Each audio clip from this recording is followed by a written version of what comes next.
Good afternoon. I'd like to bring this meeting to order. I'm going to be chairing the meeting tonight in absence of our mayor. He is out today because his grandfather died, and tonight they're having, I think, a rosary for him, and he's unable to be here. And because of that, I'd like just to take a moment of silence. His grandfather's name was Santiago Medrano. If we just can take a moment of silence to give some positive to his grandfather and to his family.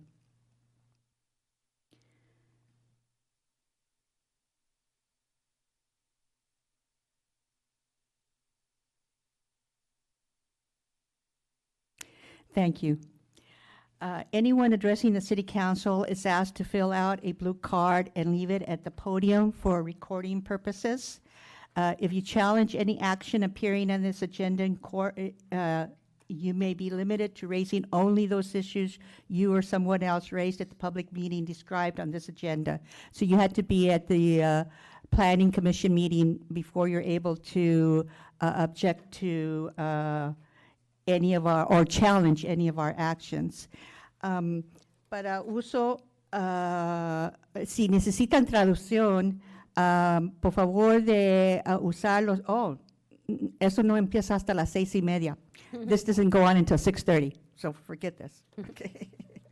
So with that, could we start with roll call? Yes. Kaufman Gomez. Garcia. Here. Gonzalez. Present. Hernandez. Hurst. Here. Parker. Here. Estrada.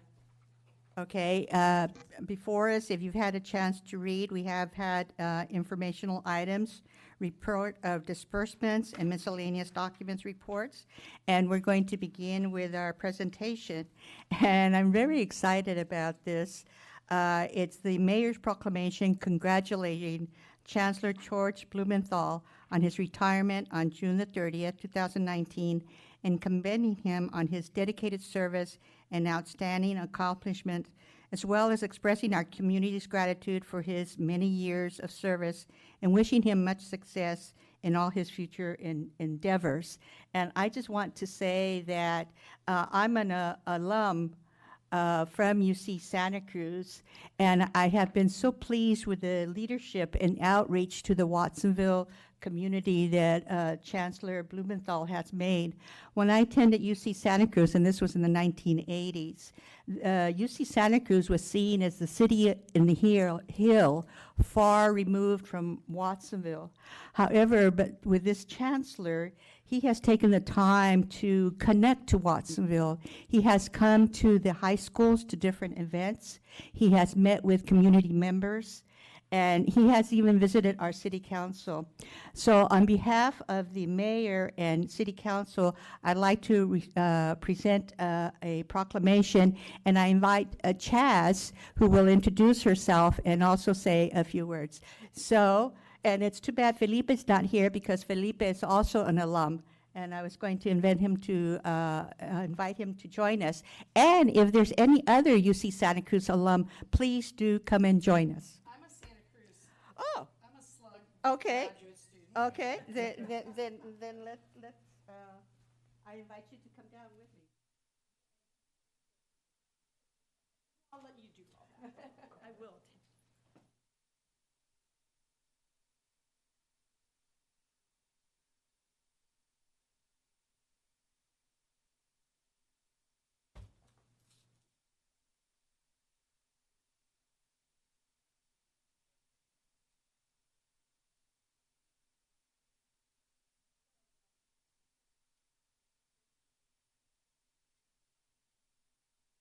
Oh, it says on.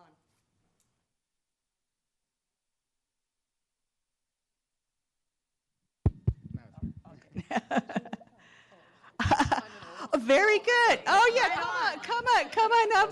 Very good. And so what I'd like to do is I'd like to pass the microphone to each one of you if you just want to say a few words.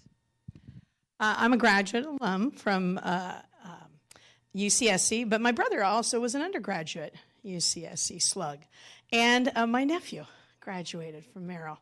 So we are definitely part of the UCSC family. And one of the things that I've seen, I went to Santa Clara as an undergrad, And I've seen the growth since I graduated. I went to school, I think it was 81, from the time when I became a graduate student in the late 80s, how much it changed, and then into the 90s and the 2000s. And I want to say, it was an amazing experience. It's a beautiful campus, and it's still growing to this day with so many wonderful programs. So I want to thank you very much for all that you've done. All right, well, with the exception of being an alum, I kind of am going to mirror what you say. Only on behalf of the Pajaro Valley Chamber of Commerce and Agriculture, I would like to thank you for your leadership that you've provided to UCSC and also your support to the students here in the Pajaro Valley, especially the first generation college students. You've really done just a phenomenal job in your leadership, and for that we thank you. And congratulations on your retirement. Yeah. I wasn't going to say anything, but since I'm here, I worked at the university at Kresge College as the student records person. I worked in the environmental studies office, and I graduated in 1982 with a degree in sociology. And I am here, I got out of my seat because of what you said about your extending yourself to Watsonville, an often overlooked place, and especially by places up north. So thank you so much for doing that, and congratulations.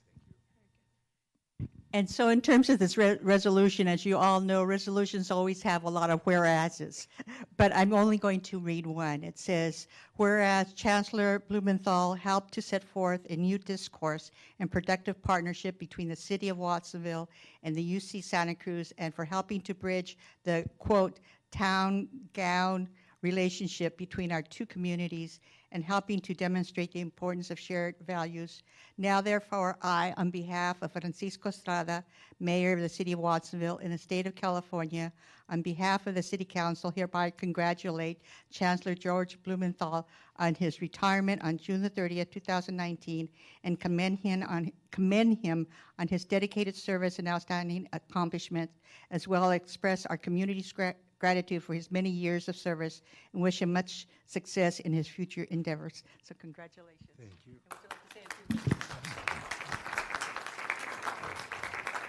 Thank you so much. This is very meaningful to me. I have found working with folks in Watsonville to be a real pleasure because this community really recognizes the importance of education, the importance of the kind of research background that we can provide, and what it could mean for members of the community to participate at the university.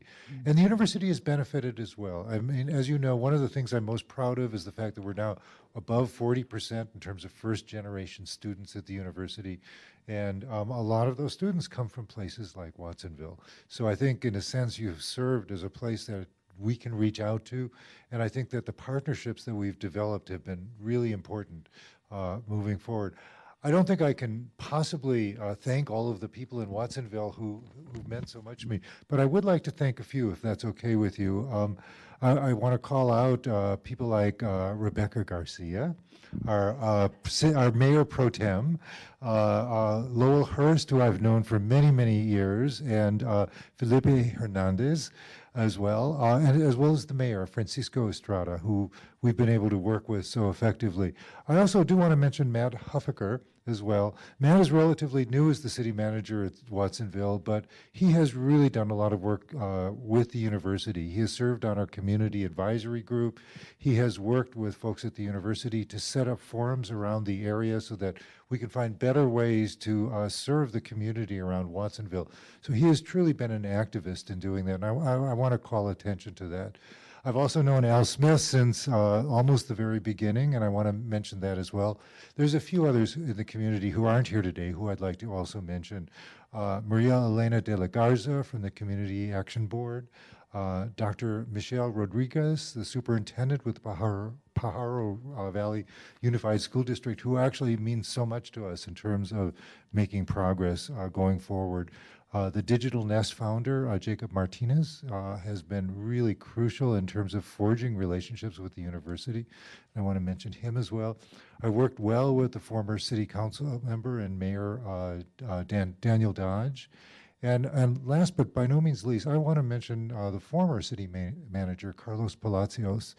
I met Carlos also on my first visit to Watsonville, and he took the time to really tutor me or educate me about some of the issues down here. And I'm so appreciative of him taking the time to do that. And it really helped me to understand how important Watsonville can be to the future, not just this county, but of this region and of the university.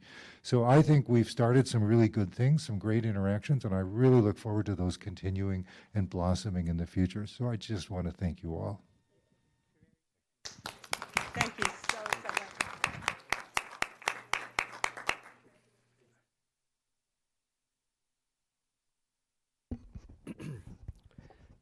Mayor, if I might. I want to thank Chancellor Blumenthal for his long attention and focus on Watsonville. I remember when we did the shed, shack, and chicken coop tour of why many students weren't able to attend the university and the kind of living conditions that they had to endure, and he was very patient and understanding about the community of Watsonville. And he also saw the many opportunities in Watsonville. So thanks for being a great friend all these years. Thank you. And congratulations.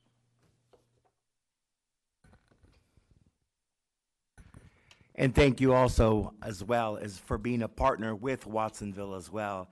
You know, I think people don't think that there's a relationship between UCSC and Watsonville, but I think that people are really wrong because there's always a lot of students that come to shop here in Watsonville, and I always see them and meet them, whether it's at the taquerias or at Target. I always see people wearing all the UCSC clothes, and I walk up to them and ask them, and of course, the whole group is from UC Santa Cruz, and they come to Watsonville to shop. So, but it's great having UCSC as a partner, and I wish you the best in your endeavors. Thank you for everything that you've done for our community. Thank you.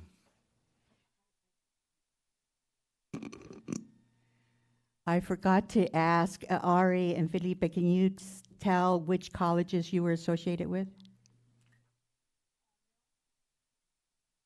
I was Merrill, but I was adopted by Oaks.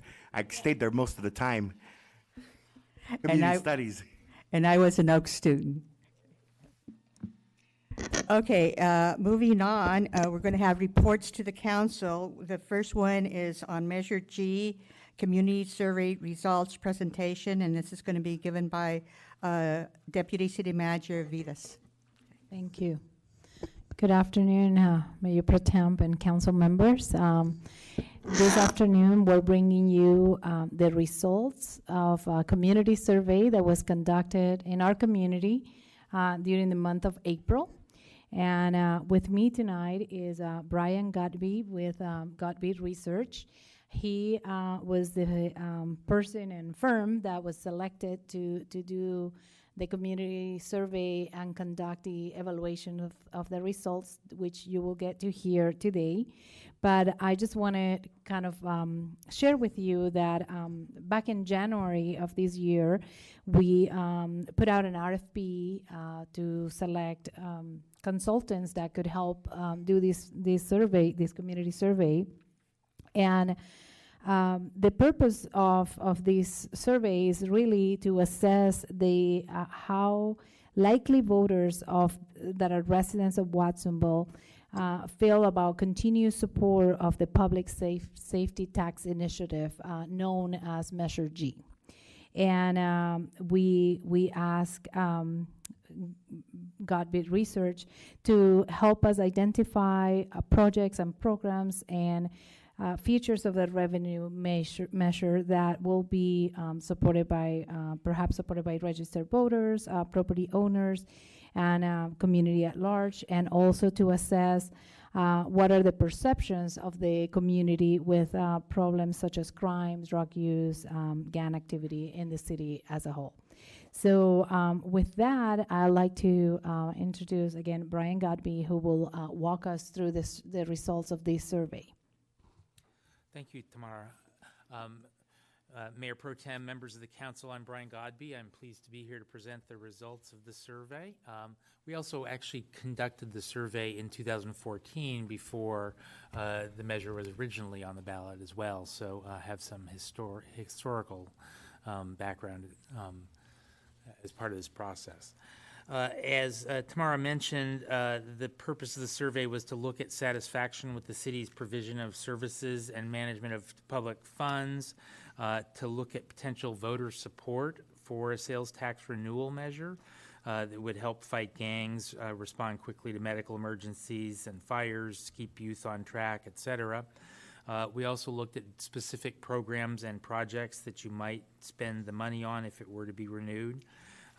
We tested the influence of informational and critical statements, so sort of a pro and con kind of discussion as well.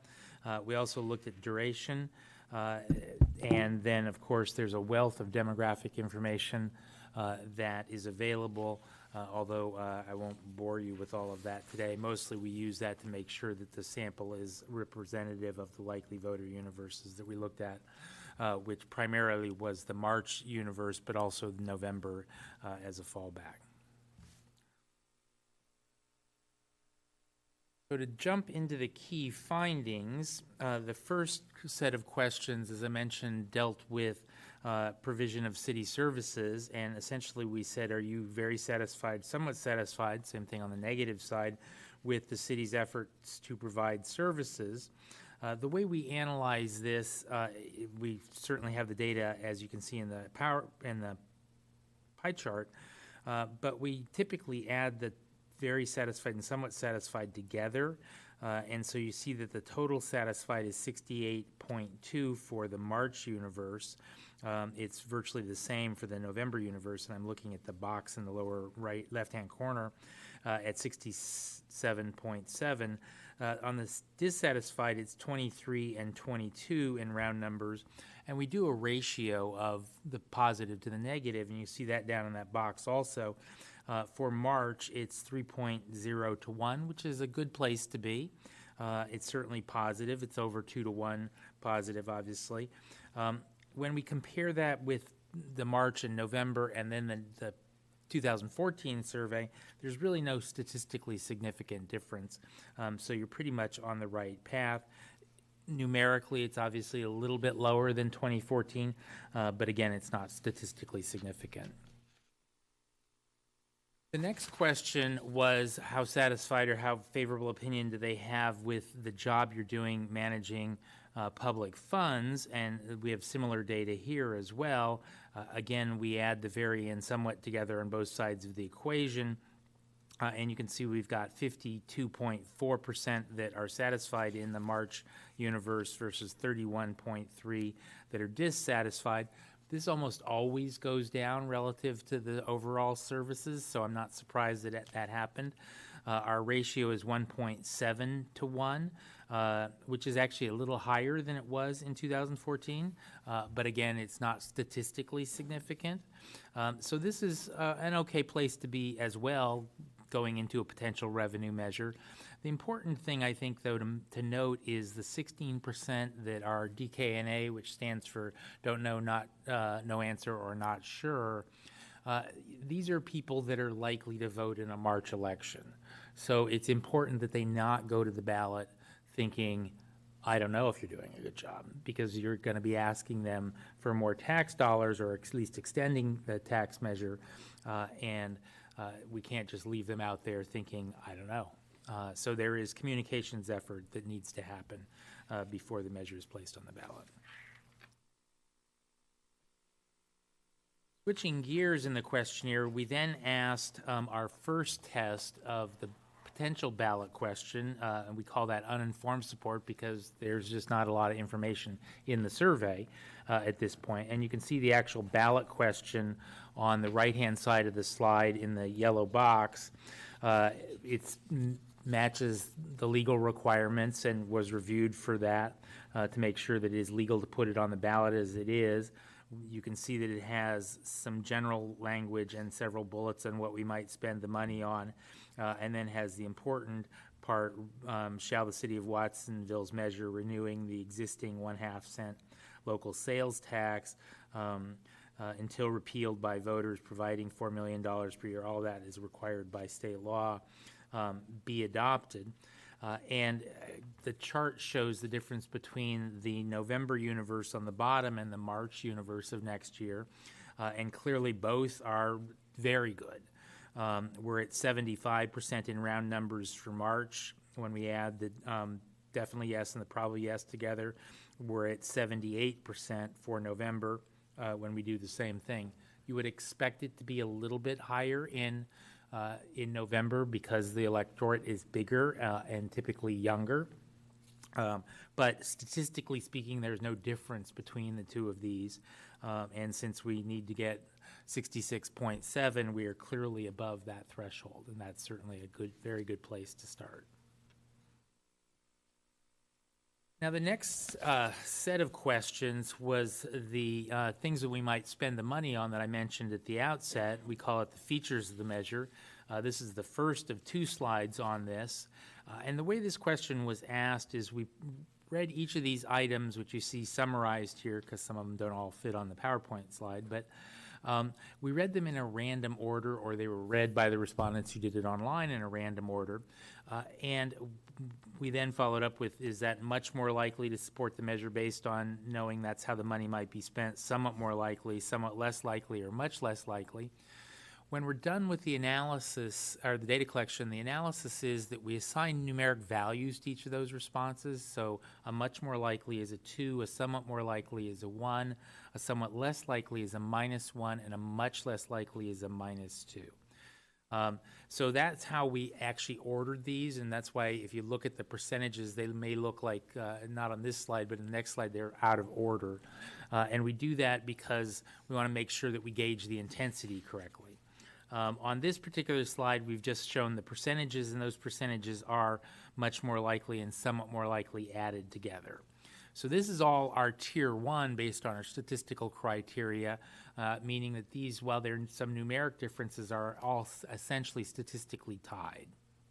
At the top of that list, we have maintain after-school and summer programs for teens to keep them safe and out of trouble, support anti-gang and youth violence prevention efforts, police activity league, and parks and recreation programs, maintain fire and paramedic emergency response times and ensure life-saving 911 emergency medical response, maintain neighborhood police patrols, replace worn-out firefighting equipment, create more fields and safe places to play for kids, maintain officer staffing to ensure safe response times, improve firefighting technology and communications, and improve mental health programs for the homeless.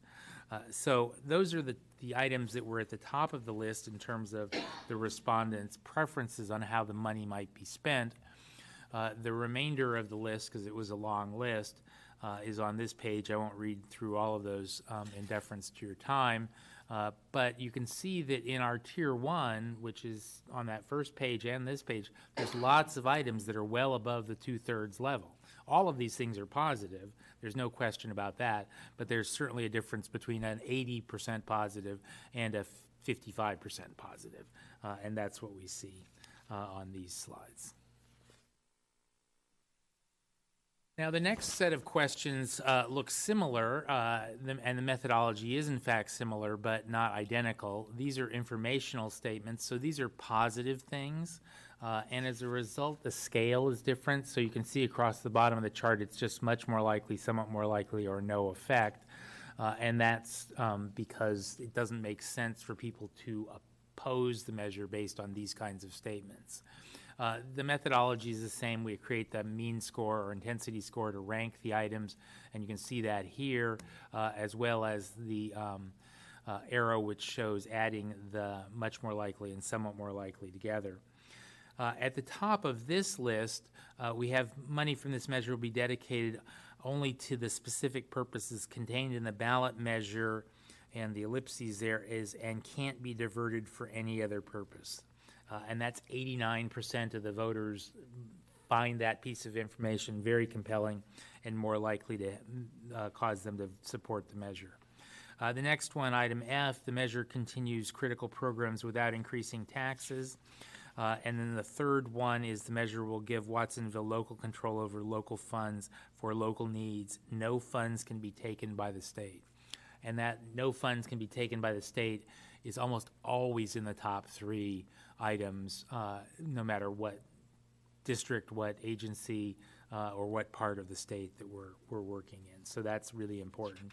And then on down the list, the measure requires independent citizens oversight. Again, always a top item. All the respondents, all residents, businesses, and visitors from outside Watsonville will pay their fair share is important.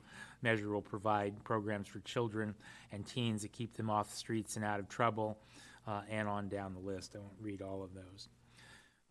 So at this point, we've heard about the ballot question. We've heard what we might spend the money on. We've heard some of the positive statements, and we come back to that ballot question a second time and look to see what happens. Now, we would expect it to go up, and in fact, it does. In our March universe, we're up 5.4% at 80%, 80.1 to be specific, so that's a great place to be. And in our November universe of next year, we're up 5.8 or at 83.5%. Again, another great place to be. Now, that's after people have heard the positives. We did then next read them some negative items because we don't live in a perfect world. And then we come back to this same question after that, and we'd expect the numbers to go down, and in fact, they do. In March of 2020, we go down to 72%. And in November of 2020, we're at 73 in round numbers. That compares to 69.7 is where we were in the same point in the survey in the 2014 survey before the measure was actually on the ballot. So we're actually doing a little better than we were when we started back in 2014, and that's encouraging, and clearly both of these numbers are above the two-thirds threshold that we need to be successful.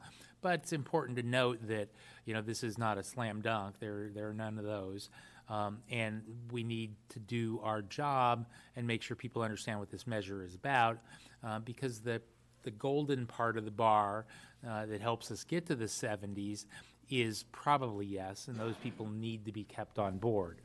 So there is work to do. It's not just a put it on the ballot and forget about it. So in summary, there is really very solid base of support for a sales tax renewal.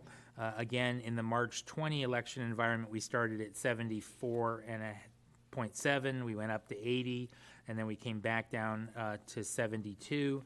A little higher in November as we'd expect, but they're really not statistically significant. And as a result, our TBWB, our partner, and Godby Research recommend that the city of Watsonville consider beginning the process to prepare for a March 2020 sales tax renewal election. And I'm certainly happy to answer any questions or turn it back to Tamara to talk about timeline. So at this point, do any of my colleagues have any questions?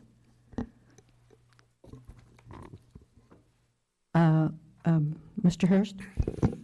Thank you very much, Mayor. 2014 was a difficult year. I was mayor that year. That made some difficulties right off the bat. But we were coming out of a rough economic time, and we don't want to go back into that rough economic time. Now, it's not a perfect world, as you said, and you can't make all the people happy all the time, but our job is to make some of the people happy some of the time, at least, and to get to that electoral threshold. And so what kind of message could you tell the people of this community that might be reassuring to them about the accuracy of your work and what the future might lend itself to be? Well, the survey is designed to be reflective of the likely voter universe. The margin of error from a purely statistical perspective for March is 5.5%. And we go to great lengths to interview people in a variety of different methodologies. So we call them on their landlines, we call them on their cell phones, we text message them to an online survey, and we email them to an online survey. So we're getting people that where they want to answer. But the sample is what's called a stratified sample, and what that means is we look at the demographics of the community in these particular voter universes before we start, and we make sure that our sample is representative of those people. And then when we're done with the interviewing, we also make sure that it is representative of the demographics of those voter universes, and that helps us ensure that it is an accurate representation of what people think. We've got about a 94% success rate on measures like this, where we said, yes, you should consider moving forward. So we're pretty comfortable that these are good numbers. Thank you again, sir. Sure. Other questions? Councilmember Trina? Thank you. So your survey analysis were 300 surveys out of the total? For March, it was 301. For November, it was 502. They are subsets of each other. You can think of them as concentric circles. The March election is the bigger turnout of the two, and that's why that's the case. And you think 300 and 500 are sufficient in terms of the tempo? Okay. Yeah, absolutely. Would this stay Measure G when it comes back, or do they change the name on this so that we would, that we have this whole marketing thing of G? So would it stay the same as G? Okay. Probably not. Okay. It all's going to depend on how many measures are filed and the ABC order that our application is received by the county. Would we still continue the same format about the Measure G committee? The oversight Measure G committee, absolutely, that's part of the measure. And so this is also one that's going to be until repealed, so we need to make sure that that's a very clear message that this isn't a sunset re-election kind of. Yeah, so we tested both questions. We tested with a sunset, and we tested until repealed by voters. And based on the survey results, until repealed by voters seems to be more liked than with a specific sunset term.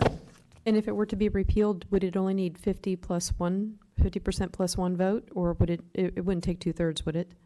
If there was a repeal that went into play? I don't know the dynamics I don't know that answer. Your city attorney, I think it would be probably just a simple majority, but I would defer to legal for that. I'm just the pollster. It'd be a good idea for us to understand, because the thing is, you don't want to have something go and it takes 2/3 to come, and then later on it just flips with 50% plus one vote. So I want to make sure of that. The flexibility, I know before it was really a big thing about 60-40, I think, on our distribution.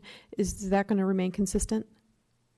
We are exploring future funding models and looking at some of the elements of the measures that polls very well, which is increasing youth programming. So we're looking what strategies in terms of youth crime prevention and intervention we can put in place to maximize, the reach of the dollars that are generated with this measure and the benefit to the community.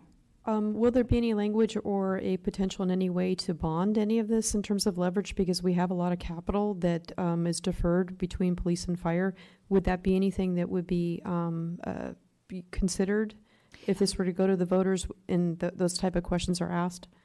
I'm gonna let our city manager respond to that one. Sure, Councilmember Kaufman-Gomez. So great question, and it also speaks to the importance of the length of the measure. Mm-hmm. So part of the reason for polling the community support for a longer measure is that it allows us to potentially bond for some of the larger infrastructure projects that need to be done. Our fire station and our police stations are in need of some major repairs. And the challenge with a shorter term measure is that it doesn't allow us to potentially go after a longer term bond. It's more limiting in that way. And so that's part of our hope with the renewals, that we can look at those opportunities going forward. Thank you. Those are my questions. Other questions?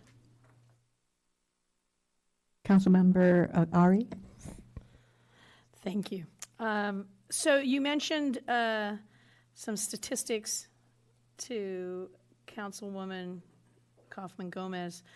Do you have those about what was it you asked the question about? I just put the numbers down and I didn't. It was almost like you were looking at trends for what this Measure G or not G would be spent on, in the future? And that was based on?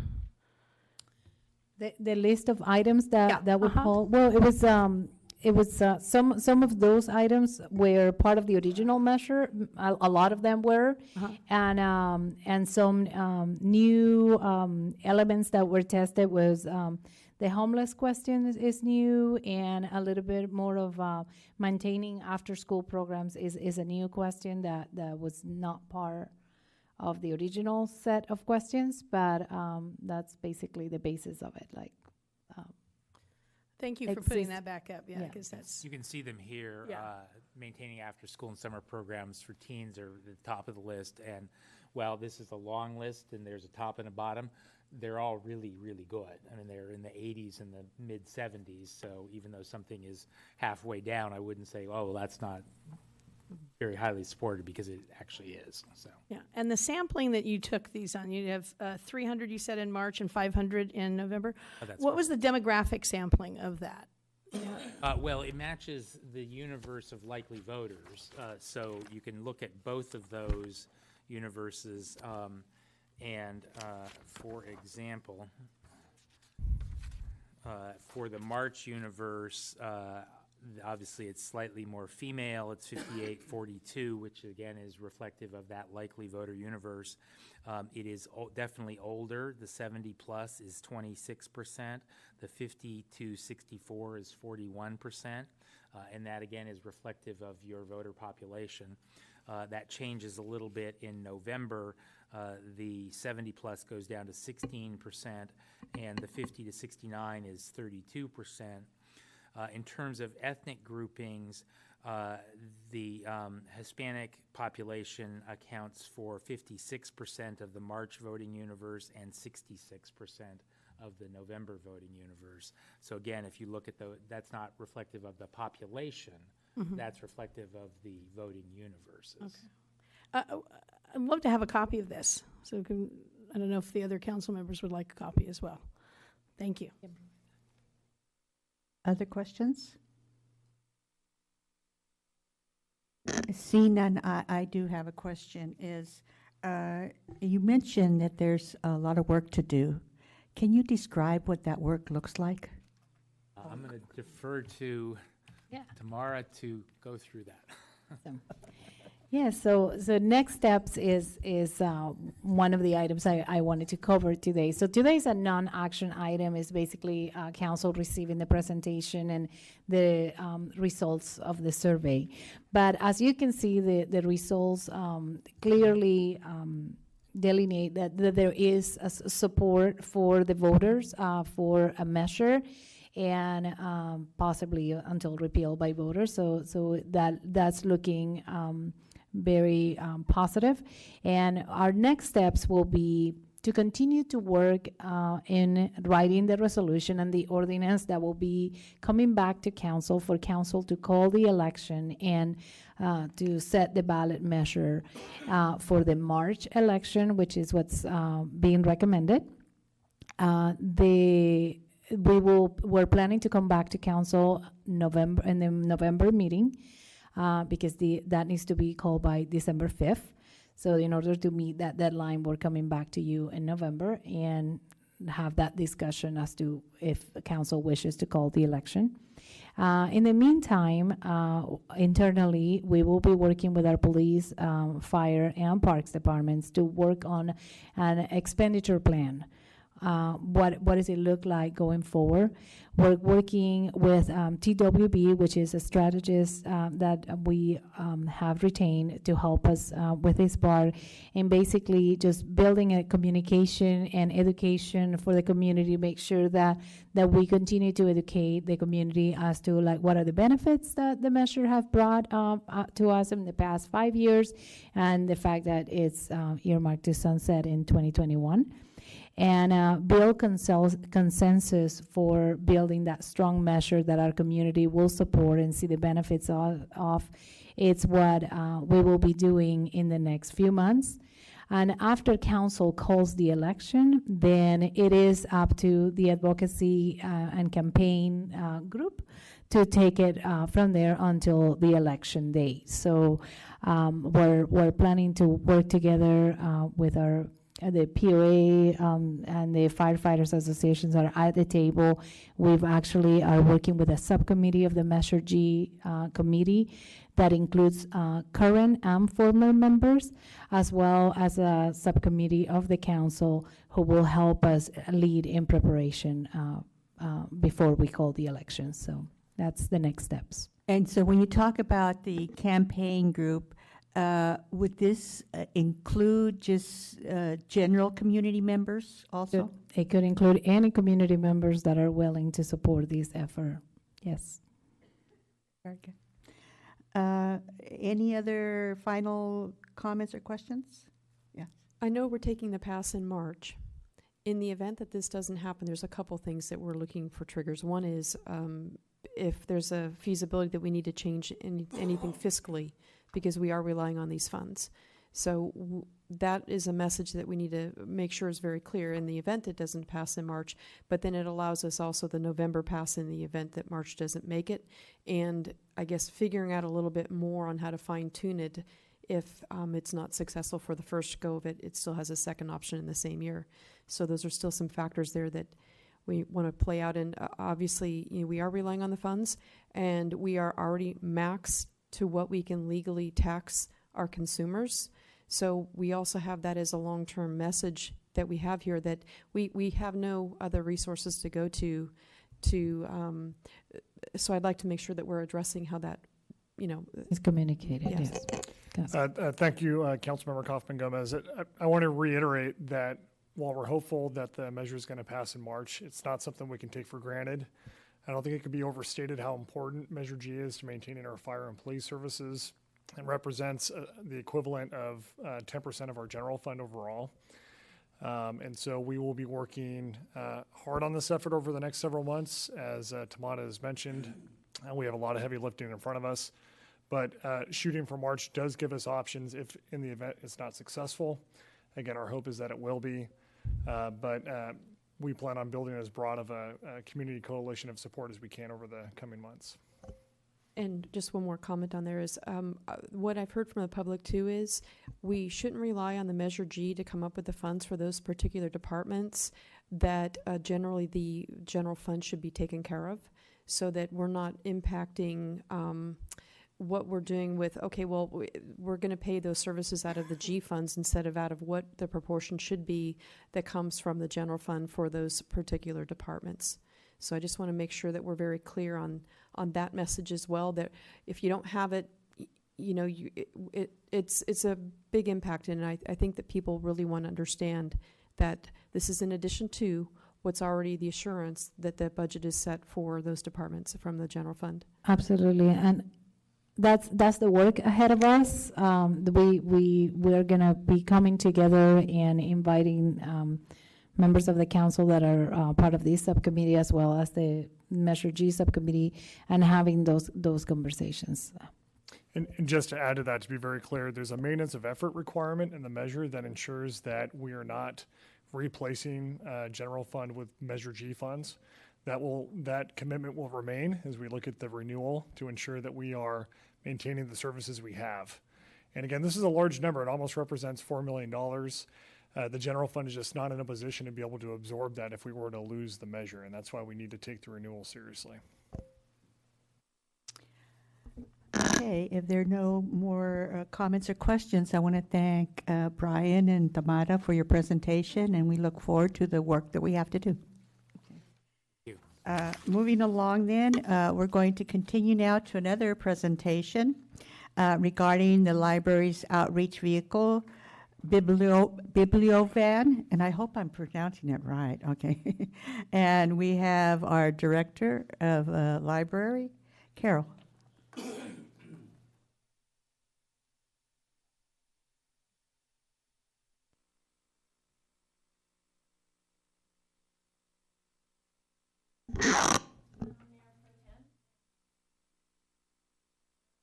The Library Director, and we're here this afternoon to give you a brief introduction and hopefully answer some questions about our new pop-up vehicle called the Bibliovan.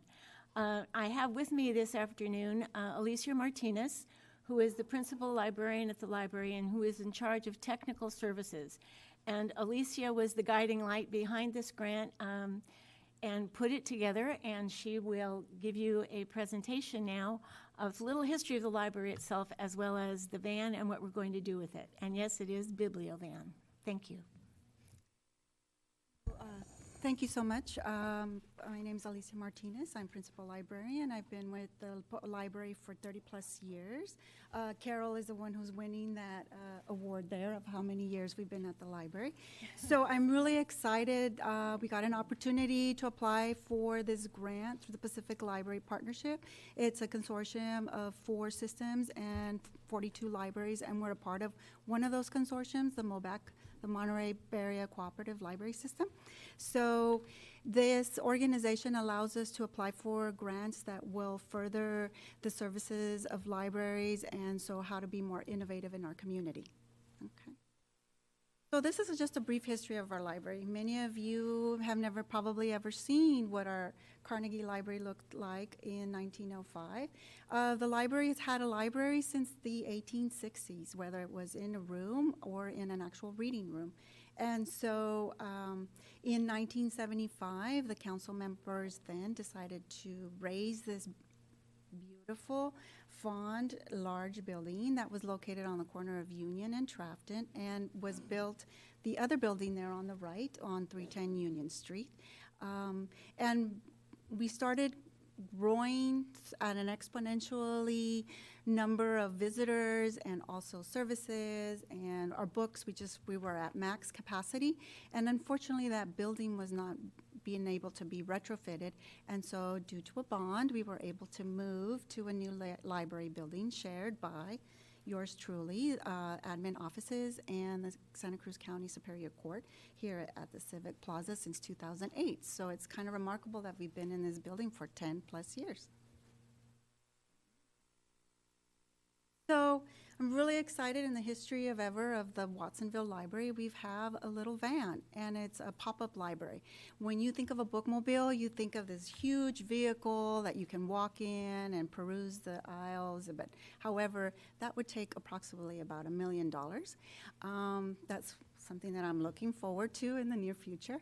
And so we were able to get this little van through a $15,000 from that innovation grant from Pacific Library Partnership. The Friends of the Watsonville Public Library are graciously going to pay for the materials that will be housed inside of the vehicle, and due to city's cannabis tax. Okay. So we've purchased the van. It's currently located in our loading dock on the first floor. We haven't really unveiled it yet to the public. We're in the process of it deciding on the winning design, because it's going to have a wrap, because we want it when it goes down the street that you can identify that it belongs to the Watsonville Library.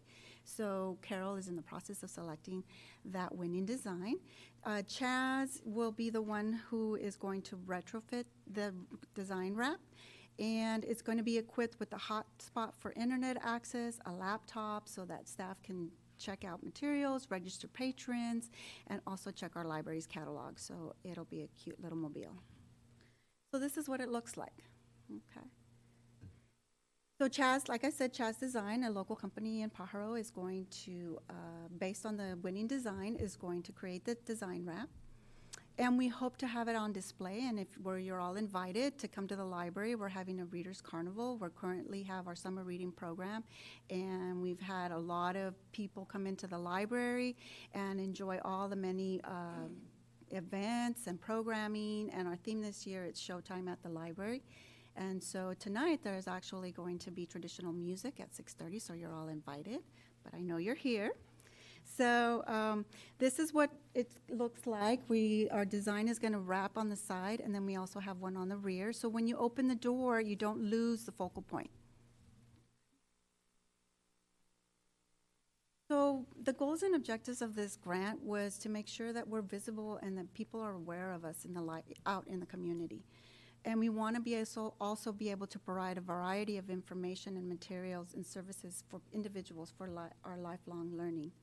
And we want to strengthen our connections with our residents in Watsonville and our surrounding areas and those partnerships that are in the city of Watsonville. And this is the first time we've ever expanded our outreach program beyond our physical space.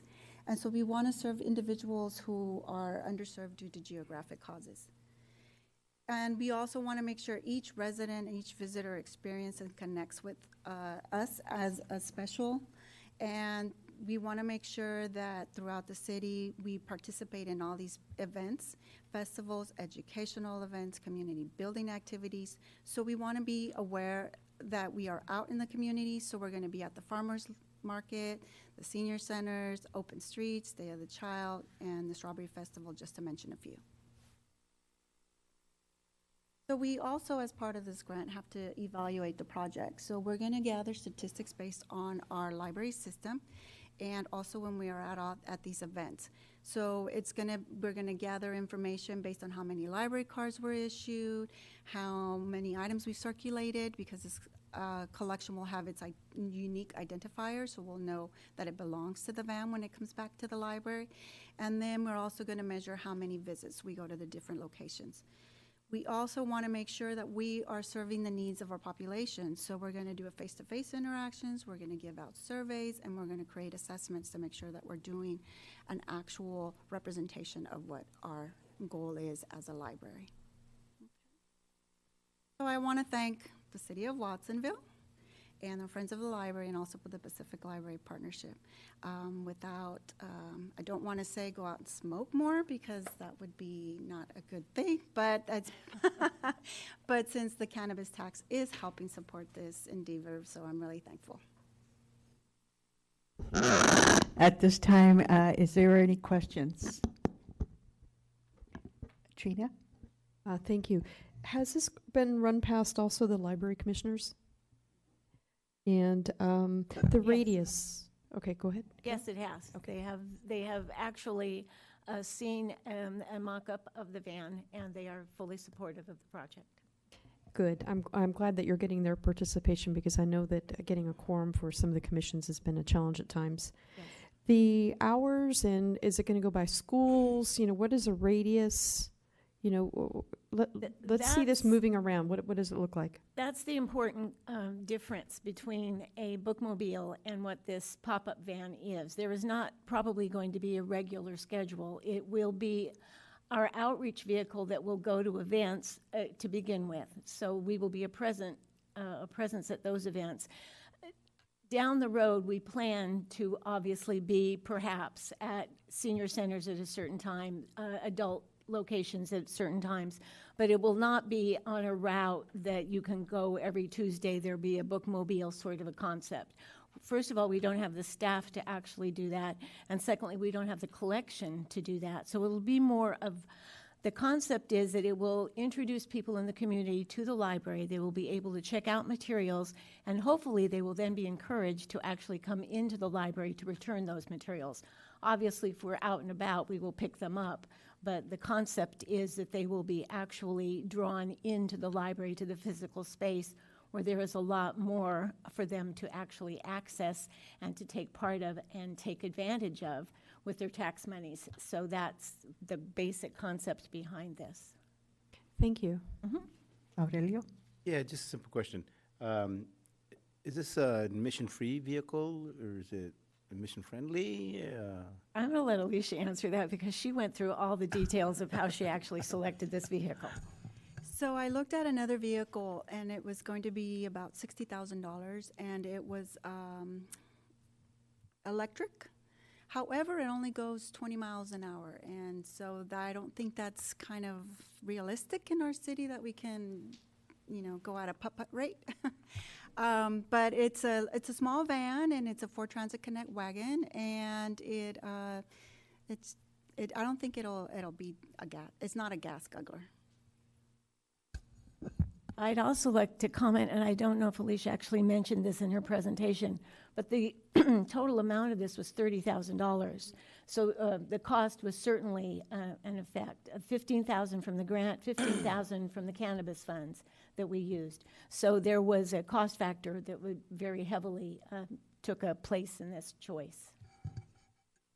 Well, hopefully in the future we can somehow get you more funding to get you an electric vehicle. And Okay, even though it goes we'll 20 go for miles an that. hour, most of our speed limits should be 25 around the city limits. So Maybe. you'll be right there in that range, hopefully. Okay. Felipe, and then Ari. So it's the van is designed to change over themes as well, so you can change the books and when you go to different events, Right, like so if children's we're- events, adults events. Exactly. So if we're going to an adult community, we'll put in large print books, books on tape, those sorts of things, whereas a children event, it'll mostly have children's books in Spanish and English, obviously, all the materials. The initial collection, a new collection that is going to be in the van when we first present it to the community, will, however, be funded by the Friends of the Library with a $5,000 gift from them. And then we will change the collection in and out as it reflects where the location for the van is going to pop up.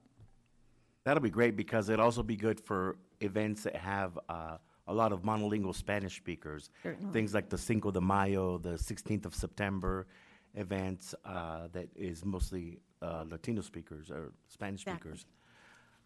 That'll be a good event to, take the library there to them. Yeah. Ari? So I just want to say I went to all three of those libraries, growing up. Okay, and at the same time, the bookmobile was huge. I love the bookmobile, but I'm really happy to see this too. The question I have is this? You'll have a list of places that you've obviously brainstormed where you'd like to do outreach to, but can it be requested as well for the public? So if they'd like. For example, where I am in Bay Village, and they have HOAs, they have meetings, they have celebrations. Is that a possibility that they could request that you be there, and that you could, and when they know that they're going to have a larger group of folks around? Right now, we are open to almost anything. We're still in the planning stages of that part of this. And I do think the only thing that would limit us would be staff time, that we could actually make those engagements. But I do believe that once we get this going, we can certainly make it available for reservations, almost kind of thing. I'm having an HOA meeting. I'd really like to have the library there so we can promote it among our members, that kind of thing. I think that's essentially the purpose of doing this, is to create that kind of interaction with the public and awareness. So that's the perfect way of using it, actually. Any other questions or comments? Lowell? No, I'm fine. Okay. I support it. Okay. My question is, the community will learn about it slowly when they participate in different events. But are you preparing or anticipating that you're going to have to do some kind of marketing before you go out? And if so, what does that look like? Certainly. We will have, I think we're going to do like that soft opening in July, but we will certainly have a media campaign of sorts that we will hopefully get press coverage that we are announcing the grand opening of the Bibliovan, and we will have some kind of a party, I hope, a grand celebration to kick off the advent of this new pop-up vehicle, the Bibliovan in Watsonville. So yeah, certainly. Very good. Any final comments or questions? Yeah. Hopefully you might be ready for July 18th for the district. We were hoping, and so we'll see if we can snuggle it in there. It's really waiting now for the wrap and for the selection of the design, which I think we're finalizing this week. So we might be able to make it. And I know we did make a commitment for that, so we'll try really hard. Thanks. You're welcome. By the way, you want to explain what's on July the 18th?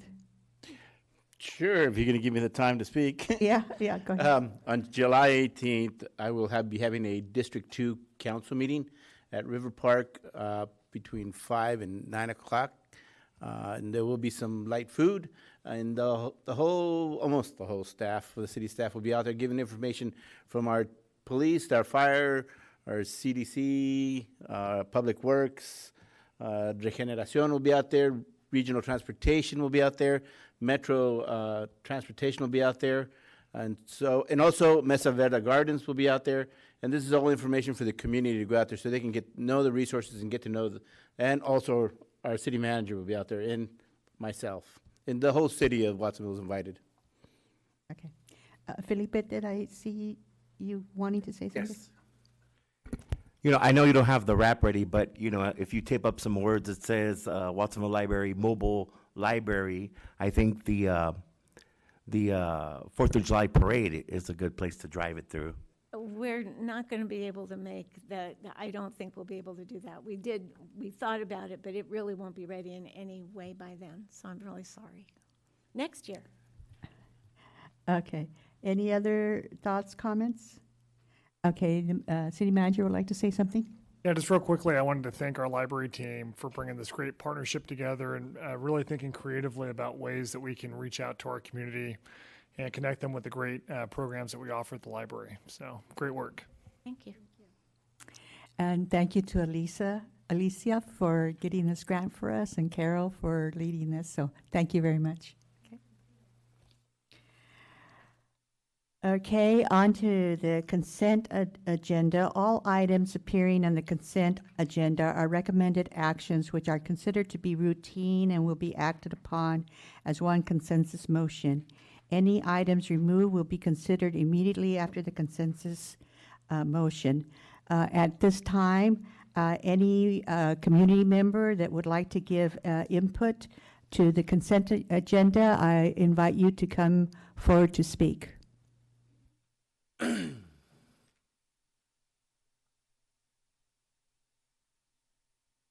Please state your name and address. Turn it on? Oh. The button. Now? Yeah. Yes. Okay. Thank you, City Council. My name is Leticia Mendoza. I'm the Executive Director of the YWCA of Watsonville, and I am the Director of the preschool on 2nd Street. This is one of the items that you have in the agenda. And I just wanted to first thank you for the partnership. I know this has been more than 50 years partnership in providing services. The preschool has gone through ups and downs. You know, we all had a hard time too during the 1909, 1908, when, and it's actually when I arrived. So the preschool had, the bathrooms were just cement on the floors, and it was a pretty sad situation when I arrived. That was, so one of the efforts that we had was to really improve the quality of the services. We believe that the students and the families needed to see a good facility, to see that they were important to us. And so since 2009, so in 10 years, we have invested more than $64,000 in fixing that facility. A lot of it has come from different grants that we have applied. Just Packer Foundation has been one of our great supporters. So that has taken additional work. It's not only the funding that we receive from the state is limited. It pays most of the funding that we receive is 80% for salaries and benefits. As you all probably know, the preschool is required to have one teacher per 8 kids, so it's very labor intensive. And so, you know, just would like to ask you to continue with this partnership and to help us continue to provide this very important service in the community. And if you have any questions, I'm here. I'll be more than happy to answer them. Thank you. Thank you, Leticia. Anyone else wishing to address about consent agenda items? Seeing no one, then I'm willing to entertain a motion for the consent agenda. Felipe? Oh, I did have some additional comments too. Oh, okay. No, not pull, just Oh, really okay. comments. You know, I think that YWCA location is such an institution for young people around Watsonville, downtown Watsonville. I know that I was there when I was young, I remember, and I remember picking up my younger brothers when they were there, and then my younger brothers would pick up our youngest sister when she was there. So, you know, I've been there for quite a while. Our family has been there on that 2nd Street location. But with that, I would like to move the motion to move the consent agenda. I would there a second consent Okay. agenda. Okay. Any discussion? Trina? Yes, I have a few items here I'd like to have a little bit more detail given to the public about. If I can graciously have the Public Works come up and talk to us a little bit about the item D, which is where we're spending nearly $500,000. Again, I'm always going to look out for those dollar signs. And there will be a few others as well that I'm wanting to have some feedback or comments about, but this will get us started.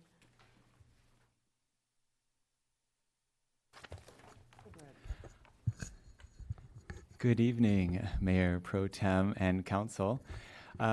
We just prepared a couple of slides to talk about this particular item, and I wanted to also tonight introduce Danielle Green. She is a relatively new principal engineer with Public Works Department. She started in December, and so she's going to just walk you through the basics of what this design amendment is about and what it's for. So thank you. Thank you. Thank you. Good afternoon. As Steve mentioned, we get to dive into my favorite world, wastewater.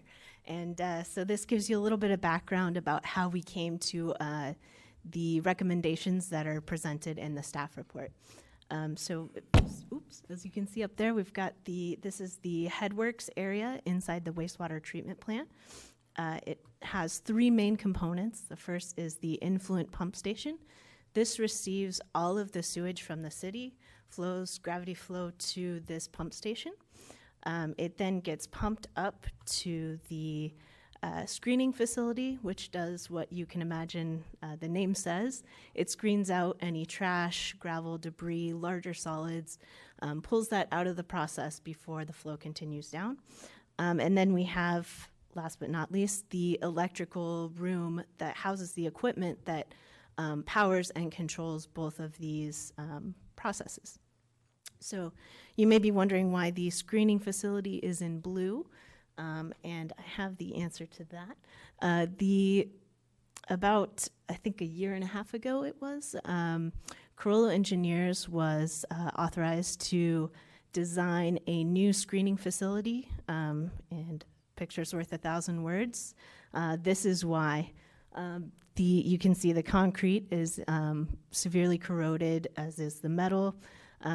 So this was certainly an urgent project for the treatment plant. And when I started, as Steve said, around December, Carollo was very near 100% complete. So the next slide I have here this is an overview of what that design looks like. You can see we have the new facility on the left over there. So that's the design for the new screening facility and all the supporting infrastructure around it. And I did want to point out, so in the darker blue, that is where the design shows constructing new infrastructure on the existing pump station and MCC rooms. And I have a little bit more detail for you there. If you look at this picture, this is the influent pump station. And you can see this is all the new piping required to reroute the flows from the existing pumps over to that new structure. What's maybe not as visible from this picture is the metal support structure needed to hold those pipes up and direct them where they need to go. So there's a pretty large amount of infrastructure there, which has a cost to it. And similarly with the electrical infrastructure, the new facility obviously needs power, control, all the conduit and wire that supports that. And the current design is shown to go over the influent pump station and then into the existing electrical building. So that's highlighted there. And so as we were looking at this, we also happened to be kicking off our wastewater master plan. And so that approach is consistent with our strategic plan of, instead of just looking at what's our most urgent project or need, look at the surrounding area, the processes around it, and see, what is the condition of that, and is there a way that we can be more cost effective overall by maybe including some other features in that, so that in the short term, we're spending a little bit more, but ending up saving money in the long run. So we went to investigate the condition of the influent pump station, and have another photo there for you. So you can see, again, it's in a better shape than the screening facility, but there's still, you can see the metal there is, corroded, as is all the exposed surfaces in the wet well. The concrete is corroding there, so it's not as urgent as the screening facility, but our thought is that, in the next 5 years, it could be, approaching that same level of urgency.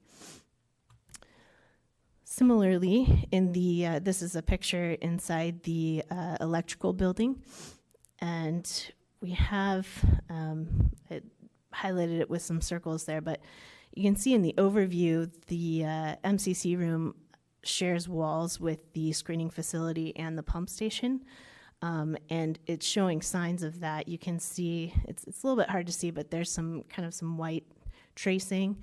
So that's where there's been cracking and moisture infiltration. It has been sealed and repaired since, but again, it's an indication that the structure is nearing the end of its useful life. And then just a comment as well about the equipment. Both of them are over 30 years old, I believe, and especially on the left is manufactured by Klockner Muller.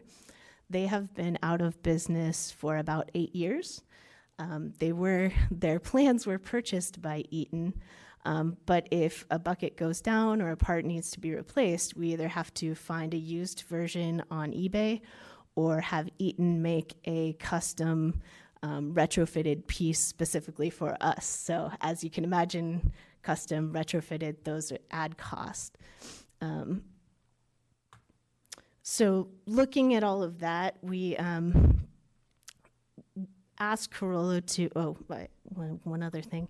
So a cost that you don't always see when just looking at the plan is all the additional costs as well for trying to construct new features on existing structures while keeping this process in operation. As you can imagine, this is where all of the city's sewage flows to. So the level of bypass and the amount of risk in keeping that operational is certainly high and adds to the cost. So we'd hate to have to do this once just for the screening facility, and then 5 years down the road need to do it again to replace the pump station and MCC. So we asked Carollo to do a conceptual design or layout of what the design could look like. And so that's what this is right here. I think it was also in your packet. But just to highlight a couple things.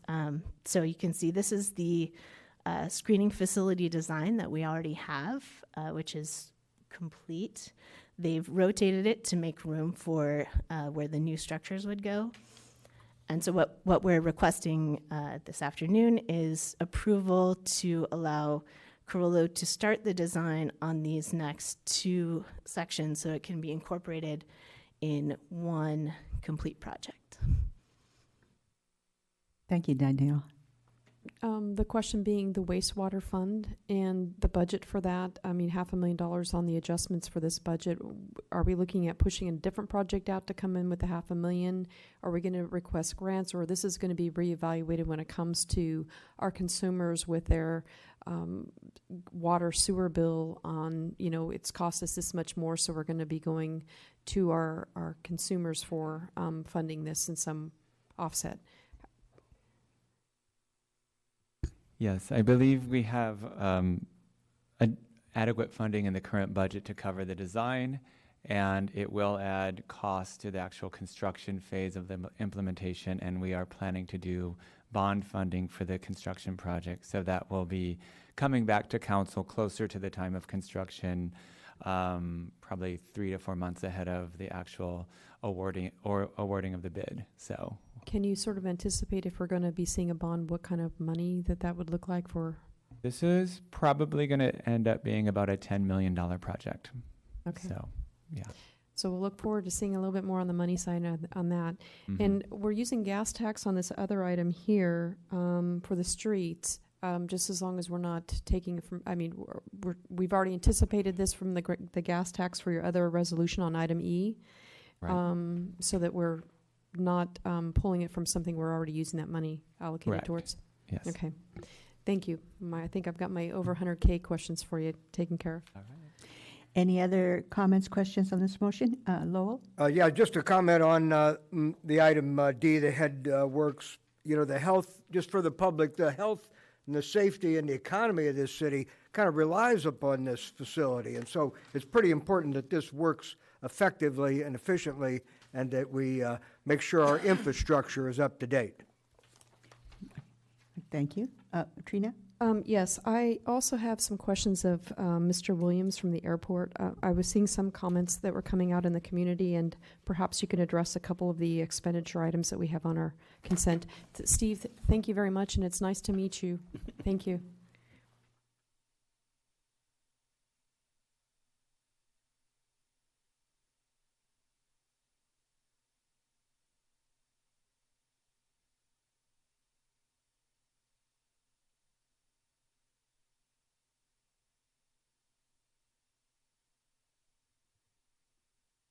Hi, Rayvon Williams, Airport Director,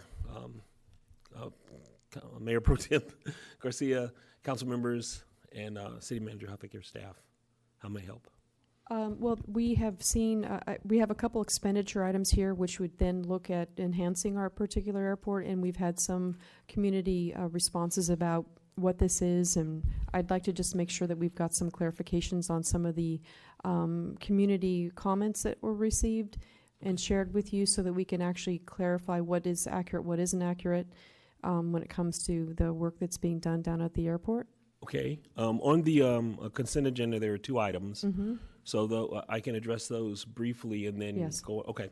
So the two items have to do with the requirement that the FAA has placed on the airport, or any airport such as our size, that every 5 years the airports who receive FAA funding should test the market. And test the market means that you go out to consultants and you issue an RFP for professional services that they provide. It was brought to my attention by the FAA at our annual meeting in 2015 that Watsonville Municipal Airport had not done that in quite some time. In 2015, I was just accustomed to using the consultants, and it wasn't something that was on my radar. They brought that up, and I think, as I mentioned previously, they also brought up that we did not have a DBE component. And so I had to choose. I couldn't do both of them at the same time, so I chose in 2017 to complete the DBE scenario. We did. We now have a disadvantaged business plan, so all our grants go through a process that ensures that we look at disadvantaged businesses, women-owned businesses, and they have an equal opportunity to bid. And in our previous grants that we've won, that we've been awarded, we have made sure that we meet that DBE percentage. The second step was to go out to the market and test the consultants. So last March, originally my plan was we'll do it ourselves. We issue RFPs all the time. But after looking at it closely, the FAA is very strict on how you go out to do that, and it's not something that you would just, like we do with the restaurant. So we hired an independent consultant, and they provided an RFP process, and we went through that process, and we needed two different consultants. We needed an architectural and engineering consultant, and we needed a planning and environmental consultant. The last one was very important to me because we are at the point in which our master plan and our airport layout plan are up for renewal. The airport layout plan is up for renewal every 5 years, last updated in 2013, due in 18, and the airport master plan, for all intents and purposes, expires December 31st, 2020. So this gave us a chance to go out and get ahead of the game. And so we went out, we put the RFP out. What you're seeing in there is an RFP to Brandley Consulting for the architectural engineering, and then Kimley Horn for the planning. 5-year contracts. In the case of Kimley Horn, it's a large amount because it's over 5 years, and they're going to be doing quite a bit of planning. We have been gathering data for the last 4 years: airport operations, noise studies, tar plant operations, forecasts. We've got tons of data, and now we're at a point in which we just have too much going on, and I don't have the staff and the ability to bring it all together into a comprehensive economic plan. We just reached out to Kaufman and Associates. They partner with the airport manager at Salinas, and he and I are jointly going together to produce economic impact studies for the Salinas Airport and the Watsonville Airport. And we're going to take all that data, and over the next couple of months, I hope to come back to you, because long term, we need a number of airport improvements, and I'd like to make sure that they're based on accurate data.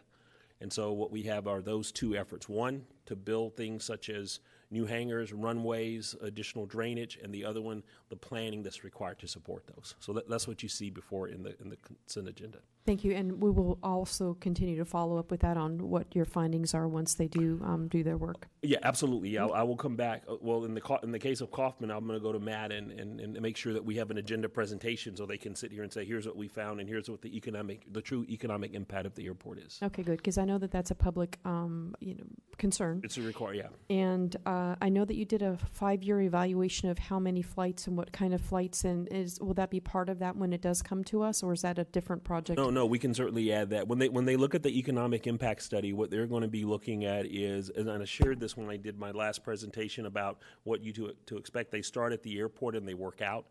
You know, what happens at the airport from an economic perspective, what are the ancillary businesses, and then what's the broader community and the county scenario. So yes, we'll be talking about that also. Okay, great, thank you. So I think you've got covered on the consent items for you. And then I have another item here I wanted to go ahead and bring up, and I'm not sure if we have Cindy. Oh, Cindy, yes. Can I have you come up for some questions? And it might be between Cindy and Natalie. Thank you, Rayvon. Mayor, while Cindy's approaching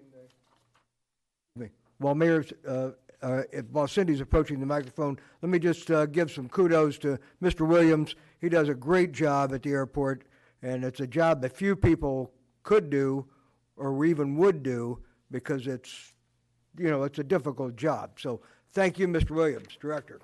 Thank you for those comments. Yeah, Cindy, I know that you're going to be discussing the budget, which I see the salary list here. Just the public to note that our city council hourly wage, I guess, is $3.34 an hour. Just an informational there. I think the public should be aware of that when it comes to fighting really hard for wages. But I'm looking at a couple things that could have been part of the negotiating process that I don't know if it's setting precedent, but I have some questions about that. And I know that we have the CalPERS, we have the PEPRA from the new employees, and it looks like the management, mid-management, we're bringing something new into their contracts, I believe, and that is giving them a match of a certain amount of money for, it's a retirement, I don't know, 357, I'm not quite sure. So can you discuss that with us, since that I think is new from what our employees currently have versus what we're putting into a contract form? It is new, and I'm going to have Natalie come down as well. Thank you. I figured I'd need it. It's a twofer. What government retirement plans, instead of so like a 401k that I think private sector people are more familiar with, we are able to contribute into pre-tax retirement funds, and they're called a 457B. I'll let Natalie add more, but I will say that we as a city work with outside contractors to manage those funds. And so adding this to the contract serves a couple of goals. One is to encourage savings for retirement among our employees. And it also, the more money we have in those funds, the better rates we're able to get from brokers who invest those funds for us. So right now we have a relatively low participation rate in our 457 deferred compensation plans. And so adding this benefit is really going to be a benefit to all of those people who are contributing, and then of course a benefit to those people who then start to contribute and plan for their retirement. And I'm going to let Natalie speak a little more. Do you have any further questions on that? Well, yes, I do. One thing is, we've got an employee system here that has a retirement already, and I can certainly know if there's a self-contribution, that's what somebody wants to do. But I guess my concern is if we're already, taxpayers are already contributing to what we're paying for the retirement system, and now we've got another layer that we're contributing to incentivize employees that were already paying their retirement benefit. What I don't want to have happen is open the door at $50 pay period for something that can then open up for a bigger, deeper negotiation at a time that we're looking at a budget where we're going to be going into some constraints. So it's a concern that I have that we're adding something that didn't exist that could potentially mean more out of what our budget is when it comes to being a little bit more fiscally responsible, and knowing we're going to have more of a CalPERS hit, and knowing things could potentially be much tighter for our budget. So I don't know what our fiscal impact is for this contribution to open this door, and I do have a concern about that in the big picture of things. So. Sure. The cost of this item was considered as part of the overall total authority that we were given by the council, and this item was brought up by two of the bargaining groups as a benefit that they would like to see for their unit. And as Cindy mentioned, we saw that it was a benefit both to the employees and to the city.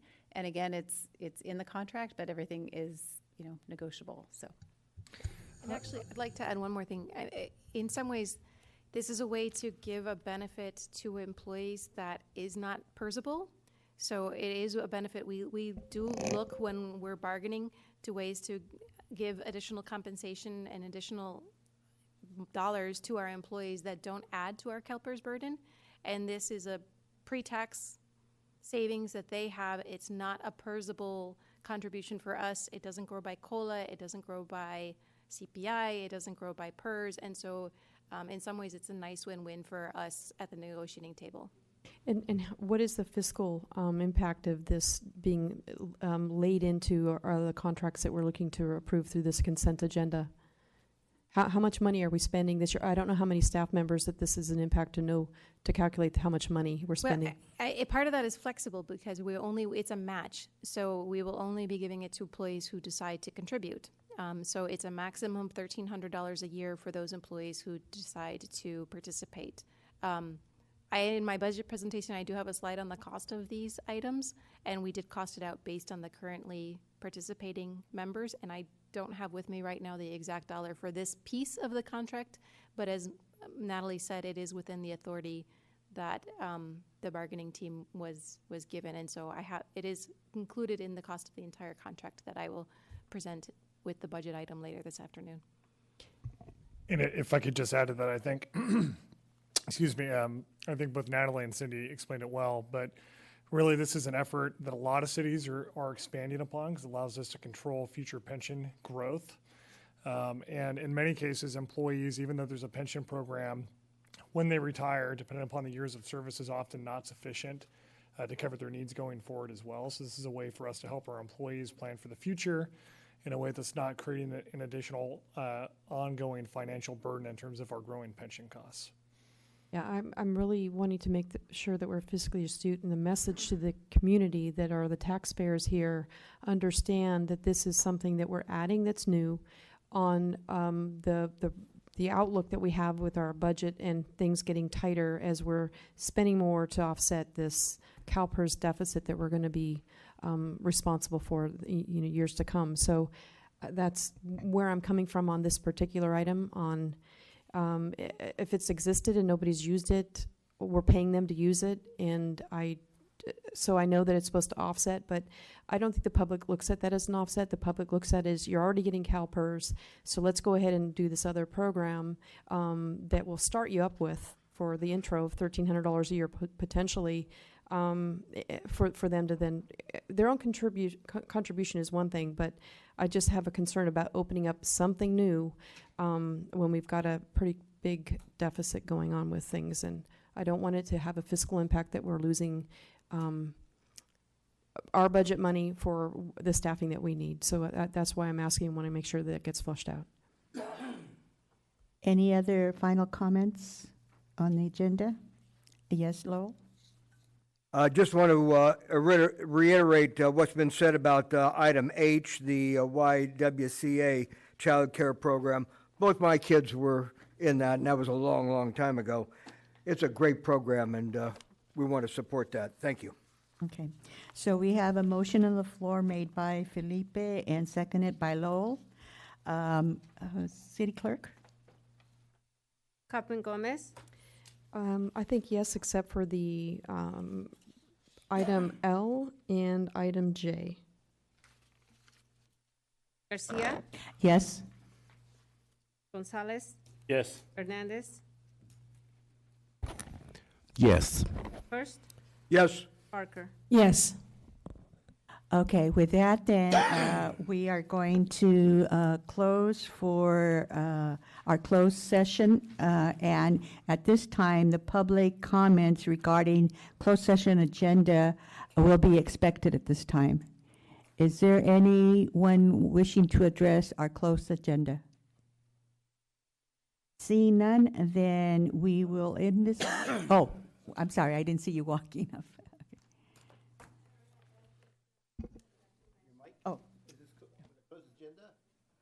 No, I just forgot to mention that we have a graduation on the 28th, so you're all welcome to attend at the preschool at 1 o'clock. Thank you. Sorry. Thank you, Leticia. Okay, we will now close this session for our closed agenda, and we will be returning at 6:30 p.m.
evening, everybody, and welcome to our council meeting this June 25th.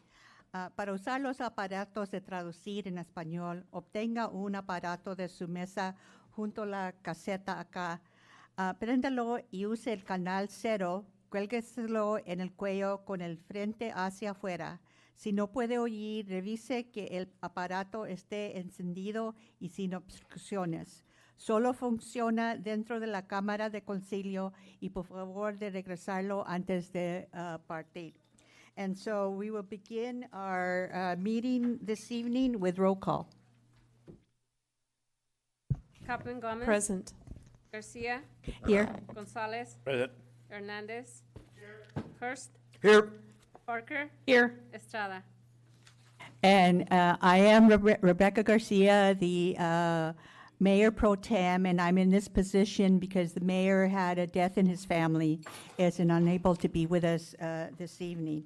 And so we will next go to the Pledge of Allegiance, and I see an old-time friend and supporter of Watsonville, Jeannie Matuti Bianchi, and would you please lead us in the Pledge of Allegiance?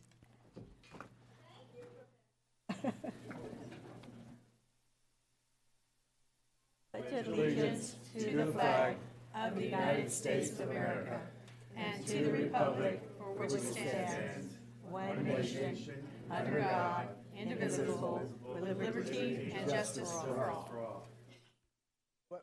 What unison? There's timing. So at this time, we're going to have oral communications from the public. This is set a time for members of the general public to address the council on any item not on the council agenda, which is within the subject matter jurisdiction of the city council.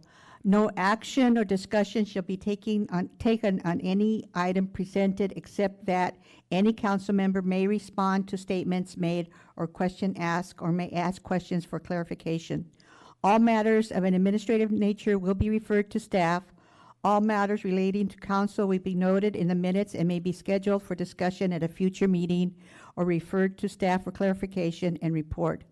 All speakers are asked to fill out a blue card and leave it at the table designated near the podium.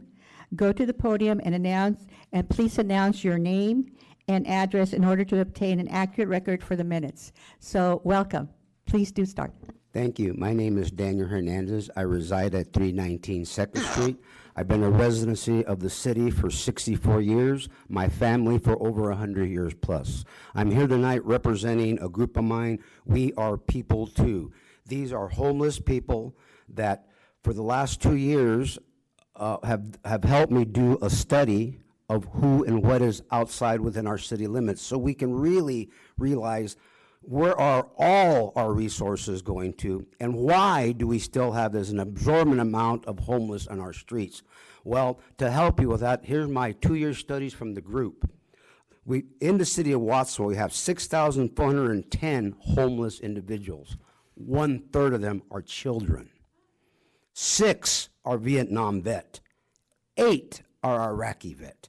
10 are Afghan vet. And you're all going to be up for election. Who's going to be brave enough to finally start to talk about what do we do for our homeless? Because you're all 6 points of separation. One of you here has a homeless individual that I helped rehabilitate in my own home. So, what are you going to do? I'm only angry because all your city councils have been disappointing. I've been here all my life and you still haven't got it right. The only thing you got right is downtown safety. The only thing you got right is the new area you're trying to develop. That is it over my lifetime. Can you do more? So I'm challenging you. What can you do in this race? Open up the talk for the homeless. They don't have a voice. And there's many different levels of homelessness. Most of you do ride-alongs. Why don't you come with me and do a night-along? At night, it's a totally different city. Time you open your eyes to the real problems of Watsonville. You solve some of those, and you can solve some of these behind me. And I appreciate and I support that we should continue to support the senior center. But that's another issue. But for today, I'm done lecturing on you and would continue because you know what? I'm the oldest one in the room that knows better and been around, and you haven't outsmarted me, any one of you, and I'm still here, aren't I? Thank you for your comments.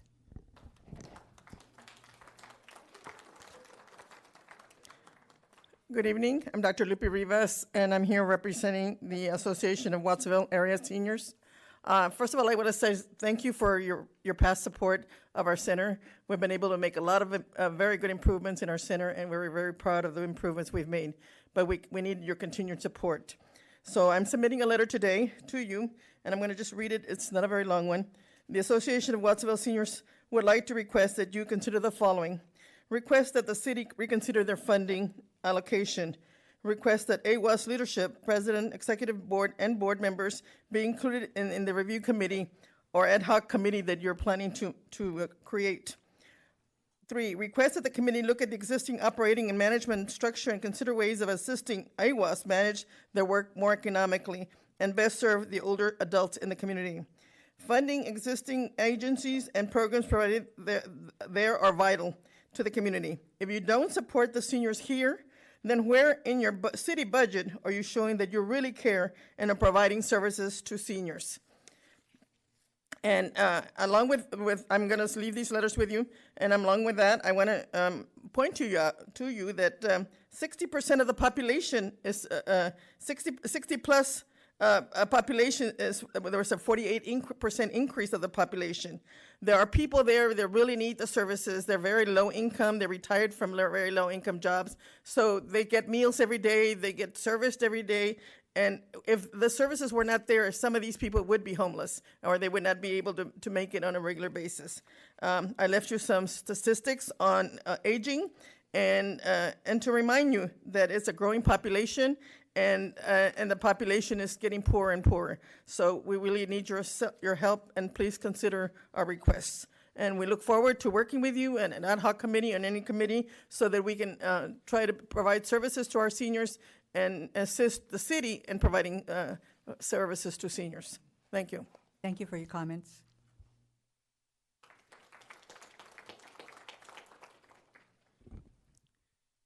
Steve Trujillo, Pajaro Village. I want to reiterate what Lupe just said to you.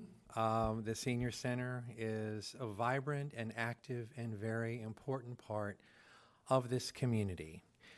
And I want to point out that it provides all kinds of services, including legal services, of which I made myself available of this today and was able to access legal advice. And also Project Scout, which helps people, seniors with their income tax returns, both federal and state.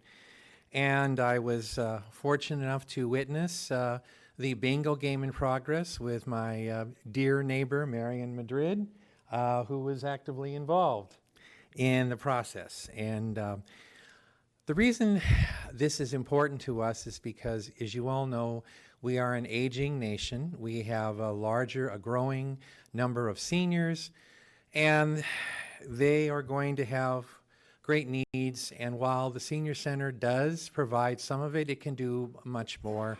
And I agree that it needs to be reconsidered for more funding. And on a related note, living in a senior community, Pajaro Village, I want to thank Ari Parker for coming to our last HOA meeting. Thank you, Ari, and also the mayor. And I want to report back as to actions that have been taken.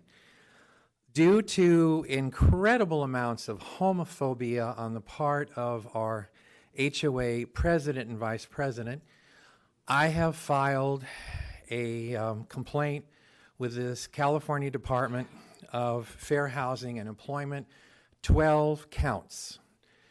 And my dear friend, who is a neighbor, who lost her partner due to HOA actions, at least in part HOA actions, is filing a wrongful death suit against Pajaro Village Homeowners Association.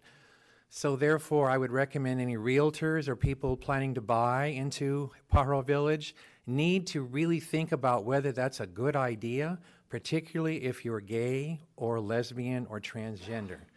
Because at this point, it's anybody's guess whether or not the homeowners association is going to join the 21st century, or they're going to live like it's still the 20th century. Thank you very much. Thank you for your comments.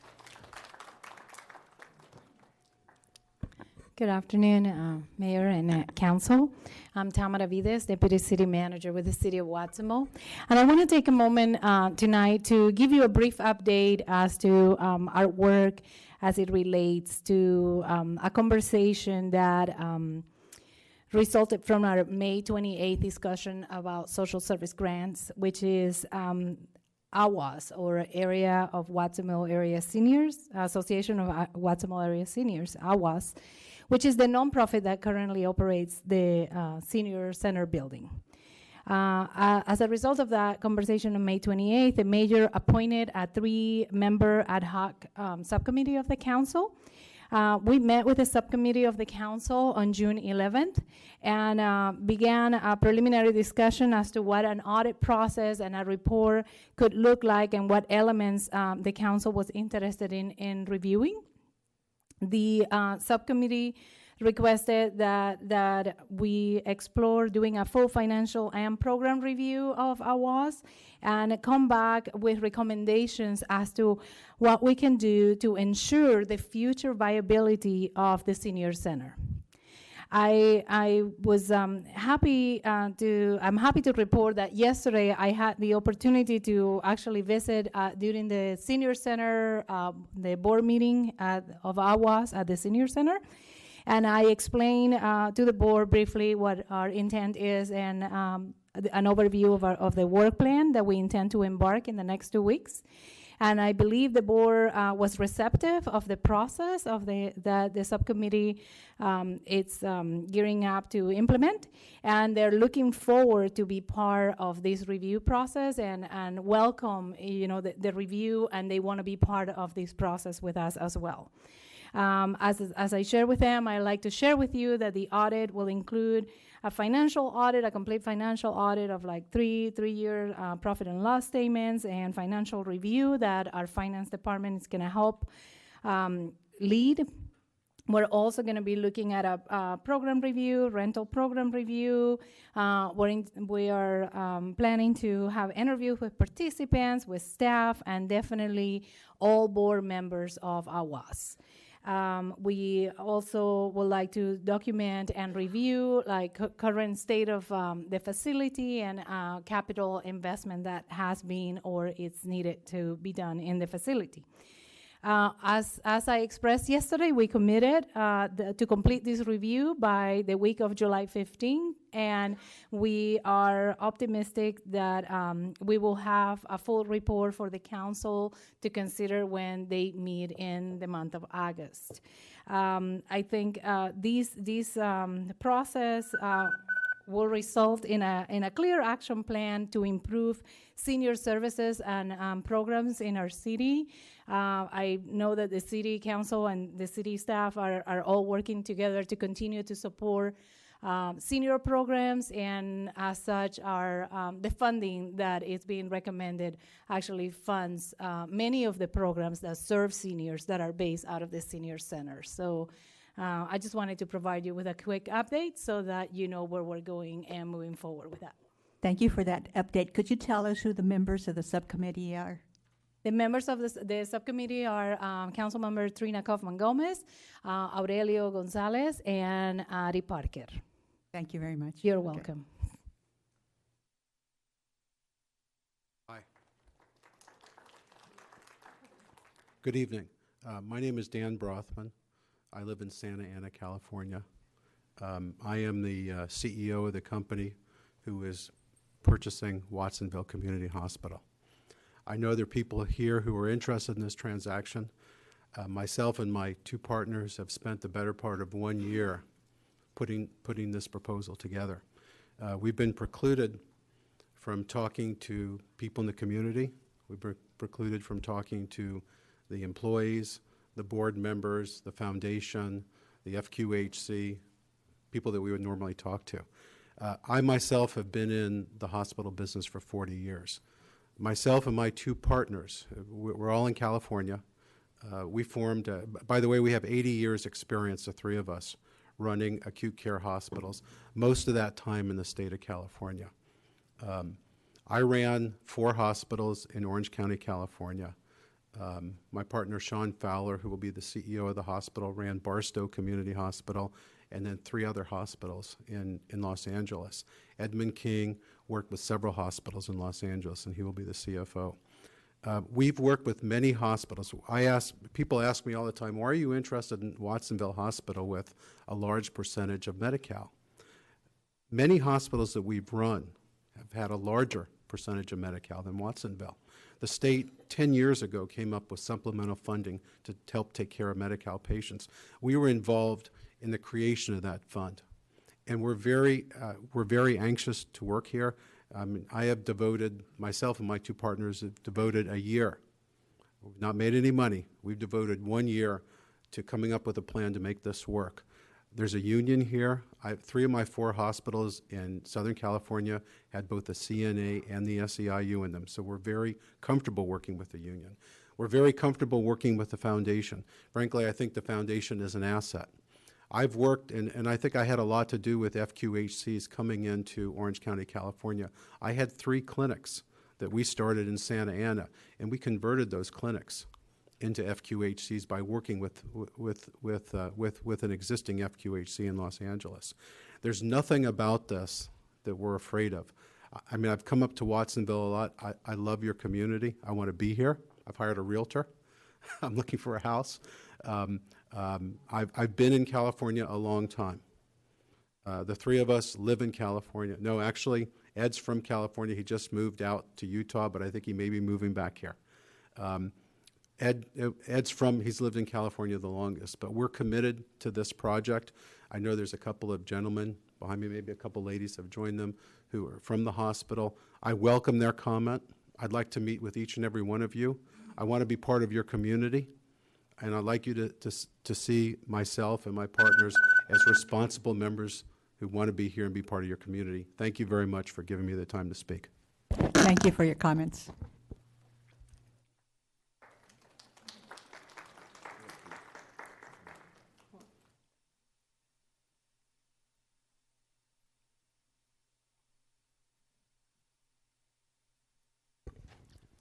Good evening. My name is Kiche Rubalcava, and I am representing the nurses from Watsonville Hospital. I want to start the evening by thanking Felipe Hernandez and Lowell Hurst for always supporting the nurses and being true to their word. We appreciate your support over the years. We are the registered nurses from Watsonville Community Hospital, and we're members of this community. On June 6th, we found out that the hospital was in the process of being sold. And we have serious concerns about this sale. Consequently, we are holding an urgent community healthcare town hall meeting. We are inviting all of you, members of Watsonville community, to attend this town hall. It's going to take place on July 14th, a Sunday, from 2 to 4 p.m. at Watsonville City Council chambers. We would like to discuss how we can work together to safeguard the vital services of our community here in Watsonville. And Dan Brothman, you mentioned your record. We're going to look at your record, and you said some kind words today, but actions speak louder than words. Thank you. Could you tell us, you said on July the 14th, the time? It's from 2 p.m. to 4 p.m. Thank you. Thank you.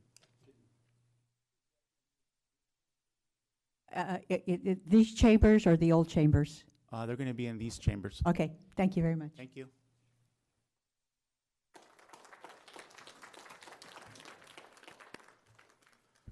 Clay Kemp, Executive Director of the Seniors Council and the Area Agency on Aging of Santa Cruz and San Benito counties. The AAA probably provides more funding to the services offered to older adults at the Watsonville Senior Center than any other organization. The close second behind that is the County of Santa Cruz. The majority of both our funds and theirs go towards South County and Watsonville, One of the big reasons for that is because the city doesn't have the resources to support those services equal to the demand. That's not a criticism, that's a reality that you're facing. I'm here because I believe strongly that stakeholders need to be added to the committee, especially those that fund these services. We're not only experts in what happens in this city in older adults, but we're also the entities that are spending all the dollars. So it only seems reasonable that those that are spending hundreds of thousands of dollars per year be part of that discussion about how those services are delivered. So that's my request. I also support the AWAS request to be included in that committee as well. I think that's an important piece of it. The committee members, I would urge you to look at any resources available and use those in your process for reviewing this. I'm not sure how relevant it is today, but about a dozen years ago, the California Commission on Aging released a report on operation of senior centers. So that might be, one resource to dig up and take a look at.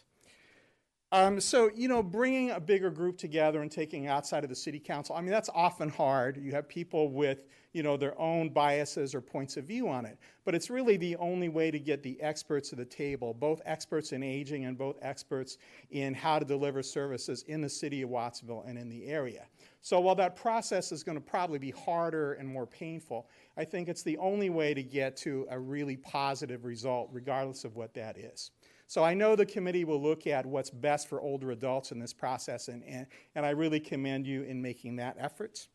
Lastly, while I put my name down here, I want to just share that I was in the Watsonville ER early hours on Saturday morning, and just want to echo that the care I was given by the nurses was just off the charts. So thank all of you for that. I know that's how you serve everybody, and from my heart, that's greatly appreciated. Thank you for your comments.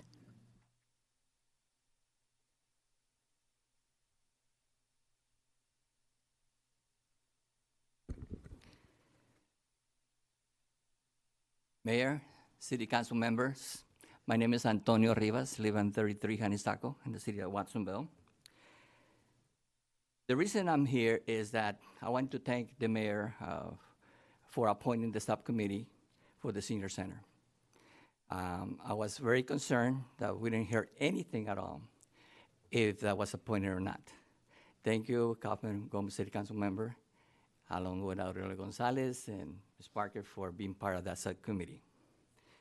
It is my hope that, just to give you some information, our city of Watsonville, we have more than 12,500 seniors in the city of Watsonville, and it's growing.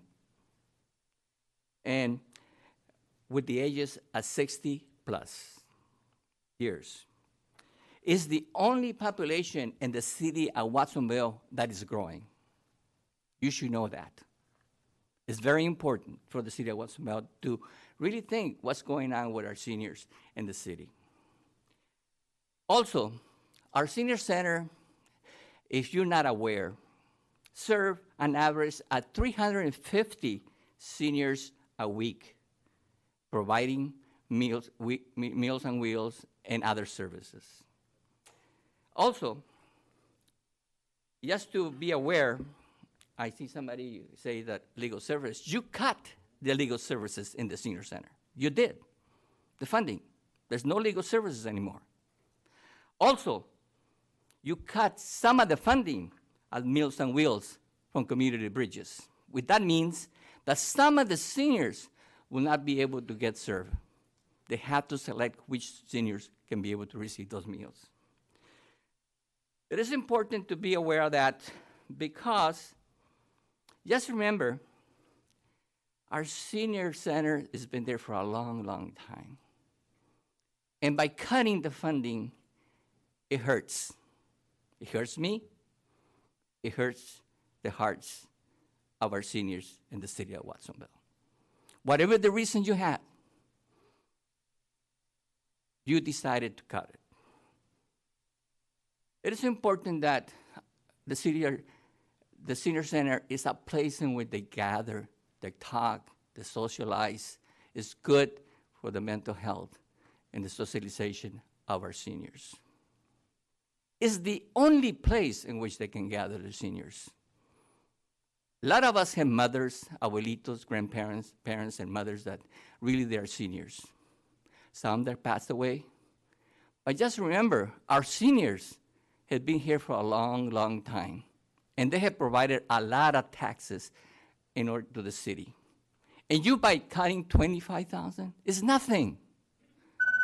It's important that you continue to do that. My recommendation to the city council members and to the staff is to continue talking. May I ask you Also, to? let me finish, please. Thank you. Yeah, complete your sentence. Okay, no, Thank you. I thank you for giving me a little more time. Just your sentence. Start doing in the future an action plan for the senior center. Hopefully, the funding can be part of the city budget and also part of the Measure G.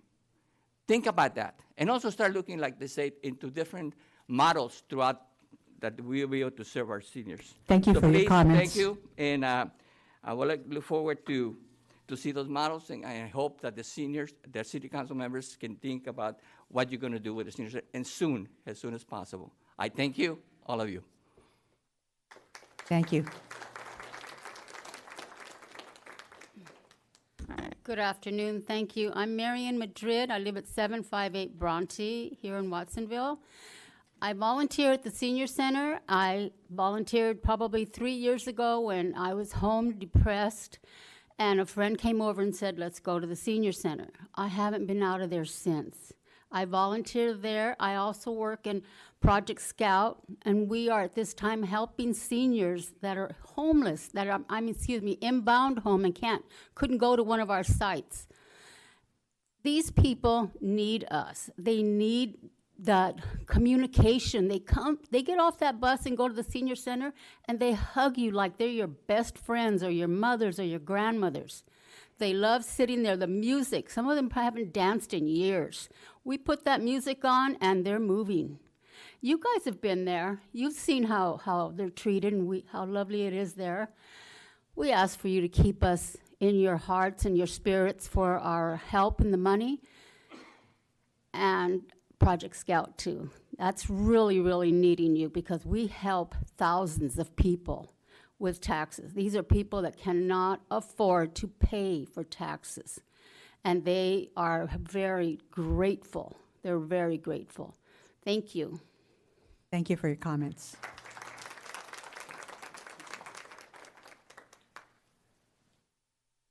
Good evening, Mayor Pro Tem Garcia, council members, city manager. I'm here to give you just a brief update on the Santa Cruz County Board of Directors Flood Control and Water Conservation District Zone 7. Last Monday night, all of these seats were filled with the entire board. They came, and everybody was here in Watsonville. It was great. And I just want to let you know that we greatly appreciate the letter that you wrote to the League of Cities. You know, the county wrote one for the county, and now we have the city. We're trying to get as much support as we can for the Army Corps of Engineers. Jimmy Panetta is working all the time, working on the levee, as you know, but so is Zach Friend and Greg Caput. Everybody is trying to pull together to make this happen. Of course, it's been 30, 40 years. We keep hearing the same things over and over, but I think we are making progress. I noticed that I mentioned that the weeds were growing on the levee that night. The next day, Mark Strudley, I believe it was him or our Public Works, I don't know who, but all of a sudden they were cut. And I really think there's a cooperative effort between our city and the county, and we're moving forward. We can't give up, and we just have to continue to attend the meetings and keep pushing for the levee, because we're small down here. People talk about, oh, you know, Sacramento levees, and, you know, Senator Boxer was here, Feinstein has been here. We've had people here, but we need action. And the trips that they've made to Washington has been very, very beneficial. And I think there will be progress at some point. We're going to see something happen. But I want you to just be informed that I continue to go to the meetings. I know you're behind me. I get emails from people about the levee all the time. The seniors are very concerned, and I appreciate your support, and I think together we are going to make a difference. Time, but we will make a difference. Thank you. Thank you for your service, Nancy. Is there anybody else that would like to address the board or the council? Seeing none, we're going to continue with presentation awards to several students whose name I'll mention in a moment, and their teachers from Watsonville and Pajaro Valley High Schools for the Save Water video contest with the Water Conservation Coalitions of Santa Cruz and Monterey counties. And so the students that we're going to acknowledge tonight are Rosemary Ceja, Jessica Zavala, Jasmine Tapia, Jasmine Jimenez, a lot of Jasmines, Jasmine Limon, Gustavo Nunez, Angel Valdez, Juan Garcia Vega, Maria Vasquez Gonzalez, Dale Poor, who's a teacher, Cencena Lopez, Xochitl Martinez, Brianna Lopez, and Kyla Plumley, also a teacher. Okay. So welcome all. Dear Mayor, City Council, and community members, my name is Tammy Stolzenthaler, and I work in the Public Works and Utilities Department. So yes, tonight we are presenting our winners in Watsonville from our Save Water video contest. This contest is actually sponsored by the Water Conservation Coalition of both Santa Cruz and Monterey counties. This is the 5th year of our contest, and proud to say, of course, every year, most of the winners are from Watsonville, so we're very happy to keep up with that tradition. And we obviously have a lot of excellent digital talent here in Watsonville, and we're very glad to celebrate that with our youth that have made these winning videos. Some of these videos will be presented on KION and Telemundo TV, and others will be on social media and internet platforms. And this is all in the name of getting the word out about saving water in the outdoors, which is where we actually waste most of our water. So we're very fortunate to have our local youth helping to support our messaging and keeping it fresh. So now we're going to have the pleasure of viewing our winning public service announcement videos for Watsonville in 2019. And then our students will come up to receive their special awards. So congratulations.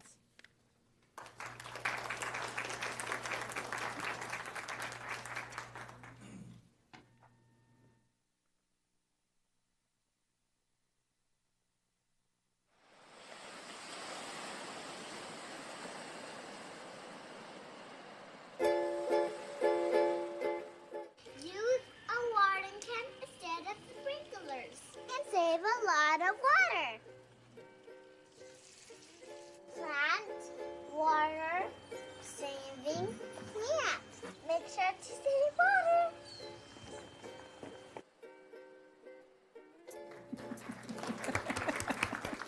water. That was wonderful.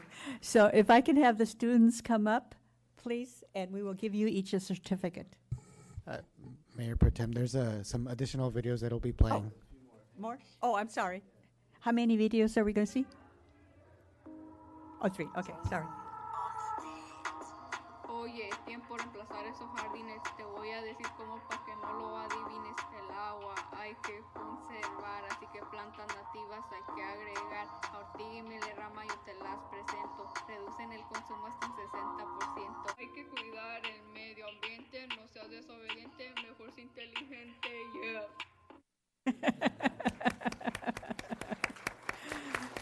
Great music.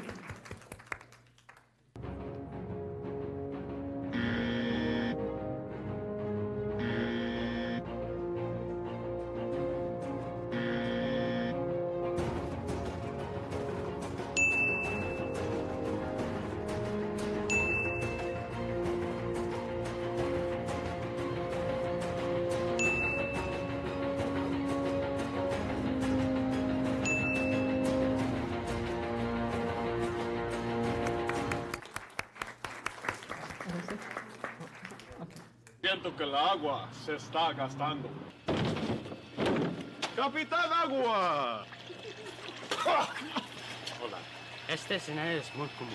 Capitán Agua está sirviendo mucho por todo el gasto de agua cada año. Con el poder de suculentas, podemos cambiar el futuro de jardines. Con esta planta, Podemos salvar mucha agua. Por favor, ayúdanos.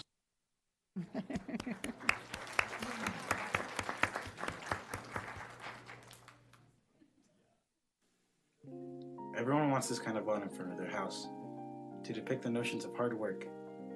Although these lawns tend to cause some problems, they waste an abundance of water and cost money and work. That's why low maintenance gardens like these help improve the environment. They use way less water than traditional lawn using succulents and other low water usage systems to conserve water, which can save you a total of 63,000 gallons over time. So go to your local nursery or garden locations to begin your future water saving garden, because saving the environment is like saving the world. Is your yard costing you a lot of money? Do you just find out alternative to your lawn that will save you money? Wonderful videos, as we know, water Why is not like, start with oh, joining the still lawn more. replacement rebate program? Most water agencies offer an excellent rebate for customers to replace high water use lawns with drought-tolerant, permeable landscaping. The state of California also offers a rebate for losing your lawn. After you join the program, you can have an artificial turf added to your yard or decorate with drought-tolerant plants. For more information, call your local water agency.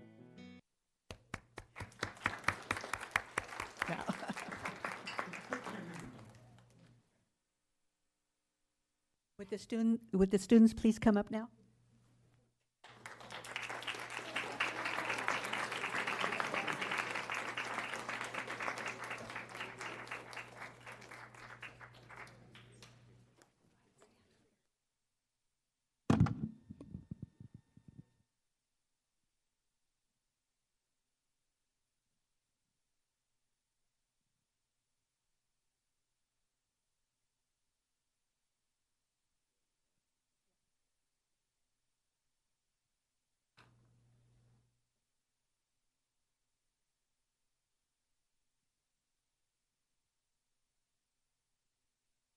This is so exciting to have you all here. You did an outstanding job in terms of supporting our community and helping our community understand the importance of conservation of water.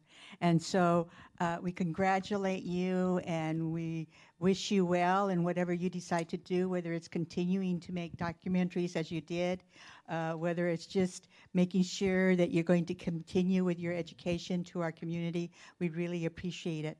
So with that, Brianna Lopez. From Pauco Valley High.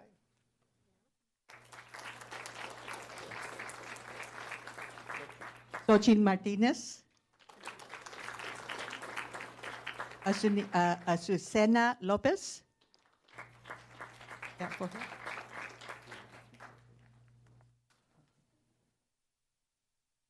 Rosie Ceja.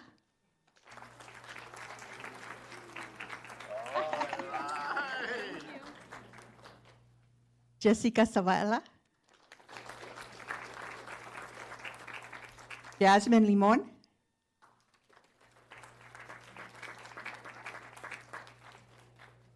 Jasmine Jimenez. Jasmine Tapia. Gustavo Nunes.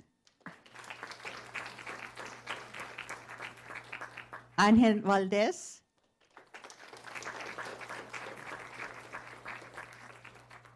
Juan Garcia Vega.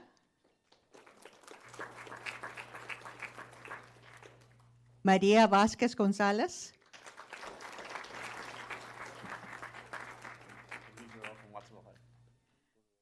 Oh, those were all from Wattsville High. And we have. First one was from PV. Oh. Valley High were the first ones. Oh, okay. And then this is a teacher, Dale Poor. Another teacher, Kyla Plumley? No. Okay. Let's give these young people a round of applause for all their work. Thank you so, so much.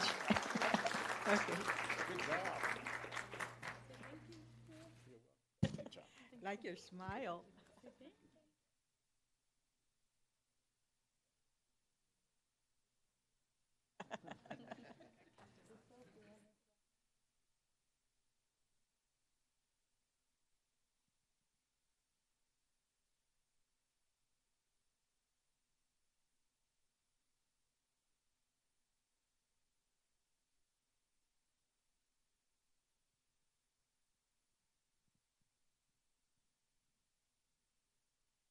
Okay, we will report from our attorney. Do we have a report out of closed session? Yes, we do, Mayor Pro Tem. The council considered 2 items on closed session this evening, but took no final action, and so there is no reportable action out of closed session. Thank you. Thank you very much. We will now continue with a public hearing 11A, consideration of an amendment to the Coastal Development Permit Special Use Permit with Design Review CDP number 00-28 to allow construction of a new auditorium building on the existing Pajaro Valley High School campus located at 500 Harkins Slough Road, APM 018-281-63, filed by the Pajaro Valley Unified School District applicant and property owner. And so we have Director Marion to begin with our report. Oh, you're good. I'm sorry, I That's didn't quite all introduce right. you. I've often been Introduce yourself, confused, Justin. yeah. Okay. Good evening, Mayor, council members, members of the public. I'm Justin Meek, Principal Planner for the City of Watsonville, and I'll be giving the presentation for tonight's project. Just by way of overview, I'll give a background on the project to help explain how we got till today, go over and brief the requirements for amending a coastal development permit to allow the construction of the high school auditorium project, the review process, a brief description of the proposed project, highlight the issues that were analyzed in order to be able to make required findings in support of this action, touch on the environmental review conducted for the project by the district, and also that just note the conditions of approval that are incorporated as part of the action, and again, revisit the findings prior to closing my staff report and opening it up for discussion by the council. Back in 2001, the original high school was approved, and it consisted of approximately 200,000 square feet of development for a student body of up to 2,200 students. The campus itself is comprised by 10 buildings that are clustered towards the center of a large site of roughly 70 acres, within which 32 of which are developable. At the same time of the approval, there was some potential for an appeal at the time. There was some clarification between the Coastal Commission staff and the district that highlighted a number of things, including that any future development, including development on the subject site, which at the time was labeled Building J, would trigger the need for an amendment of the existing permit. Years later, the district embarked on a master plan to identify new facilities district-wide, including PV High. They passed a resolution to put on a bond measure to seek funding, which was later passed that year. A few years later, the district had worked on preparing some conceptual plans for an auditorium on the site. And then a few years later, conducted the environmental review and submitted an application for amending their coastal development permit to allow the construction of the auditorium project. When they went before the city and when it was reviewed by other agencies, including Caltrans, they originally expressed, and at the direction, I should say, of the Coastal Commission staff, Caltrans expressed reservations, well, actually opposition to the city being able to approve it at that time based on airport land use law. And at the time, staff therefore recommended denial because we didn't feel that we could make the findings and support and withstand a lawsuit. At the request of the district, the city council did approve, pass a resolution approving the amendment. This action was found to be deficient by the Coastal Commission staff, and they later clarified that in a letter later that year, indicating that the school district did not have an approved CDP for moving forward with the project. Subsequently, the district moved forward with seeking approval for the athletic field project. And most important, they also, in a parallel process, looked to obtain a settlement agreement with the Pilots Association to address concerns about airport land use compatibility and the state's Aeronautics Act. With that settlement agreement in hand, they approached Caltrans jointly and obtain a letter from the Deputy Attorney of Caltrans providing limited grandfathering for moving forward with approving the project at the time. They also had certain conditions that were required to be incorporated in the EIR and as conditions of approval for any amended CDP for the athletic field project, all of which were incorporated on the permit when the City Council approved the athletic field project, and that action was found to be was not appealed or found to be deficient by the Coastal Commission staff. So here we are today, and we have a new application to be able to move forward with the auditorium project. With that application, we have a letter from Ms. Baines, Caltrans Deputy Attorney, much like the same one we had for athletic field project, outlining limited grandfathering for allowing a new development, again, subject to certain conditions, which I'll go into a little bit.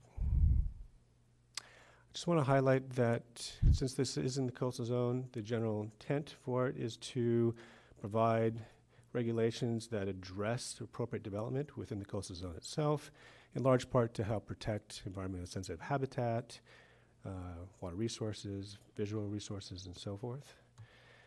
And so when there's any development in any coastal zone property, the purpose of it is to ensure that it conforms with adopted policies and what's called the Coastal Zone Implementation Plan, which is a long way of saying the codified zoning regulations within the city's regulations. For the action before you tonight, the two main findings will be that the proposed project would not lessen or avoid the intended effect of the approved coastal development permit, and that the modified project would be otherwise consistent with the city's certified LCP and, again, all those development regulations.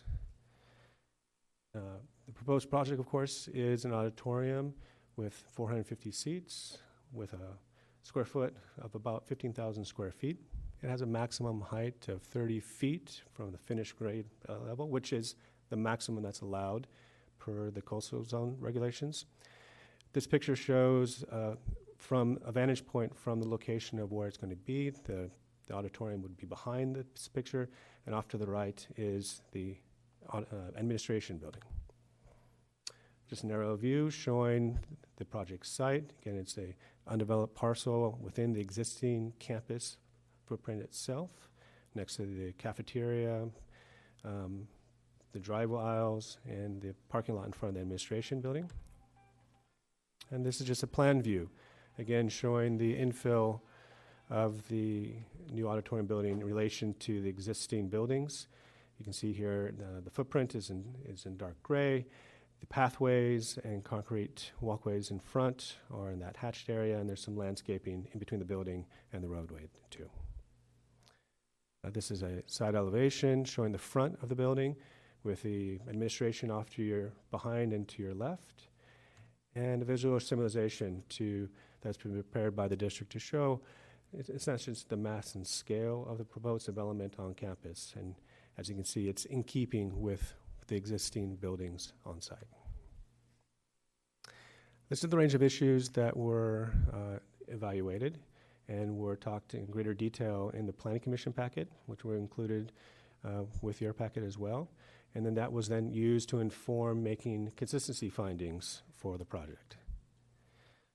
Just an excerpt of the first couple ones. On the left are the specific development regulation sections, what they are about, how it's consistent, and some notes substantiating that. This then was incorporated in the findings. The environmental review for the district was done by the district. They're the lead agency per CEQA. Back in September of 2017, they adopted an MND for the project. Note that the mitigation measures as part of that document have been incorporated as new conditions of approval for the permit. This is just a list of all the conditions from the original permit. There were 100 of them per the settlement agreement with the Pilots Association and the EIR for the athletic field project, and as well as the new conditions of approval at the very end, which are conditions 26 through 29. So based off of the analysis and the conditions of approval, the City Council may make findings in support that the proposed modification would not lessen or avoid the intended effect of the approved coastal development permit, and the modified project would be consistent with the LCP. The Planning Commission has already reviewed this and also made the same findings in recommending that the City Council approve this project. And so therefore, the recommendation is that the council adopt a resolution approving the amendment to CDP number 00-28 to allow the construction of a new auditorium building on the existing PV High campus located at 500 Harkins Slough Road. That concludes my presentation, and I'm available for any questions you may have. So at this time, if council members would like to ask clarifying or technical questions, this is the time. Katrina? Thank you. I know that it was very contentious the last time we brought this up. I just want to be assured that it's now in our pay grade to make this decision, and we don't make the decision and then it goes back somewhere else. I know that we had that going back and forth. So it's our right time to do this without having to go back to any other agencies. Would that be correct? Yes. Okay, good, because I don't want anybody to spend more time and effort and money for something that, let's make sure that we're following the right channels to get all that done. The other question is this an extension of the current permit for the fields, or is this a separate permit in So when the fields were approved, it was an amendment to the original permit. This is also an amendment to the original permit. So all based on the original permit and everything. And is there a timeline at play for if this were to be the approval process today, what the timeline would be in terms of the construct and If I completion? remember correctly, they have a year to start construction. Okay, and then I think they also have an extension period of a year as well. Okay, so maybe something like class of 2021. I'm just sort of giving some goals out there for some of the students to know when to have an idea of when this could be done. I know they're all anxious to hear, so I'm as well to know when I could see this building go up. Other questions? Felipe? So we're all good with the Department of Fish and Game, Caltrans, Aeronautical, or local airport. We're all good? Yeah, we received a letter from Caltrans deputy attorney that outlined the approval process under, as they called, limited grandfathering under certain circumstances and conditions, all of which have been incorporated as conditions of approval for this project. And the Coastal Commission, everything's good? Once you approve it, provided that you do, we will formally notice them of the action, and that will start the appeal period. Okay. Other questions? Lowell? Are there any mitigations proposed for entrance or traffic control or emergency access? There's an existing mitigation measure that deals with traffic control. That was part of the athletic field project. That was of concern given that the potential large attendance. There isn't a separate mitigation measure for the auditorium project, but I will say that it's only 450 seats, and is therefore intended to accommodate existing student body, not further intensify the site. Thank you. More questions? Felipe? So the flight plans and everything, it's all been sorted with our local pilots? I should state that also the Pilots Association, their lawyer, Caltrans, all of which were notified in advance of the Planning Commission and this meeting, and we have not received any comment from them. That's good. But just for clarification, you did state that after we approve this, that the appeal period does begin. So somebody could come out of the woodwork. Correct. And appeal this. They have a window of how many days? I believe it's once Coastal Commission receives notice, that's when they start the appeal period. And the appeal period, I believe, is either 10 or 14 days. Okay, good. Thanks. That's good to know. And any further questions?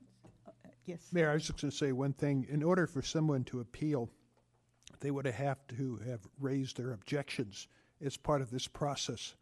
And staff has indicated there have been no objections as part of this process. So although there is the bare right to appeal, the legal success would be very dim.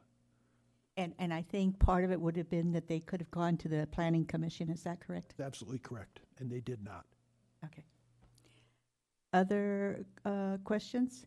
I have one, and I need some clarification. How does the new auditorium meet the stormwater management requirements? Well, I can try to address that. Those details were evaluated by our engineering staff.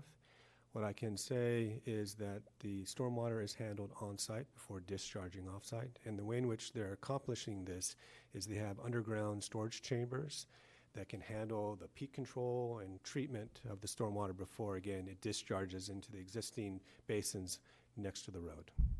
Okay, thank you. So this is a public hearing, and so at this time, anybody that wishes to address the council on this item, please come forth, and we will gladly listen to you.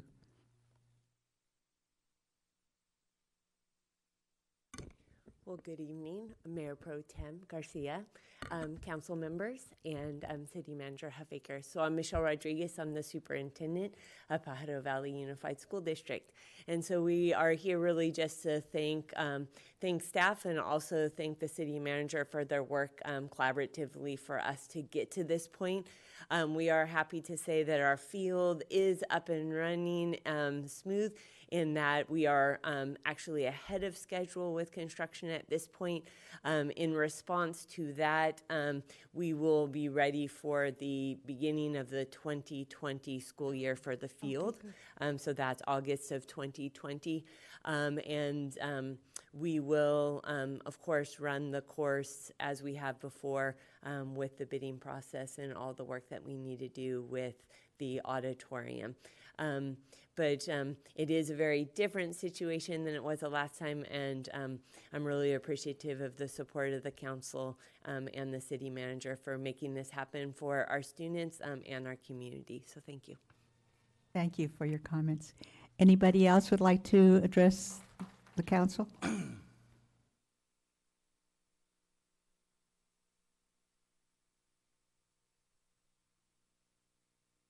Hello. Good evening, Watsonville City Council. Rebecca, I'm sorry to hear about the loss of Paco's grandfather. I hope he gets better. My name is Daniel Dodge Jr. I live at 618 Lincoln Street. I am a lifelong Watsonville resident, parent, and community member. I'm here tonight to ask you to support staff's recommendation to support the construction of the new auditorium at Pajaro Valley High School. In 2012, Watsonville taxpayers, citizens, and homeowners voted for Measure L, which was a bond to upgrade our schools in the Pajaro Valley Unified School District. If you look at your property taxes, you'll see it on there. A majority of us here in the city of Watsonville voted in favor of Measure L because we wanted to help our schools, give our teachers a better place to teach, and also help overcrowding at Watsonville High School. This bond was helped pass by community members, business owners, taxpayers, teachers, and students.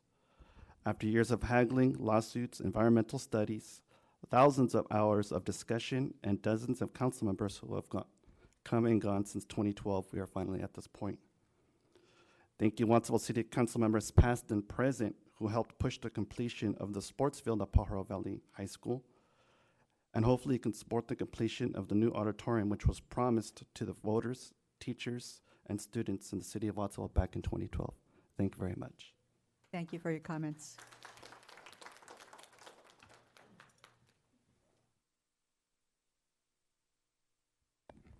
Thank you. My name is Dan Hernandez. I was one of the original on the Bond Oversight Committee when it came for Pajaro High. And yes, we made a lot of promises back then. I made sure that the site was safe, and Al can attest to that, right, Al? So I even had to sue the city to make sure, and the Coastal Commission, and the state of California, and the city of Watsonville, to make sure it was safe for our kids. Now I know it's safe. Stop dragging your feet. Give the kids what they should have had a long time ago. It's time. And it's, you know what? And it's also good that everyone here should understand that when it comes to the Coastal Commission, we can say yay here, but they can say nay. But take a look at what they did to that monstrous building that they just put up across Highway 1. So if anyone says nay now, wow, Let the kids have what they need. I know they do, and I'm going to do whatever I can for them. Thank you. Thank you for your comments. Is there anybody else that would like to address the council? Seeing it, I bring it back to the council, and I will entertain a motion now. I'll so move the motion forward. I think it's a very positive step in a good direction for our youth. I'll second it. Ari, I think I got Ari. Okay, is there any discussion, further comment or question? Yes, Felipe? You know, in my district, I have a lot of students that go to that school along Ohlone Parkway. But it's crucial that if anything does come up, that everybody that's here that does also, like, I'm kind of coattailing on what Dan was talking about. If it comes to going down to the Coastal Commission, it behooves us to take buses and take bus loads to go over there, just like we did last time for the high school, to be there for the students. Last time we took like 5 bus loads of students and people from the community in Watsonville to get that high school from to meeting out to the Coastal Commission. So we need to be there for the students. If it takes us going to a Coastal Commission and making public comment, then that's what we got to do. Thank you. Anybody else? Trina? Yes, Dr. Rodriguez, I'm very pleased that we can do this on a much more uplifting way of making progress happen. I know that it was very stressful, the last process we did, because the streamline wasn't there. And I think that from the experiences of having come before us on the fields and what that learning process was of the right way to do things and which step before the other, I think that this is another reason why we've been able to work collectively on something that's going to help this community and help our students out, and put the bond money where it's intended to go for what the goals were with this particular school. So again, I'm sure that we can also contribute letters of support if they are necessary to get to the Coastal Commission if this is the next hearing process that takes place. But by all means, I think half the audience is here, making sure that you can see that we're all for you on this vote. Lowell, did I see your hand? Oh, yes, thank you very much, Mayor Pro Tem. This has been worked on for an awfully long time. And so it's wonderful tonight to finally see this come to fruition. And as audience members have said, give the students what they really need and the parents what they really need as well. And so I think that there's a long history and it's very convoluted, and some people may have some different opinions on it, but I think we've crossed that bridge, and hopefully that everyone, the Coastal Commission, the school district, the city council, all the parents and the voters of the community have learned some important lesson here about how long it really takes to get the big job done in this community. And so let's use those lessons to do a better job in the future and move forward. Thank you. Aurelio. Yeah, I just want to close with, Pajaro Valley High is now going to be a complete school. And so I congratulate you guys on that. And it's a job well done by the community. I think I will only put one thing, because I am a baseball guy, I coach baseball. We do need a baseball diamond for the boys. I don't know what that'll take, but I think that's the next step we need to work on. But otherwise, I think the community overall stuck together, and we made this all happen. So this is called vote. And I'm hoping to hear unanimous on this vote, and we'll see. And what it does for me as a native of Watsonville and being part of the processes we've had to follow is I think it's going to give a strong opportunity for the school district, the Pajaro Valley Unified School District, and the city to really become true partners for all our students. So with that, City Clerk?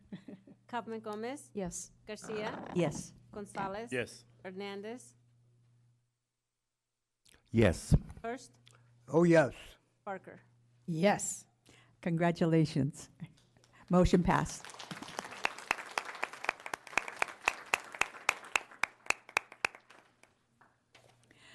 On the agenda is item 11B, consideration of plastic reduction ordinances for the city of Watsonville. And we have our Director of Public Works. Oh, no? Oh. They didn't write that down. I'm sorry, Michelle.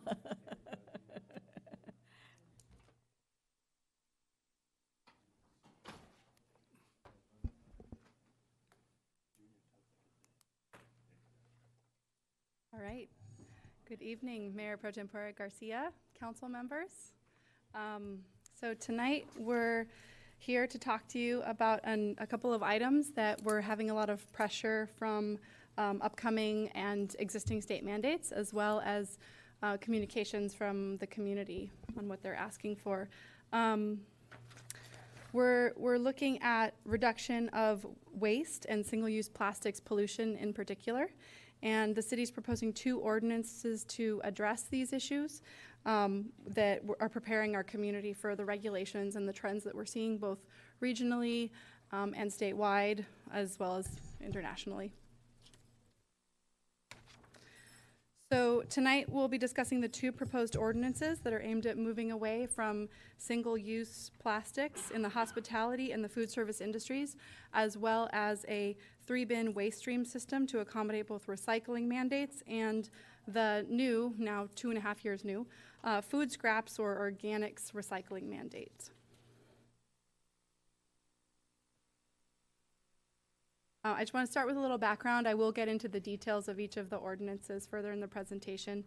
The single-use plastics are considered single-use, meaning one time or few uses, and most plastics are downcycled or recycled into a lower grade plastic.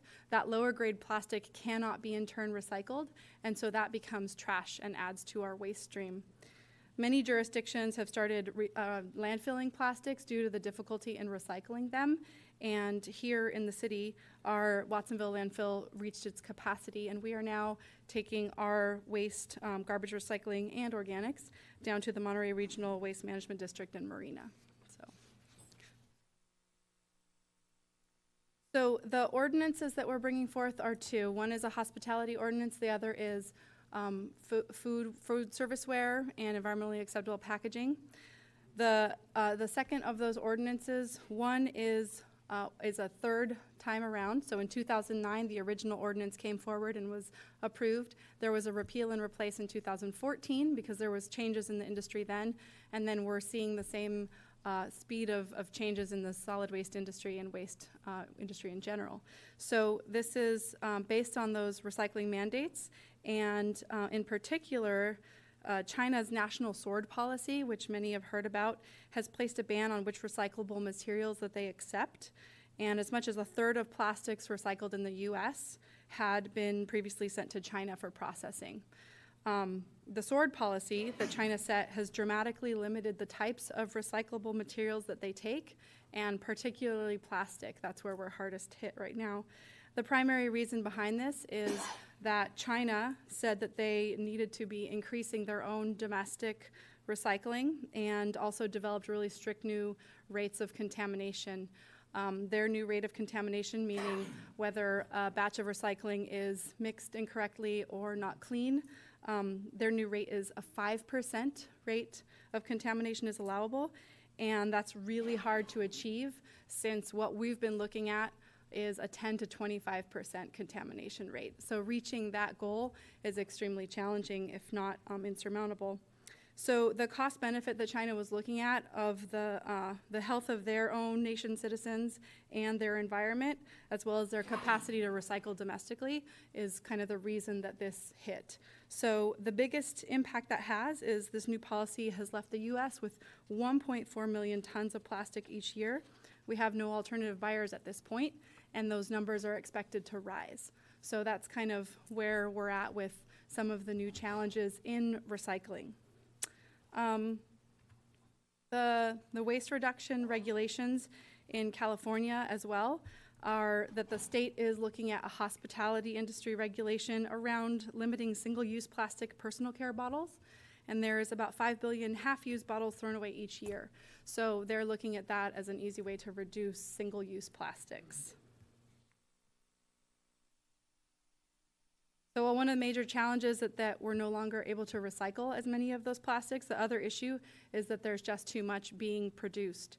So there's about 3 billion metric tons of plastic produced globally, and that's since 2017. And also, several groups have pointed out that there's, on the estimate of 500 million disposable straws used every day. So that was something that was requested of staff to look into. And over time, all these plastic fragments become what's called microplastics. And those microplastics release toxins into water, soil, and get into our food systems. So several health studies have shown that there's numerous health risks related to routine use of plastics, and people are exposed to those chemicals from the plastic products they're using, but also air, dust, water, and food. So this is another one of the concerns that's happening globally. So I want to share a little bit about another mandate from the state, the regulation for food scrap recycling or organics. And that one may sound like a separate issue, but you'll see in a moment why that really relates. In March of 2018, the state of California mandated that cities require organics or food scraps recycling. So that means that all Watsonville businesses are to divert organic food scraps in separate bins. And that mandate was set to go into full implementation, and they're required to comply this year. So we've been working with businesses for the last 2.5 years. We had a pretty robust outreach program and dedicated a year to piloting with businesses that were ready to go on board and volunteer. That pilot program proved very successful, in particular because there was a lot of back and forth with staff. And then now the last 1.5 years or so has been full implementation, and it's exciting to say that we've got over 50 businesses participating in this organics recycling program. So that's been very successful. Additionally, schools are now being asked to comply with this mandate, and the state has asked cities to work with the schools. This shouldn't be a big challenge for us because while we have done this with the businesses already, we can take that model and support our schools in the same way. And then the next mandate will be to launch residential organics in 2020, so that'll also be coming. 2022, sorry. So the reason the state is moving in this direction is both to target reductions in waste and also greenhouse gas emissions that are caused by landfilling rather than composting organics waste. This aligns with our climate action plan of reducing, diverting food waste and all recyclable materials and garbage by 80%, and then also reducing greenhouse gas emissions. The organic mandate relates to the 2 ordinances that you see today, in particular the food waste ordinance, because when foodware that is plastic gets into those organics bins, those loads are often rejected by the location that we're sending them to. So that industrial composting facility that takes our food scraps will reject a load if it's contaminated with plastics or other garbage. When our loads get rejected because of that contamination, this can result in fees, and we have to transition this over to landfilling rather than the composting facility. And also it forces us to lower our numbers, and meeting those mandates and those diversion rates is a challenge that we're trying to meet. And any time a load gets rejected, it's more challenging to meet those diversion rates that the state has for us. So moving over to compostable products will support less contamination in those organics bins, and both in businesses and also at home because they're related to food products. Additionally, we're facing stormwater regulations that are coming up. Stormwater pollution prevention will require a lot of adaptations from us in our waste reduction and litter efforts. These will include laws that states that anything smaller than a cigarette butt will not be allowed into a storm drain, which by the looks on your faces, I feel the same way. That's a huge challenge that we're going to be faced with. Our stormwater manager is looking into which track we're going to take and how we're going to deal with that. Places like LA are facing solutions like this stormwater sock that you see here. There's several socks. And this is a stormwater pollution capture device so that you can capture all those items that the water board is going to be regulating cities in. It seems like an easy fix rather than changing the behavior of an entire town and changing our waste and litter. But this picture that you see here of those stormwater socks is about $1 million just for that outlet, and there's dozens of them in any given town. So that is obviously not a financially feasible option to this. So all of these things support each other as we look towards the mandates for recycling, organics, stormwater, and they're very connected to keeping our town clean. So as we're looking at compostable food serviceware, we're seeing this as a responsible and sustainable choice for our community and also for the environment. And these compostable cups and plates and clamshells, cutlery, everything is now available, and it's made from sources like paper, sugarcane, cornstalk, among many others. It poses less danger to humans and wildlife and reduces plastic contamination, as I mentioned, of the organics. Additionally, we've seen that the increased demand on compostable products has really changed what's out there and what's available, and also the cost associated. When businesses started moving towards compostables just voluntarily a couple of years ago, between 5 and 3 years ago, the cost was much higher, the products were worse. Many of you may have tried those. They weren't great. The industry has changed substantially because of that demand. So, and then additionally, a lot of these are available locally, and so that's one of the things that we're hearing back from businesses when we talk to them. So I'm going to get into the details of the two ordinances now. The food service components include requiring certified compostable food serviceware. This includes for dine-in and takeout, and that certification ensures that it is truly compostable in an industrial facility. Then the next piece would be plastic straws, and those are currently prohibited by the state of California. However, they only pertain to dine-in establishments. So our ordinance would include prohibiting plastic straws for fast food and takeout as well. There is, of course, an exemption for individuals that identify themselves as having a disability that would need straws. And while the compostables are definitely a leap in the right direction to reduce the persistent waste of single-use plastics, and we're looking at a sustainable solution to encourage a shift towards reusable and away from those single-use products. So along those lines, the requirements that are proposed here are the inclusion of a 10-cent single-use to-go cup charge, and then this is aimed at a change in behavior towards those diversion goals.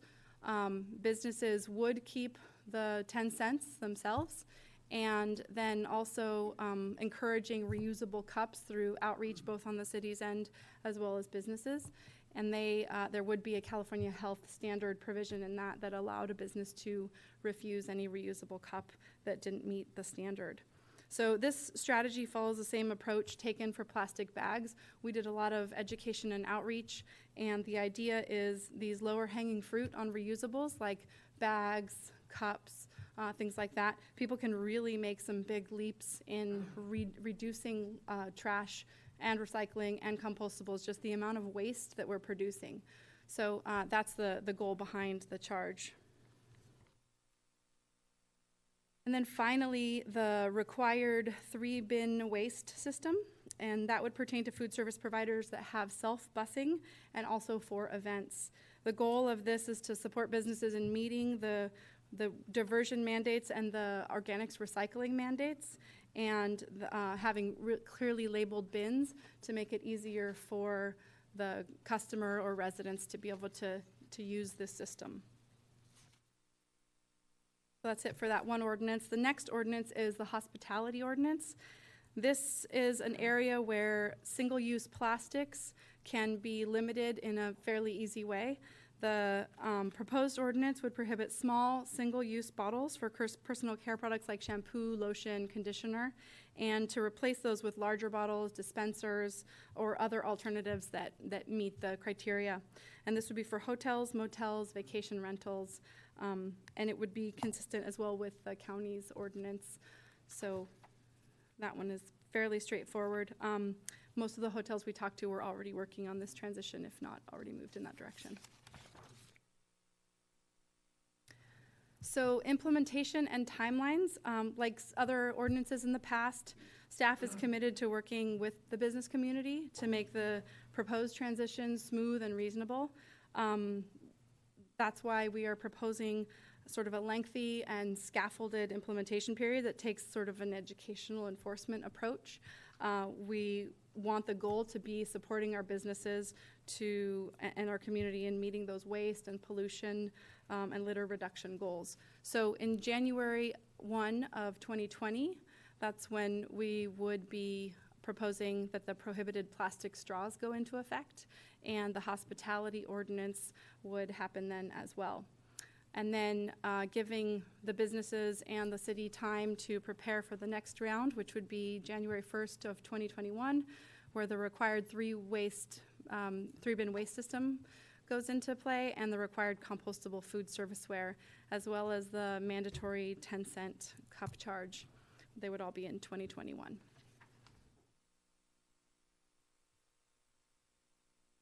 So as I mentioned before, we've always worked very closely with our community, business residents alike, and when new ordinances arise, when new mandates come down from the state, this is where our approach is very unique, and we stand by that approach. One example is the organics collection that we have just piloted and implemented so successfully. We were only required to collect organics, to provide organics collection service. We did not do that. We took a path of collaboration instead and had a pretty robust period of piloting, and that did show some success that we're really proud of. Like I mentioned, the county and other cities are now asking to see that model. So when this organics got implemented, again, the minimum requirement is just to collect the organics. Our model has been so successful that we're being looked at by other cities, by the county, to see how do you make that so successful. The reason it's important that we have that success is that we have less loads turned away, cleaner loads, less back and forth on auditing loads. So that's the model we take. And I think moving towards compostables and the proposed components of these ordinance is no different. We're here to support and achieve success as a community with our business community and with the customers of those businesses. So in our efforts to communicate with our community prior, we did reach out to several businesses over the last 6 months as the requests were coming in for ordinances like this. And then more recently, we did targeted outreach on the specifics of this ordinances to about 23 businesses and counting. It's still going on. The businesses included small local shops, large chains, fast foods, dine-in restaurants, gas stations, farmers market, and hotels. Many of them said they knew this was coming because of the changes that they've seen regionally and the new laws that are coming. So this was not a surprise to many of the folks we talked to. Almost half of them were either already using compostables in some form or another, maybe not completely. We did have a few that have completely gone over to compostables, and this is not due to any requirement that we've asked for. One of the comments that came up a lot is that customers are asking them if they provide compostable materials. And so about half of them were already using those compostables or transitioning as we speak. And one of the primary questions that came up for businesses, we did have a survey that we did and questioned them. We wanted to hear the challenges as well. And one of the primary questions, as you would imagine, is concerns about what the cost would be, which is what we assumed would happen and why we wanted to know what the biggest concerns were there. So in order to address this, we really can't have this discussion around these ordinances without talking about cost. It's a very real thing. And transitioning to more sustainable choices in the beginning often does end up being a little bit more of a cost as it tapers off and becomes more mainstream. So there would definitely be a cost to businesses from moving from plastics to compostables. And city staff have started doing that cost analysis already. As part of the outreach, we wanted to be prepared with some thoughts and ideas on what's happening. We did reach out to Berkeley, who's already done this and has dealt with the same issues. And we're developing that. We discovered that there's not a one-size-fits-all answer to that cost. But there is something that staff is looking to do, which is create sort of a roadmap for how to find the cheapest resources available. And what we found and what was reinforced by other cities was that in some cases, getting bulk of cutlery from this location from Webstaurant online was cheaper than doing it locally at Better Brands, or for example, things like that. And so we did ask and survey our own local businesses on where do you currently get your products, and where would you get your products from if available. So that's one of the things we're looking at. And the cost is looking like if you were to take various different products from different locations and have the quantity specifically tailored to what you need, we can get it to a place where it's not a huge cost for the businesses.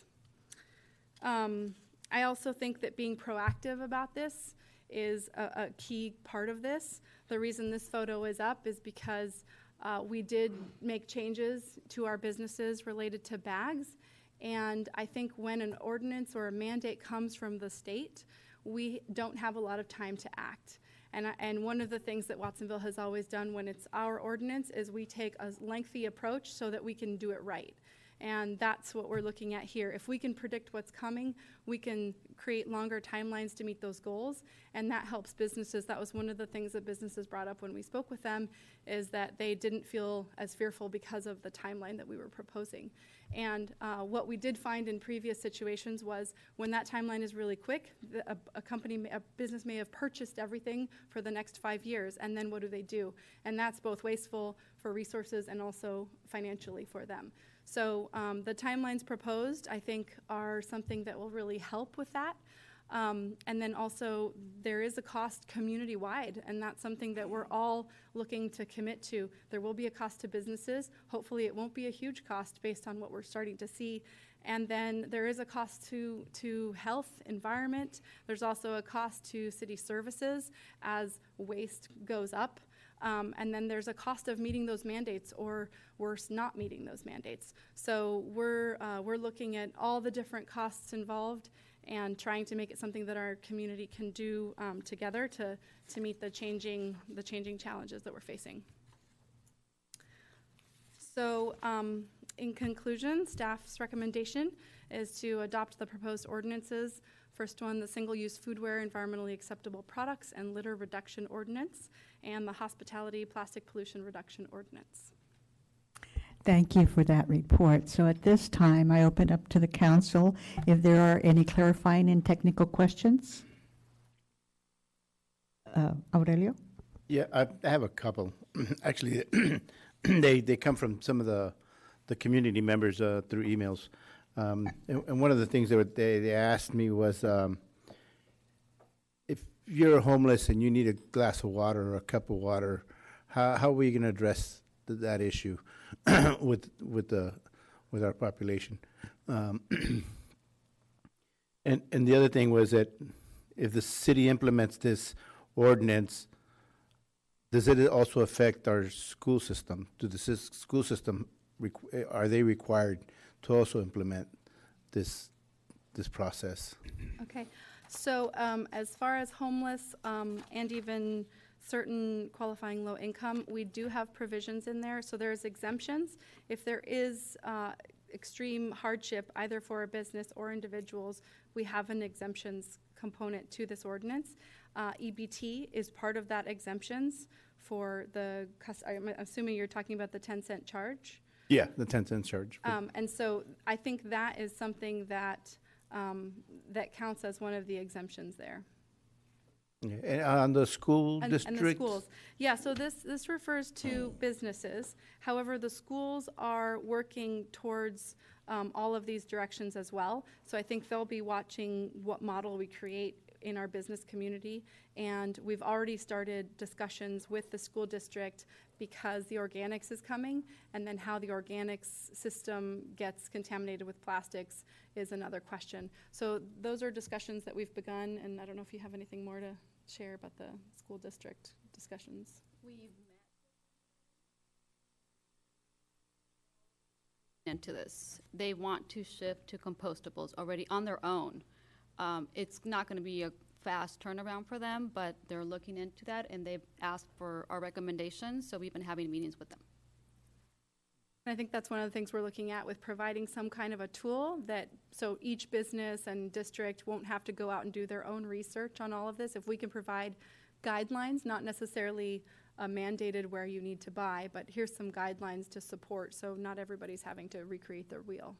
And one last question, and this is in regards to enforcement of the products, which I think is going to be significantly kind of difficult in a way, and due to the fact is, and I hope that the rest of the municipalities around us, fall into place, because I mean there'll be obviously business people that will go over the bridge, and I still see it now. I still see styrofoam being used when it actually shouldn't be used at all anymore.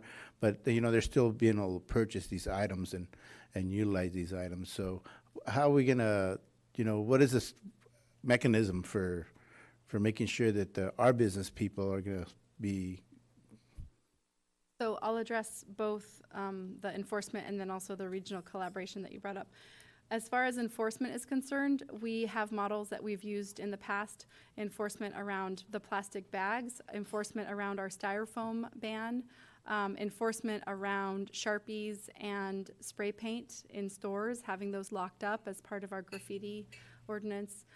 Those are all things that we do, and we do it as efficiently as possible. What we do is we have outreach efforts, new outreach efforts that come, and then we have our list of other things that we check in on when we go. So if we're going out now for organics mandate, and we're going out to help support the organics transition for businesses, we also have a list of things that, does your business hit this, or this ordinance?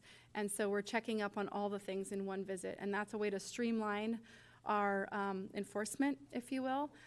Is really just a dialogue between businesses, and they are connected to us. They reach out to our staff that go and do that program, but then we fold in the new pieces to existing business outreach efforts. And so that's the enforcement piece.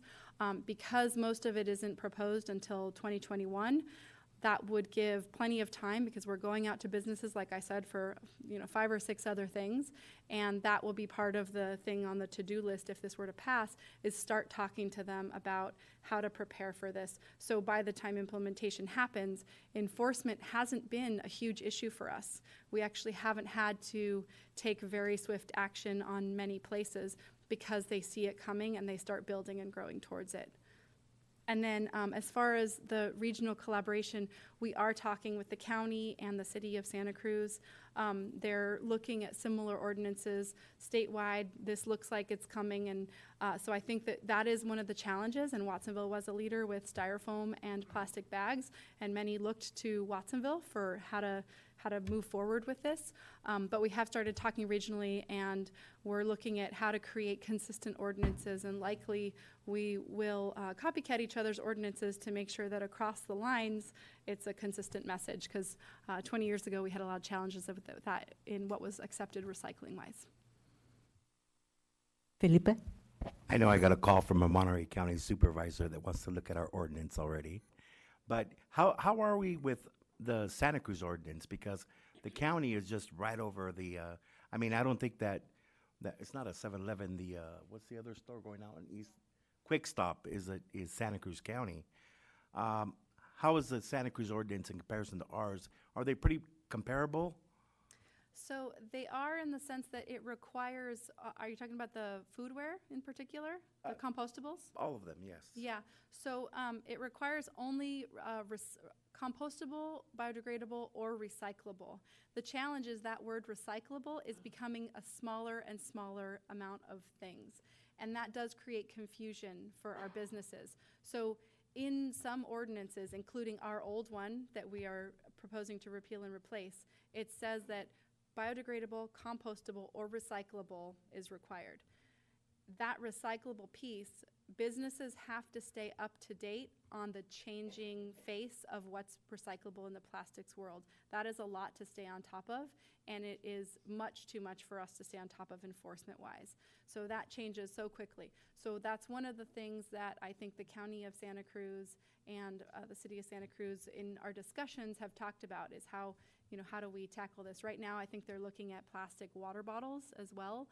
We haven't gone down that path, but they are looking at plastics in general. And so theirs does say at this point recyclable, but they are also looking at a 10-cent charge for to-go cups, which is why we went with the 10-cent as opposed to the 25-cent, which is really where people recommend it go as far as being able to truly make a change in behavior. So whether that comes down from the state in the next couple years or not remains to be seen on a 25-cent charge, but we're staying consistent with the county on that, and we're in discussions as they look to develop theirs so that we can provide them information on the direction we go in, so we stay consistent across county line in particular. Lowell? Oh, I'm really glad to hear the cooperation with the county, because this is a regional problem, and if you can walk across the street and buy styrofoam, which you may be able to do, or don't have the same requirements across the river either, then it becomes, a harder to enforce issue. And of course, a lot of merchants buy their products in bulk, and they buy them in advance, and they might buy them even outside of the area, and you will still see styrofoam containers in the community for a while, it appears. And so when it gets down to contamination, what can people do to make sure their recyclables are cleaner so that, we don't have to bury all that stuff in the landfill all the way in Marina? And is there a difference in tipping fees between organics and non-organic waste that we haul out? Yes, there is a difference in the fee for organics. Let me see if I can find that for you. And then as far as what people can do to make sure recycling stays clean, we do have visual and words on all the bins. We try and update that as often as possible because, like I said, the recyclables in the industry change a lot. And did you know where that was? Well, I think in particular with the self-busing bins, it's already a challenge for merchants and food providers to educate the public as to what goes in which bin. And so there's going to have to be a focus maybe by children with their parents and others to know which bin to use. It's sort of like the single-use bag again. There's going to be some pushback. And you do recall that many people were concerned that they would have to pay 25 cents for a paper bag, but they could avoid that if they brought their own reusable bag. And gradually, people have learned that. But it does take an educational outreach, and that'll probably require some enforcement with merchants and providers, as well as encouragement of school children to educate their parents. Yeah, and we do have a robust school program that focuses on recycling. As you may have seen in these photos, we have schools that have taken on recycling and organics, and they're looking at that. So we're getting the youth to do it through our school programs. We're also, as you mentioned, with the enforcement, like I said, we do take kind of an educational enforcement approach, and that was successful with plastic bags going to the businesses. And then the outreach effort that the city provided was a ton of community events and free reusable bags. And we're doing the same now with hashtag plastic free Watsonville, hashtag Watsonville sin plástico, the bottles that you guys have up there. So we're here to support with resources, with community events, with messaging on that front. And then as you mentioned, how are the people in self-busing restaurants going to deal with that? This is some examples of what we're doing locally, and making sure that there's clear signage and that it's not just in words, but it's visual as well to make it really simple. A lot of these, even looking at the lid type, helps clean the waste stream so that it's clear that you can't fit something in a certain area, or it forces you to have to look at recycling or organics prior. And then moving towards compostables really supports this, because if compostables get into the organics bin versus the garbage, that's going to be okay, whereas plastics getting into the organics bin doesn't work. That's where we get into trouble. Well, thanks so much for your efforts. Felipe has provided us with some metal straws here, so we're getting educated right away. So Hopefully the public will catch on. Thank you. Oh, and I believe I didn't answer the question about the fee for Yes. garbage versus organics. So garbage service is approximately 42 a month. Garbage service is approximately 80 to 90 a month, and then organics is 42 a month. So garbage is more expensive than organics. Thank you. Trina? Thank you. You know, we're throwing the word organic around, and we got to realize that, you know, don't panic, it's organic in terms of the produce that are in some of the fields. But your term of organic is a lot broader. Can you sort of elaborate a little bit more of using that term over something that's like a biodegradable, so that people know a little bit more? Because I'm thinking, well, it's only my salad because I've got organic produce in the salad, but it's really not. So can you talk a little bit more about that? I think that's could confuse some people. Thank you. Yeah, that's a great clarification because I do think there's a lot, that word is thrown out in a lot of different capacities. For the sake of what the state mandate is, organics, which is why we always use in parentheses food scraps, is any food scraps, and it doesn't have to be certified organic food scraps. It's any food scraps. There are parameters around that, but the organics, for the sake of organics collection, is food scraps. And it includes meats and things like that, which wouldn't be organics or compostables in your home composting. So again, for clarification, these are going to an industrial composting facility. Compostable products cannot be composted in those compost bins that the city provides. And meats and cheeses, dairy cannot be composted in your backyard bins. But the industrial facility can compost anything that is compostable. Back to your question about biodegradable. Biodegradable is the bigger circle. Compostable is within that. So biodegradable will just mean it breaks down. Compostable means it is an organic material that comes from and can return to a natural state. And are you looking at this ordinance being also shelf product, like you're going into, Target or somewhere else, and you're saying, okay, I need to buy the one-time use utensils because I'm, putting together stuff for barbecue. Are we going to be going that route with this on having those plastic products not on the shelves for sale?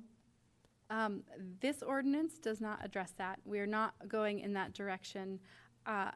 What does tend to happen is as compostables become demanded by the businesses, then the residents and customers start to see that and also demand it, and it creates trends. And so one of the best ways to get the larger chains to carry those, or even small stores, is to show an increase in demand, consumer demand. So it's a lot harder for us to regulate that. However, we did do exactly that with foam products. So that is something that is on the table as a directive, but not as part of this ordinance at this point. Can you put up the bins again here for me, please? I've got a question related to that. First of all, we need to be a role model that wherever our rental facilities are, that we have these three options available, and they're very, very clear. I know that I've talked to staff about making sure that the Padres Hall has the recyclable bins, even if they have to be taken out by whomever is renting the facility. But we should be very clear that ABC are out there for them to, set them up for their guests when they use our rental facilities. So I'm hoping that is one step that you're working with the Parks and Rec on having them available, and that they're very clear, because the more repeat patterns we have of seeing them out there, especially on our city properties, I think it's better off to send that message out there. So I'm hoping that will work. And then, I think it's come up about, this is a plastic ordinance. And so part of my reservation is putting an ordinance on things that are compostable, that are compostable versus plastic. I mean, I think we should be ahead of the game about straws, and they should be. If anybody's going to do one, just do it paper right off the product. And because I think that there's going to be people, and this is probably more comment than a specific question, but I don't think people want to, divulge that they've got a disability, therefore they're entitled to, getting that particular item. I don't want the public to feel like they have to say that they're a disability, that's why they're entitled to be able to have the product. I think that there's ways that we can work around it without having to go to that sensitivity nature. So I think we'll talk a little bit more about maybe what that could be for this language, so that it doesn't feel like, an outlier to ask for it in some capacity, and they feel bad about asking for it that way. I'm interested in what the public has to say, and I think that some of my other things will probably go into comments. So I'm more than happy for public. Are there any other comments or questions? I have a question. You mentioned that the state is developing new laws related to litter and stormwater pollution. In terms of should we pass these ordinances today, are there state laws that would support our ordinances? On stormwater? Well, no, on the ordinances that we might pass today. Are there state laws that would support what we would be passing today? So currently there is, California already has the prohibited plastic straws. Again, as I mentioned, that's dine-in only. It doesn't include take-out. And so that's the piece that we would be strengthening. Okay. And so that same disability language is in the state ordinance. Okay. So that's in support of that. The state's also looking at the hospitality plastic bottles, but that wouldn't be coming till 2023. Oh, okay. So I think, does that answer your question? Okay. Yeah, okay, thank you very much. At this time, we're ready for public input. Anybody that would like to address the council, please come on up, and we would like to hear you.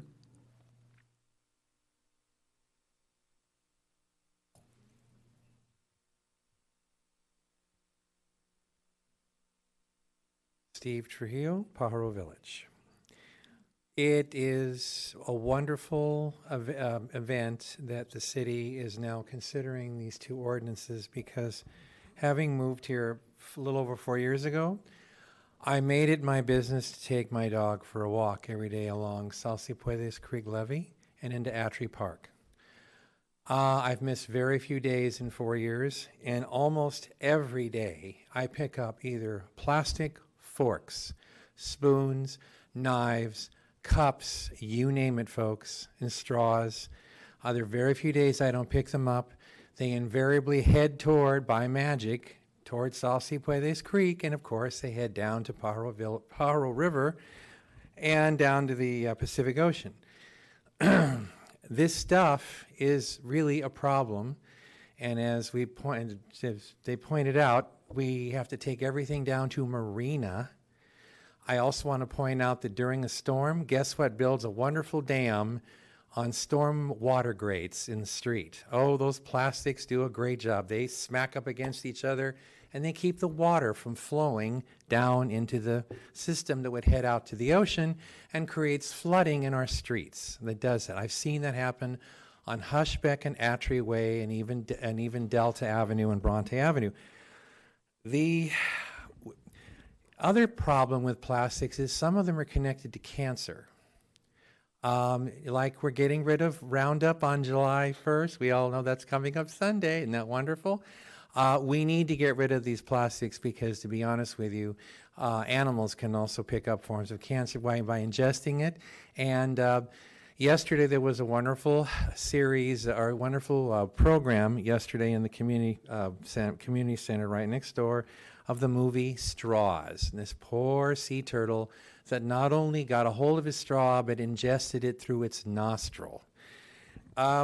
We have got to show some respect for our sea creatures that make this a wonderful place to live and a wonderful planet to live on. We need to do this. And yes, it's going to require inconvenience. So what? We survived the transition getting away from plastic bags, and we can make it through this one. The City Council needs to show some grit and determination and courage and pass these two ordinances. Thank you. Thank you for your comments. Good evening. My name is Amy Cebada, and I'm also here in support of the two ordinances presented here by Christy and Michelle. I have been living in Watsonville for most of my life. I went to school in San Francisco and came back here because I love it even more than San Francisco. I don't think, in regards to some of the concerns that you have all presented here, I just want to say that there is no effort too small that should prevent us. There's no effort too small to help us reduce our carbon footprint and to help reverse and slow the effects of climate change. And I know that it's going to be hard. It's going to take a long time. And, you know, as he just said, we survived the transition from plastic to reusable, and we're slowly making the transition even with reusable cups, as I can see on your desks now. So there should be no reason for why this doesn't move forward.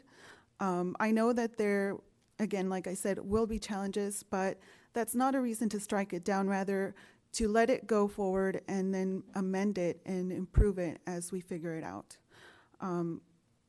So I just wanted to thank you all for being brave and for supporting all of these changes thus far, and I trust that you will make the right decision in supporting these two ordinances as well. Thank you. Thank you for your comments. Hi, my name's Ryan Jones. I teach at Watsonville High School. As a lot of you know, I teach world history, and so I want to share a quote that I have in my classroom. It says, "We stand on the shoulders of those who came before us, and although we are subject to their decisions, we're not defined by them. Understanding our past empowers us to define our future." I've spent my whole life knowing something was wrong with how we're living our lives and how that interacted with our environment. I've spent much of my life overwhelmed with the magnitude and the scale of the problem that we're facing right now. I've spent most of my life waiting for something to change, waiting for someone to do something. I've spent my life listening to how we've changed the way that we discuss and understand this problem. First, as a child, this was just something that might be happening to the polar bears. Then in my young adult years, this was something that might be affecting us 100 years into the future. Then as we learned more, we learned that time scale shrank to maybe 50 years, then maybe 20. And then 2 years ago, I watched as my childhood hometown burned to the ground in a single night in a massive wildfire that set a state record, until the following year when an even larger wildfire devastated even more lives. I think we have to remember that when we talk about the cost of a single plastic utensil, we too often fail to consider the full cost that is associated with climate change. We are certainly subject to the past decisions and actions that brought us to this point, but we have a very clear choice to make. We get to choose what happens next. And today, in this space, tonight, that power belongs to the 7 of you. And so I ask you, make a choice that gives these young people a future. Thank you. Thank you for your comments.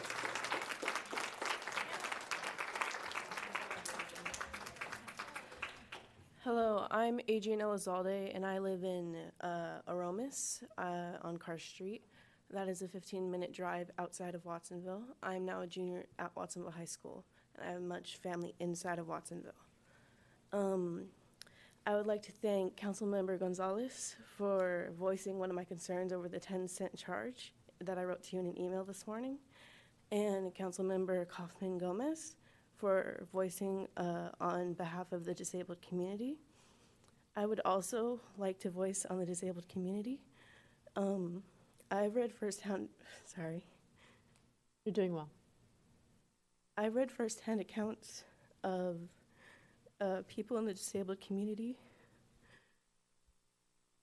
who have had to prove the validity of their disability to be able to get a straw, and that humiliation cannot stand. From this ban, I'm in support of this ban, and I am in support of being proactive against climate change, even though we are already in the reactive state. But I want to ensure that the disabled community that a lot of my family members are in, and that I am in, is protected, and that the respect as human beings is not led up to the biases of the servers that we encounter. I'm in support of compostable options, and I'm in support of your bill, but I would like to, I would like to have that enforcement of the respect of the patrons with disabilities to be there. And I also like the thing that you brought up of not having to voice your disability. You have that, not having to separate yourself if you would not like to. But thank you for opening your minds and having the space for advocacy in the face of climate change and taking into consideration the disabled community. Thank you so much for your comments.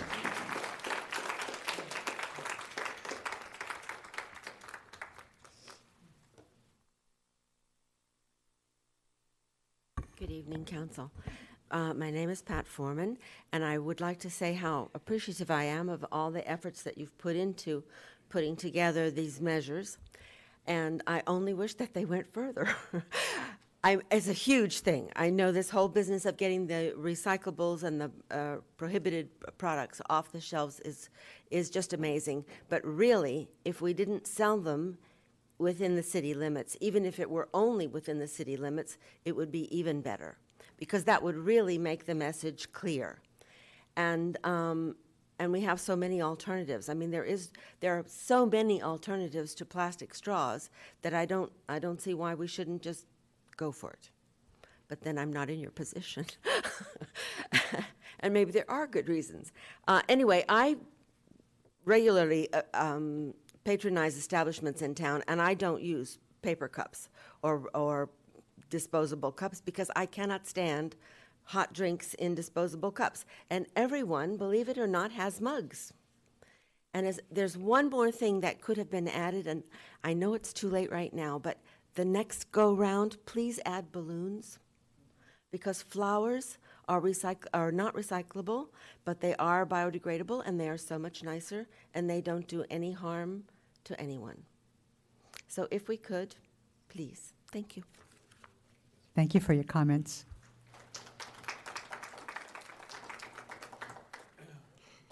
Good evening, City Council members and Mayor Pro Tem Garcia. I'm Catherine O'Day. I'm the Executive Director at Save Our Shores. Most of you, I think, know that our mission is to protect our marine environment, but we are also very interested in ensuring there is human health and that people are here to be able to enjoy that marine environment. So I am here to urge you to support both of these ordinances. They are really important. We've heard about climate change here this evening. That is arguably the most critical challenge that humanity faces as we go forward over the next few decades. I think the worst projections are out still 50 years, but that used to be 100, as Mr. Jones mentioned earlier, and it's getting closer and closer. I once thought I would be gone before we saw the worst of it, but I don't think that's going to happen. We're seeing severe weather increase all the time. I would say that plastic pollution is the second most critical issue that our planet is facing right now. It is threatening to kill our ocean, and that ocean is the most important global resource that we have.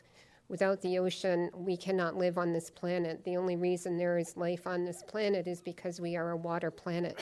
If we do not take care of that, there is nothing else left. It doesn't matter if we hurt businesses or we cost businesses money. They are going to suffer far greater if they have no resources to depend on. So it's time to act now and to take these measures. In terms of ensuring that other communities are doing likewise, you can be assured that we are working very diligently and aggressively to get other communities across Santa Cruz County, San Mateo County, Santa Clara County, San Benito County, and Monterey County to take measures similar to this. And we are working at the state level as well. You have an opportunity to be truly a leader across our region by taking both of these measures forward this evening. And I would really urge you to do so, and I would thank you. I also want to say on behalf of a colleague of mine who was unable to be here from Oceana, which is an international group that protects the ocean. She is sick today, but would have come out this evening also to support both of these measures. And Oceana is taking on plastics on a global scale right now. So I think we are starting to see that this is one of the most important issues we have to address if we want to have a planet to live on and we want to continue to have human life. Thank you so much. Thank you for your comments. Hello. I'm going to read this quote. If pollution cannot be prevented or recycled, it should be treated in an environmentally safe manner. Could you please give your name? Oh, my name is Jackie Nunes. I was going to get to that. Oh, I wanted okay. to start with the quote. This quote is from the Pollution Prevention Act of 1990. The Plastic Pollution Prevention Act of 1990 is a federal act enacted to increase interest in source reduction or pollution prevention and encourage adoption of cost-effective source reduction practices and to keep toxics out of our environment. My name is Jackie Nunez. I'm a 20-year resident of Santa Cruz County. I'm a local kayak guide, sanctuary steward, and I'm the founder of the Last Plastic Straw and program manager for Plastic Pollution Coalition. As an activist against plastic pollution, we are currently engaging in the real and sometimes difficult conversations around our participation in allowing rampant extraction, production, manufacture of this toxic material being transferred to our communities, and in this case, in the form of single-use plastic foodware and single-use plastic personal care products. At a time when we are fighting to protect our coastlines from offshore drilling and risk of oil spills, our communities are actively participating in a form of an oil spill from land, which is single-use plastic pollution. We need to demand a systems change and take responsibility for our waste. It is time we grow up so our future generations can. I often say when our future generations ask us, what did you do during the dark ages of fossil fuel dependence and plastic addiction? We can answer them with conviction that we are addressing it head on, which you guys are doing today. And I encourage you that we are asking our community, our businesses, and our governmental leadership to do so as well. So thank you, Watsonville City staff, community, and businesses for being the adults in the room and by creating considering a passage of these two ordinances. I also want to add, maybe you might want to reconsider your rebate on the program for artificial turf. That is a form of single-use plastic pollution, and it's not a cure-all there. And I want to leave you with this one quote. It's one of my favorite. The health of our waters is the principal measure of how we live on land. And that's from a famous hydrologist, Luna Leopold. The ocean is without borders, and it connects us all. And we don't want to be a source of this plastic pollution. These are preventative measures, and I really encourage you guys to vote yes on both of these. Thank you. Thank you for your comments. Hi, my name is Karina Moreno, and I was born here in Watsonville. I've lived here all 27 years of my life because I have so much pride in my city. When I was a teenager, I happened upon the Nature Center, and they asked me if I wanted to take a tour. I couldn't imagine it would take very long because I wasn't sure that there was much to see in Watsonville. So I said yes, mostly to be polite. But I was blown away by the nature and the wetlands that Watsonville has to offer. And I've looked at my city with a new admiration ever since.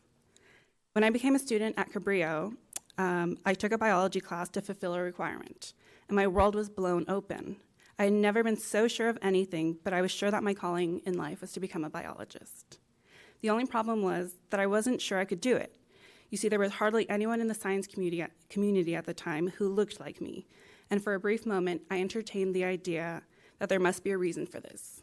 Fortunately, I was lucky, and I had a teacher who caught on to my anxiety and talked me out of it, and that has taken my life in a new direction I never imagined possible.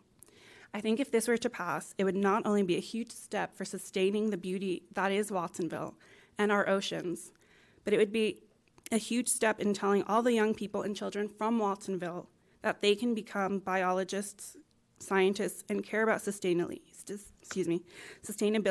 because it's in their blood. Their city was the first to take initiative and go plastic-free in the whole county and surrounding area. Hopefully, they can see themselves as role models and action takers because they come from a city that was the first to take action. And maybe we can spare them from ever having to ask if they are capable themselves. Thank you. Thank you so much. Thank you for your comments.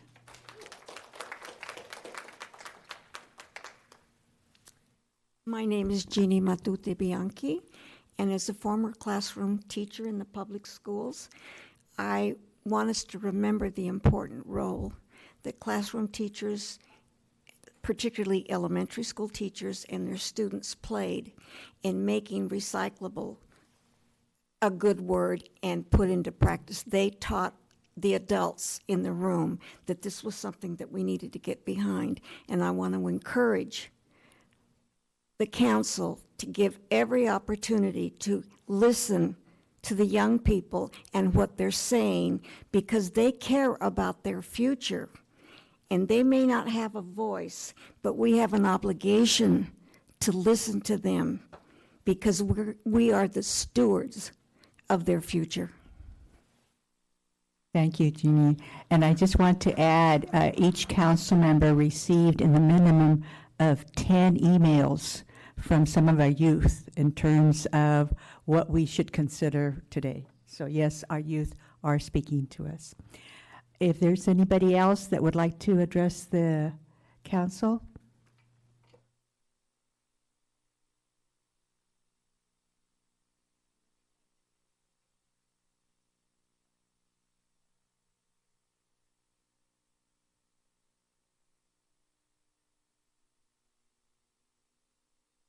Good evening, council members. My name is Lupe Cepeda, and I'm the supervisor for McDonald's.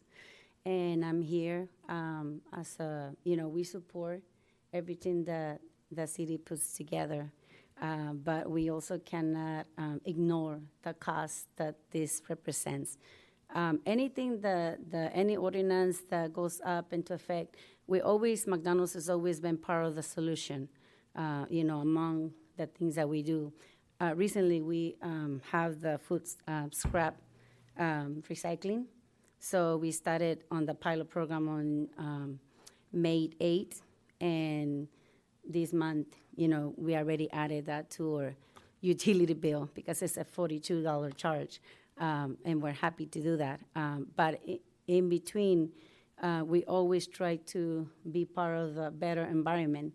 So we're here just representing, making sure, because we are concerned with the smallware, single use. What are we going to do? The costs associated. I don't know if any other businesses are concerned about it, but we are. One of the concerns that I have, and just a comment, if we're going to all want to have the public and everybody change, why not also, if we're going to adopt that, why not doing it from the beginning at the store levels too? If they're going to continue to sell the utensils, the knife and forks, then it becomes unfair, because then you're just targeting the food service, but then what about the rest? If everybody uses, it's easy for a small business, like a little small business to deal with, because it's much easier. But when you're talking, restaurants, it becomes a little bit more complicated. So I just wanted to express that it should be, implemented fairly. But we're just here, representing ourselves. Thank you. Thank you for your comments. Is there anybody else that would like to address the council? Seeing none, I bring it back to the council, and I will entertain a motion now. Can we have Felipe discussion? And then Aurelia. I would like to entertain a motion to pass the plastic reduction ordinance for the city of Watsonville, both A and B. I won't read them all. I have some modifications, but Yeah, so do I. that's why we had some You can talk discussion. about it during the motion. Yeah. Are you we could- seconding? Are you second? Oh, okay. Lowell. Okay, so then we have, okay. At this time, any conversation about the motion? Oh, yes. Trina? Thank you. Yeah, I sort of missed the whole conversation part of things. I have some concerns about how this is laid out for the process. I know I've talked to staff a little bit about this. This is plastic, so let's focus on the plastic. I don't think that we have an issue. We can lob aside the whole hotel motel thing, because I don't think anybody has any disagreement. I think that that's a consistent. We'll check the box and we're fine. Where I have some issues is the fee. At one point it was hot, but then it's hot and cold. And we have already that the products that are biodegradable. Even I don't know about the McDonald's. The cups are plastic, or no, they're paper with the wax. I don't know about the lid.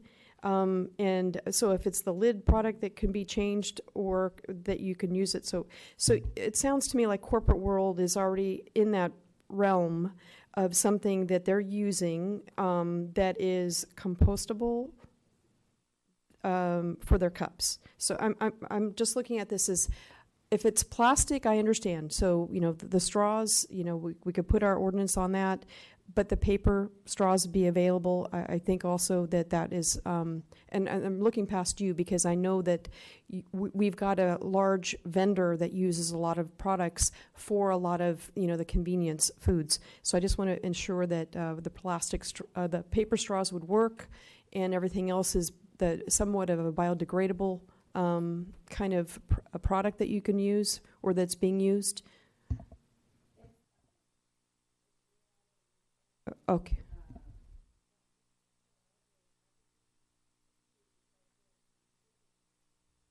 Okay. I just, because I am concerned about this. The last thing I need is somebody to come in with a dirty cup and say, I don't want to pay 10 cents. This is the cup I want my drink in, and that you have an issue with it getting over the counter, and then there's a sanitation issue. That's the next thing, is that you look into the sanitation, and you're going to be touching people personal cups, and you don't know where it's been, even though we follow sanitation procedures. But that's, or they go into the sole surf area and they just start doing their own. So we have no control of that. Yeah.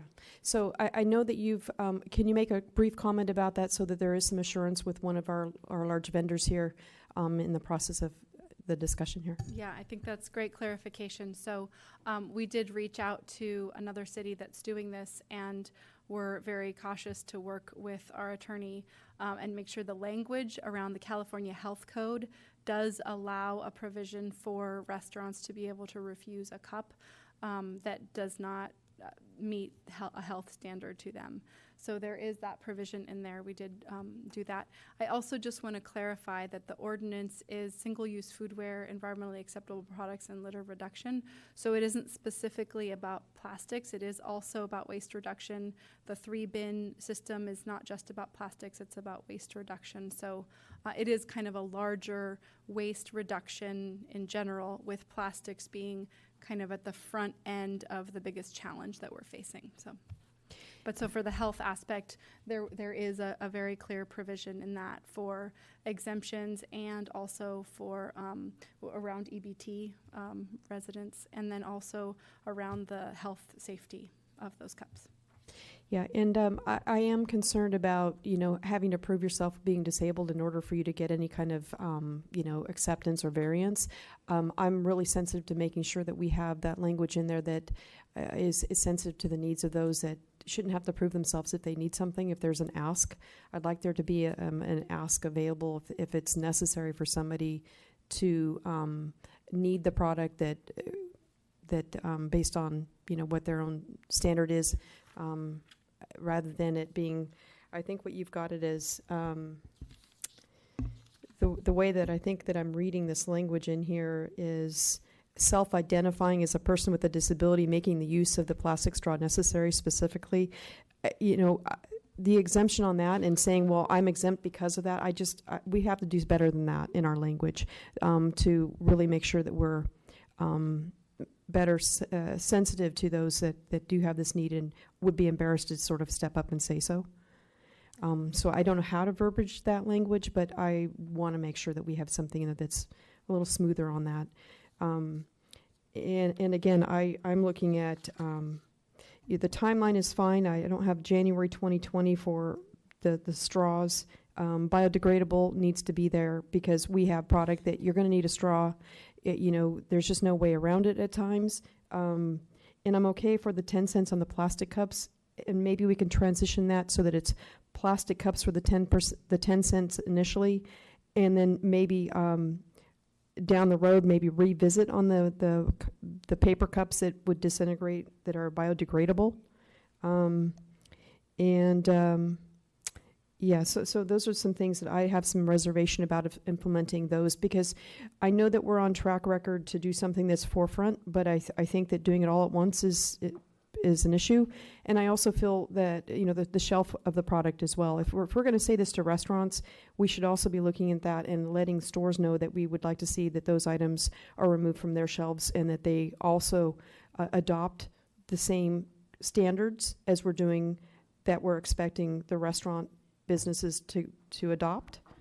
So those are some things that I'd like to see if it's possible for us to work with on this particular motion. And did you wish to make an amendment to the motion? If you do, you need to ask for a motion and ask for a second.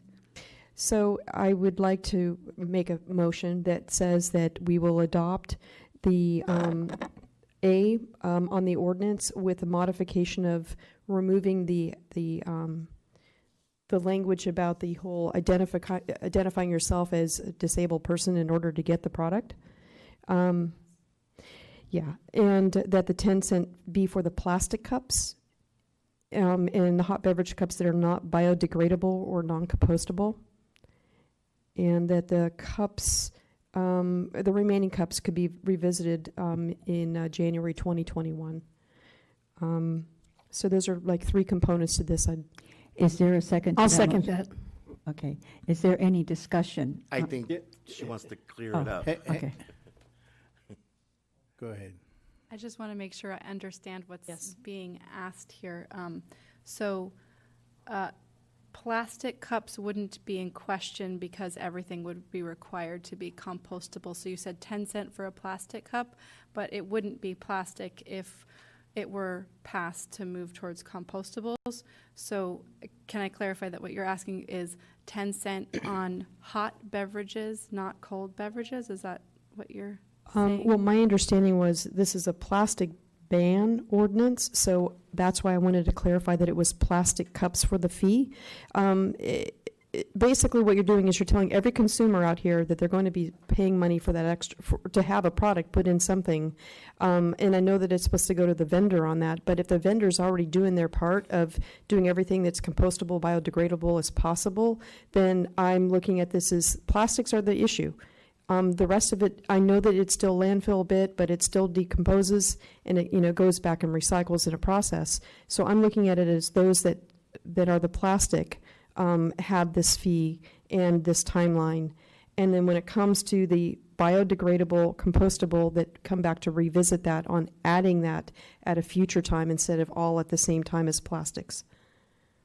Okay, so then not the compostable food service. I'm looking at the compostable. We don't know how this is going to play out, and I'd like to see that we're making sure that we're covering the plastics. I don't think that there's a doubt any of us have an issue with removing the plastics part of things, but when we're getting into already things that are being purchased for the biodegradable part of it, I'd like us to wait until we see how it's doing on the plastics.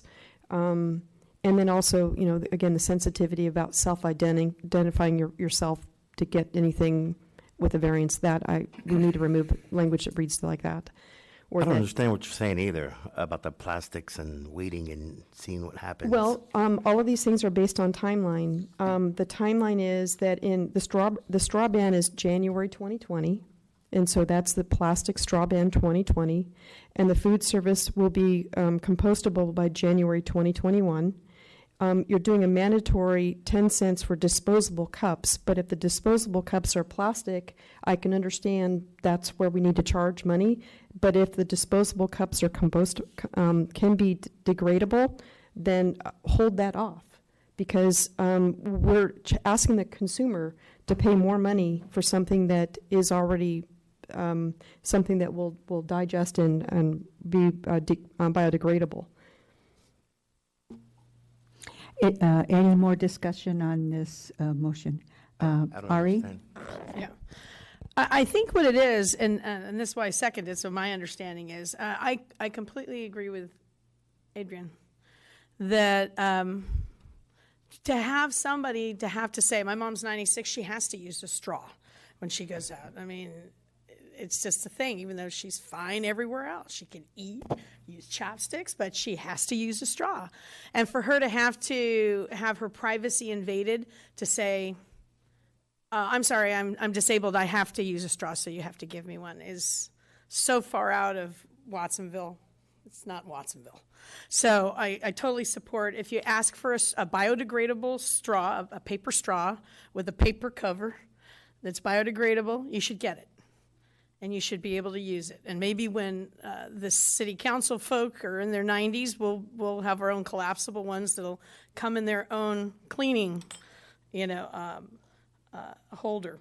The biodegradable cups, see, I don't get that. I was looking at that and I reread it and I read it and I reread it. You're charging a 10-cent fee, or you're saying for businesses to charge a 10-cent fee, right?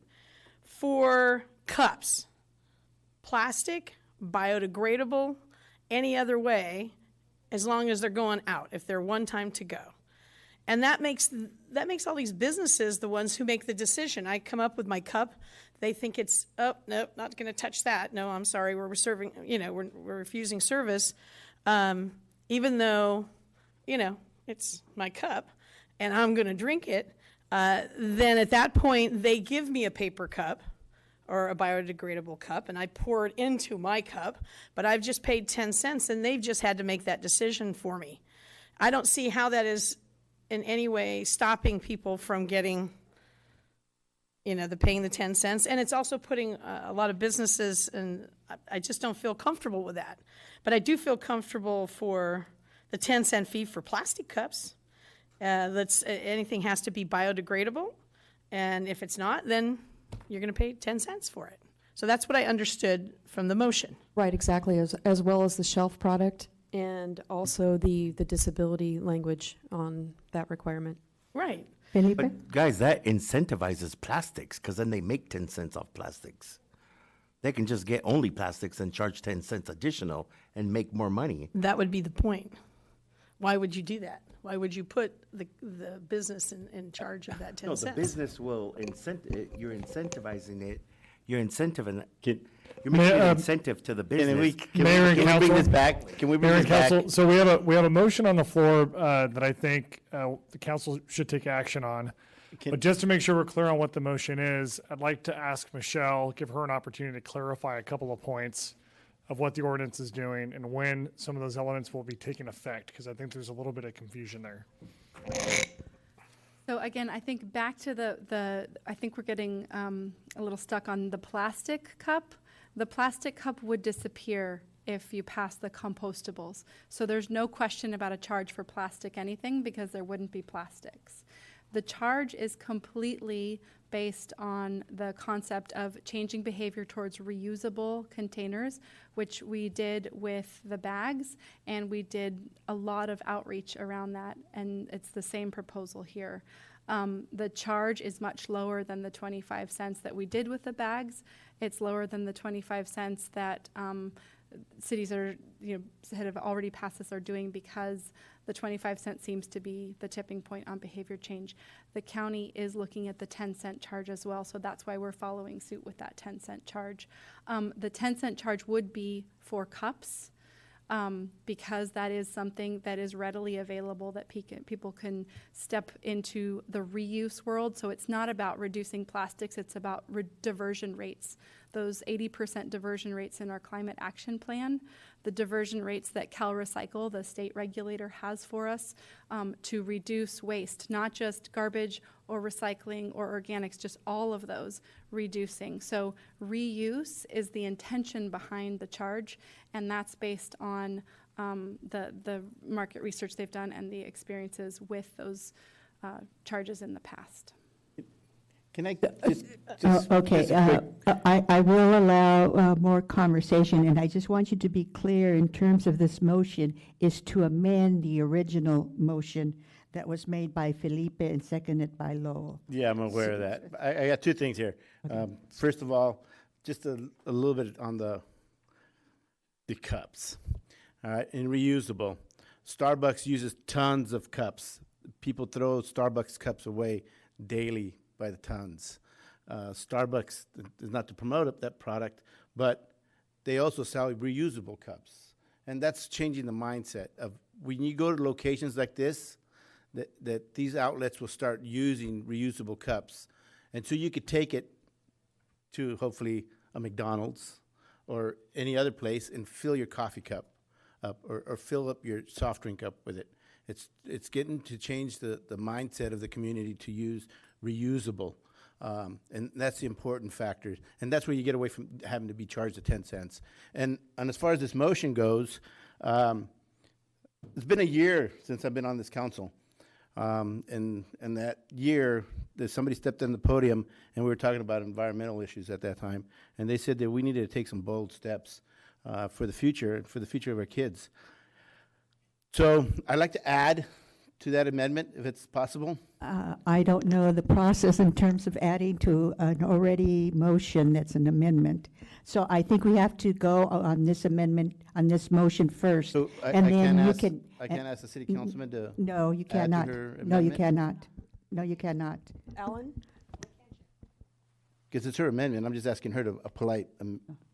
What is There's a motion to amend pending. You can make a motion to amend the amendment, but you're getting very complicated here. What is it? And Well, I do want to make sure that we include the stores in this. that was in my- The single-use utensil stores in this, because it doesn't make sense just to do our restaurants and our fast food services people. I do have that in there. And so I just think we need to add the stores. It appears from hearing Trina that she did include that in her amendment. So Felipe.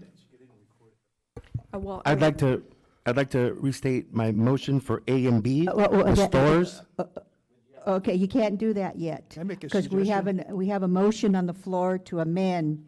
After, if it passes or fails, then we can go back to your original motion. So with this motion, though, could I do the one thing? No, you cannot. Council, Mayor and Council, so to support Mayor Pro Tem Garcia, there's an amendment on the floor. I think a part of Trina's amendment is actually not relevant to the ordinance, because I believe you had mentioned plastic cups as well. And again, under the proposed ordinances, plastic cups would go away. But I'd like to ask the clerk to repeat what the amendment was. Do you have that? No. So repeat your amendment. So what I would recommend, if Mayor Pro Tem would allow me to, I think the cleanest approach would be for the council to take action on the proposed amendment. Okay. If that fails, then the council will go back to the main motion on the floor, which could be amended or move forward as originally proposed. Well, the thing is that there's certain things that I do agree. I don't agree with the 10-cent thing off. That's needed for the diversion of single-use cups as well, whether they're plastic or compostable. And we can address that after we pass or fail this motion. So with that, I'm going to ask for roll call from the city clerk.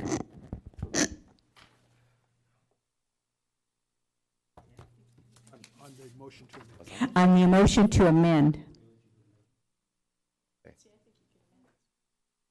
Copman Gomez, Yes. Garcia, No. Gonzalez, No. Hernandez, Yes? Hurst, No. Parker, Yes. Did that pass? No. no. No, it did not pass. Okay, so now we're back to the original motion, and the original motion is in terms of supporting these two ordinances. So I would like to make a motion to support. Would you the- like to amend this original motion? Yes. Okay. The And two how would you like to ordinances, amend A it? and B, and add the sale of plastics, utensils, and cups, and dinnerware or straws to the ordinance. And I'd like to also add Trina's comment about stating that they need a straw without medical or providing any kind of medical need. So Yes, the Yes. stores. so can I clarify that you would like to add required compostable foodware to be sold in stores That's replacing better. plastic? That sounds better. Awesome. Is there a second to that motion? I'll second that. Lowell will, okay, so Felipe and Lowell. That's better. Okay, any discussion on this amendment? Lowell and then Trina. Well, I think it's a little confusing with the amendment and all, but I think the intent is to get rid of plastic straws and get rid of as much and have as much compostable and recyclable material as possible. And so I don't see any prohibition that the merchants will have about having paper straws. If there's no plastic straws, paper straws should be available. Probably anybody that wants to use one if it's paper.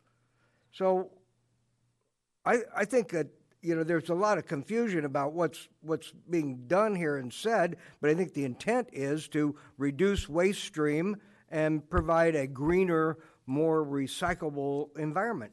So that's why I support the motion. Okay, someone else like to address this amendment? Trina? Yeah, I just, I know that there's a volume of things that are going on with a lot of the restaurants that have a lot of volume, and that's a lot of people bringing in cups to them. And I just want you to know that based on the legal aspect of this, it shows that there's a release of liability essentially for you for sanitation. So I just hope that you understand that as well when people do come in and they say they don't want to spend the 10 cents on it. I mean, because it's a different model of going into the grocery store and you're bringing your own bag for your own groceries that go home, that rather than a food product that's immediately exposed to the elements for somebody else. Go ahead. Starbucks already has this model and is using it, so they do accept reusable cups. But see, what we're part of the ordinance. The biggest difference I'm seeing there is the hot cups, because I think that we are getting it. We're being conditioned, especially with the hot drinks, to bring something. I don't see that conditioning, which is the assumption here is the cold drinks, and that's the biggest change that we're making out of this, because I think we get it on the hot end of things, which is why when we talked about this on the single use, I thought we were talking hot drinks. And then plastics, which we're not talking plastics, and we're not just talking the hot drinks.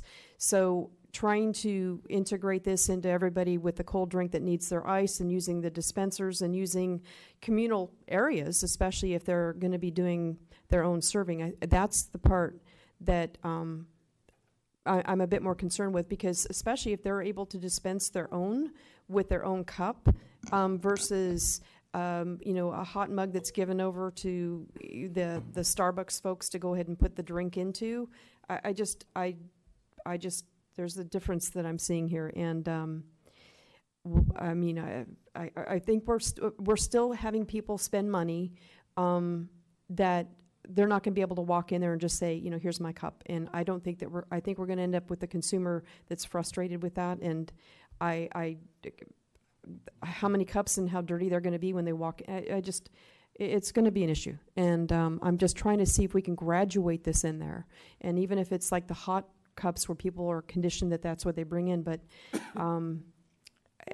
I just don't see, I don't see a volume of people going into some of the fast food drive-thrus and saying, here's my cup.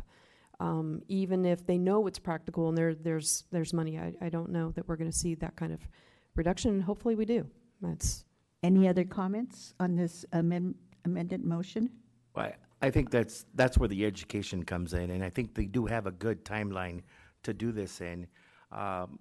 Like they mentioned, different restaurants are, every day different restaurants are announcing, chains are announcing that they're going through with this. You know, Starbucks announced they're going with compostable straws and cups, and I forgot another chain just recently. I don't know if it was one of the restaurant chains that also announced it. But I think that by the time this ordinance catches up to be the law of the land, I think people would have changed their attitudes towards this because of the education.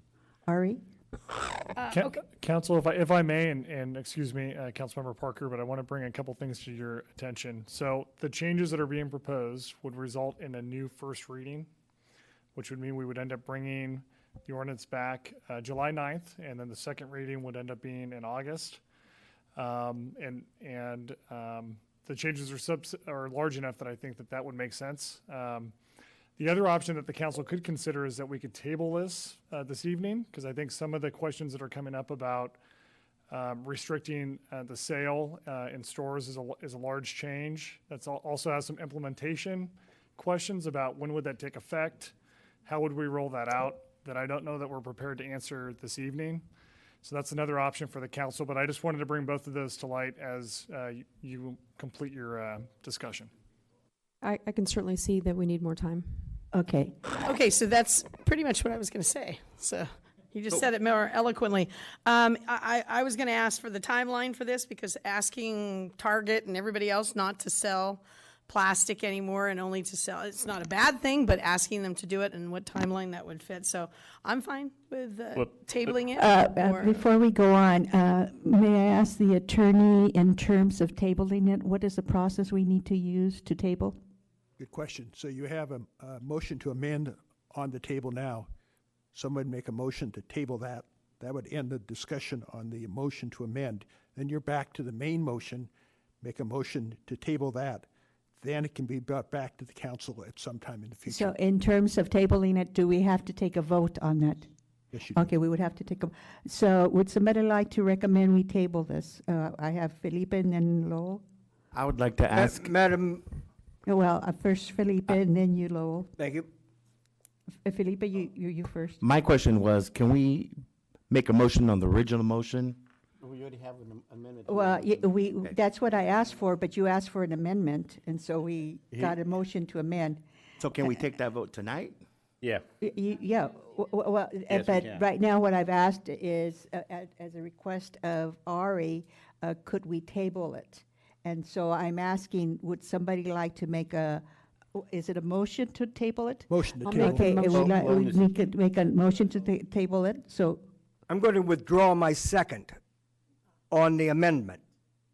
So let's, and I'm going to do that because I trust staff, and I know that they have done their homework here with the other counties and the other municipalities, and they actually know what they're doing better than I do.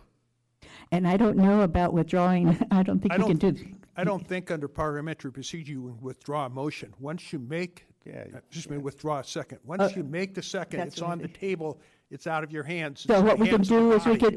we can vote on the motion, and if the motion fails, it's done. Can the motion maker retract his motion? No, we have to act on it, unless we now have a motion to table. And I heard a motion from Ari, but I didn't hear a second. Okay, so it's been second. So we will take a vote on the motion to table this second. tonight. And Table the second. Trina. Trina's second. Yes, Trina's motion, yes. Yeah, so it was Ari's motion and second by Trina. So would you please call a roll on to table, this is a motion to table. Can I ask what all it entails, though? What's the? To come back at the next council meeting to give the staff enough time to. All you're doing, I think there's a pending motion to amend. That motion to amend is what you're voting to table. That's it right now. So then you're back to the main motion. Okay. The one we all started off with. Okay. That motion, you can vote on it or you can table that. No, we'll do the vote on that one. Okay. Okay, so now, right now, we're voting to table the second motion, the amended motion. Okay, roll call, please. Kaufman Gomez. I'm sorry, let's clarify.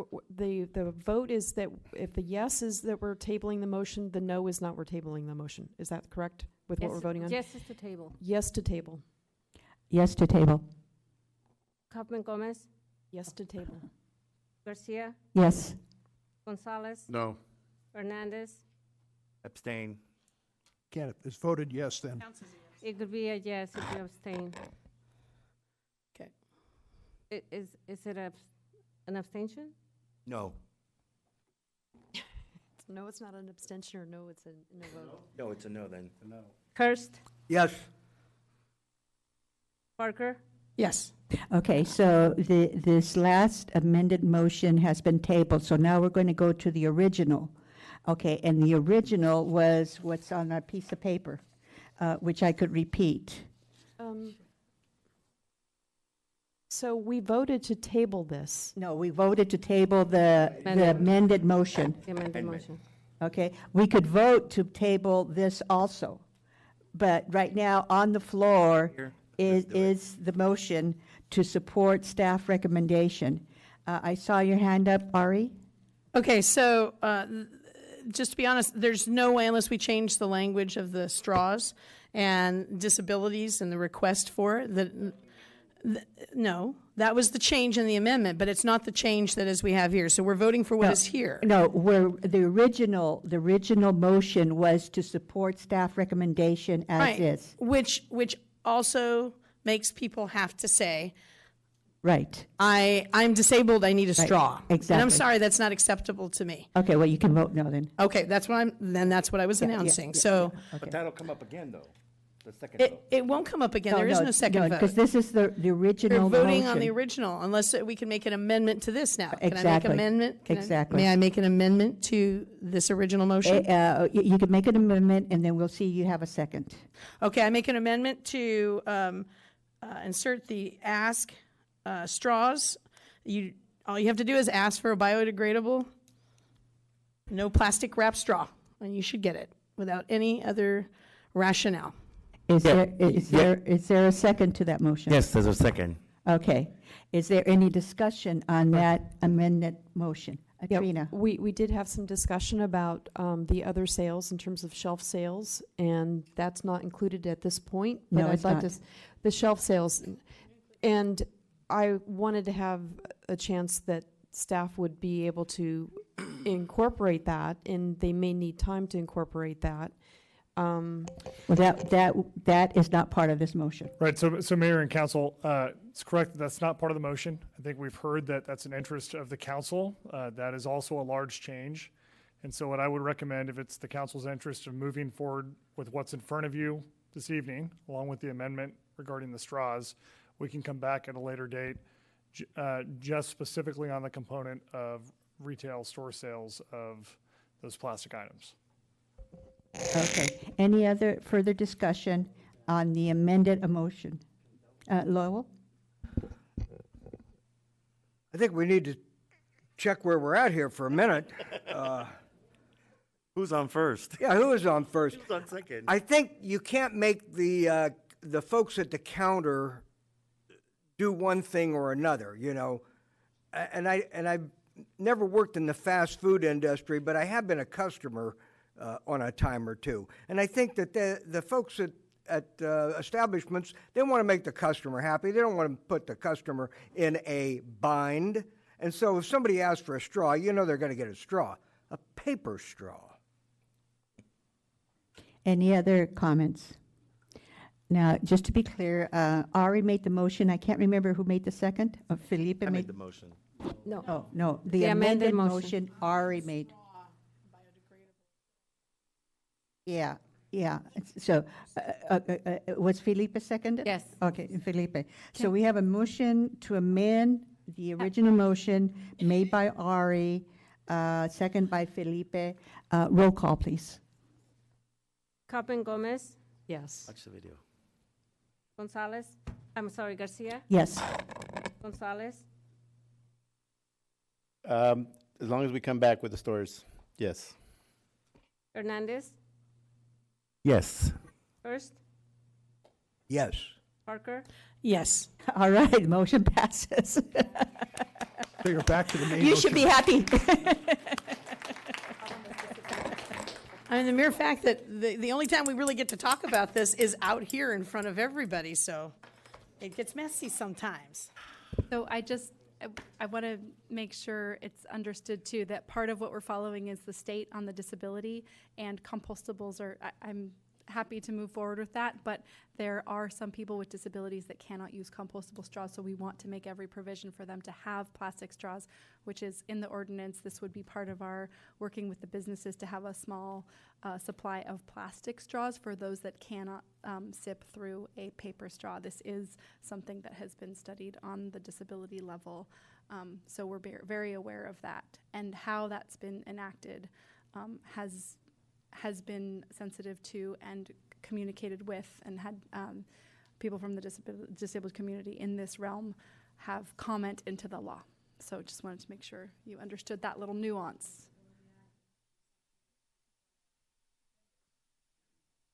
Okay, we're going to move forward. Now we're going to begin our joint city council successor agency and successor housing agency for the former redevelopment agency meeting. With that, we go to A, consideration of adoption of biannual budget for fiscal year 2019, 2020, and 2020, 2019. And I think, is Cindy going to give a? Yes. Oh, okay.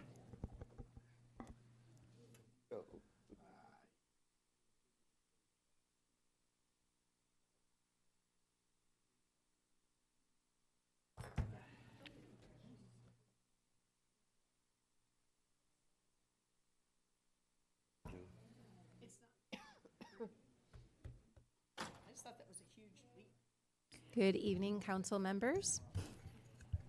Cindy Serwin, Administrative Services Director, again here with Mr. Bill Hayes, Administrative Services Manager. I'm going to keep my presentation fairly short since we had a pretty robust discussion the last time I was here, and the last time we talked bigger picture, policy, forward-looking. So today my presentation's a little bit more sort of just technical. But of course, happy to answer any questions that you might have. Okay, here we go. Okay. So tonight you're being asked to approve a number of resolutions. There's quite a few of them listed here. I'm not going to read this out because we're going to talk about them each one by one really quick. Of course, the first one is actually adopting the budget. So we're asking you to appropriate $167 million worth of funds for the next fiscal year. And then we have a plan for $142 million. Then the next fiscal year after that, of course, we're going to come back to you next year before that second year actually gets fully appropriated. I'm going to leave it here for 1 second. If you're paying attention, there were a few changes between last time and this time, and that mostly has to do with at the last meeting, you also appropriated a couple of large sewer projects that now need to be rolled forward into this year's budget. So there are some changes, a very small change in the numbers. It's about $1 million that it's higher than last time, and so I just wanted to make sure that that was understood of why that number is different than the last time. The other thing that is not included in this number yet, because you just acted on that today in consent, was the approval of a couple of the contracts. So, but within those resolutions, you actually appropriated the funds. So when we publish the final document, we will include those contracts. So I wanted to just point out to you, of course, as I mentioned to you last time, we did build in some assumptions for MOU increases. We also built room into the budget in year one, anticipating that it was going to be more than our assumption of 2%. So in year one, I'm happy to say we are still in balance. We are still within what we were sort of assuming these contracts were going to cost us in the end. In year two, it does add to our deficit.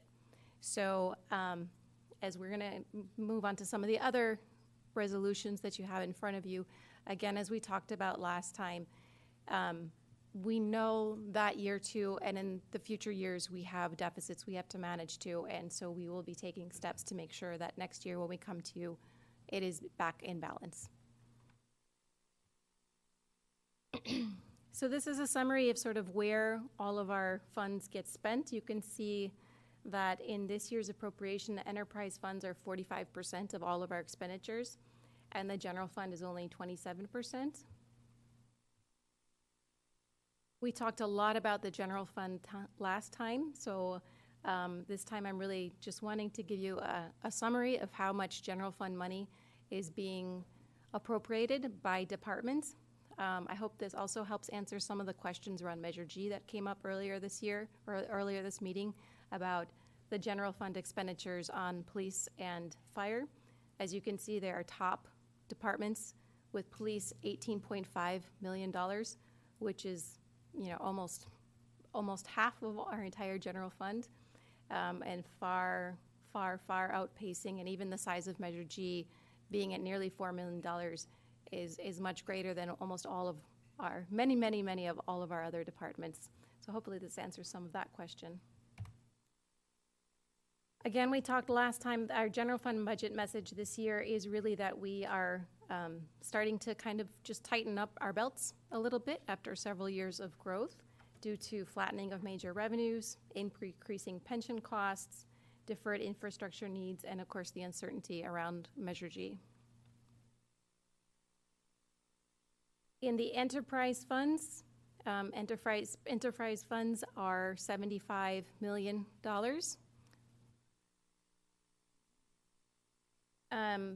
You can see that in the enterprise funds, a large portion of that is related to capital, particularly in sewer in the next year, as was presented earlier today. The Headworks project is included in that. That's $10 million that we will likely go out to bond fund. So again, I've listed a couple of the sort of major activities of the enterprise funds in the next coming year, the biggest being the sewer Headworks project. The utilities are also going to be embarking on a utility rate study to help them design their rates starting July 1, 2020. The airport is working on some major planning and also resealing.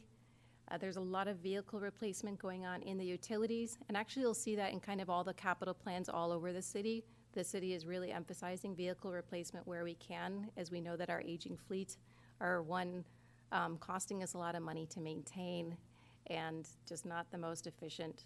It's just not the efficient use of our funds. And then, of course, the enterprises continue to plan for the landfill closure. Our special revenue funds, which were about 20% of our entire budget, make up $32 million.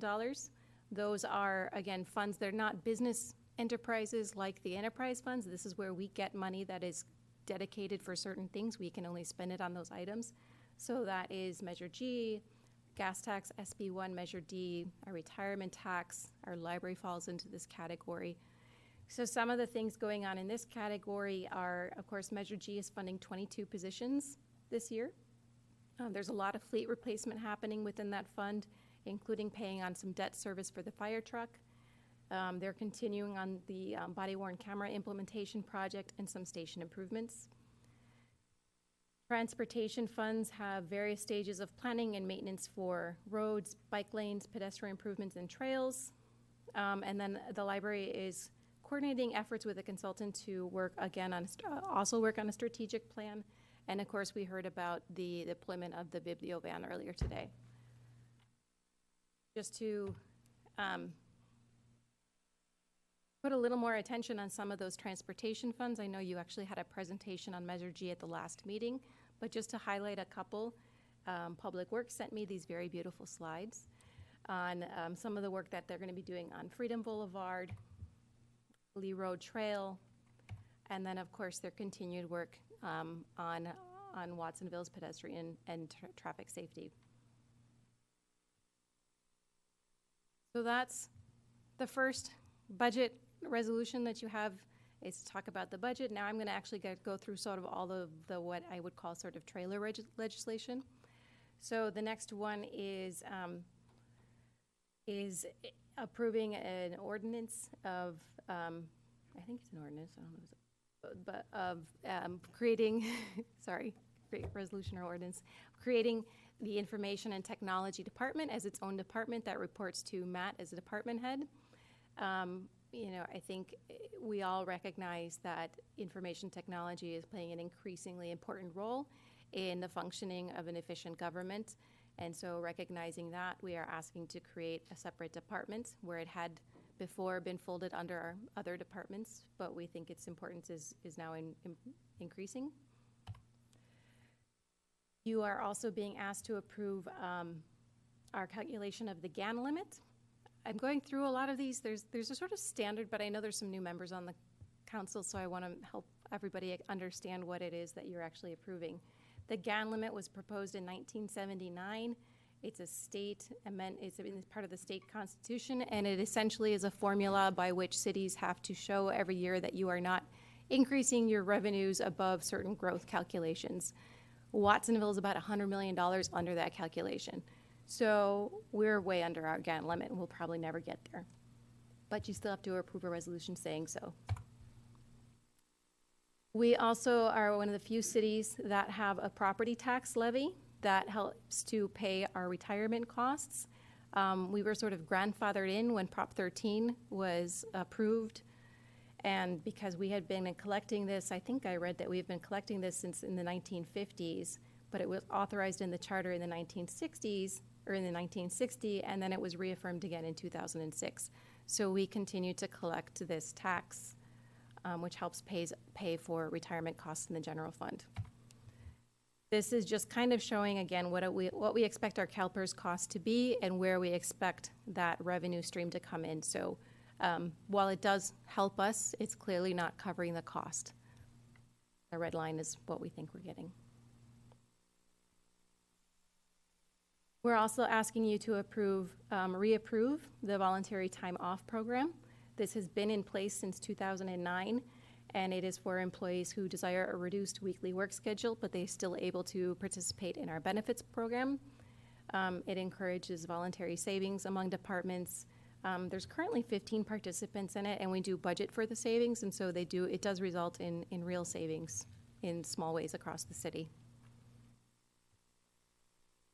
Additionally, we talked last time about approving a resolution accepting a retirement incentive program, where people who are eligible to retire based on years of service and age will be offered either $15,000 lump sum, or they can agree to take 2 years of paid health benefits. And this is aimed at really encouraging some turnover so that we can start looking at our operations and seeing if there are ways to be more efficient and to do things with either less staff, lower classed staff, or simply just oftentimes even just replacing that person, even in the same class, still results in savings. But every time there's turnover, there's an opportunity for discussion of perhaps making changes in a way that won't affect current existing employees. We are also asking you to approve a resolution accepting the current salary schedule. This is something CalPERS is asking for, and so we will start including this every year with the annual budget process. And again, it's a sort of formulaic, and it's just adopting the current schedule as it exists. This is the current schedule. This is not as they will be under the new contracts. So when all of the contracts are finally settled, I'm guessing we'll come back to you and have you approve the salary schedule again to comply with CalPERS. We're asking you to approve a resolution accepting the recommendations of the social and community service grants.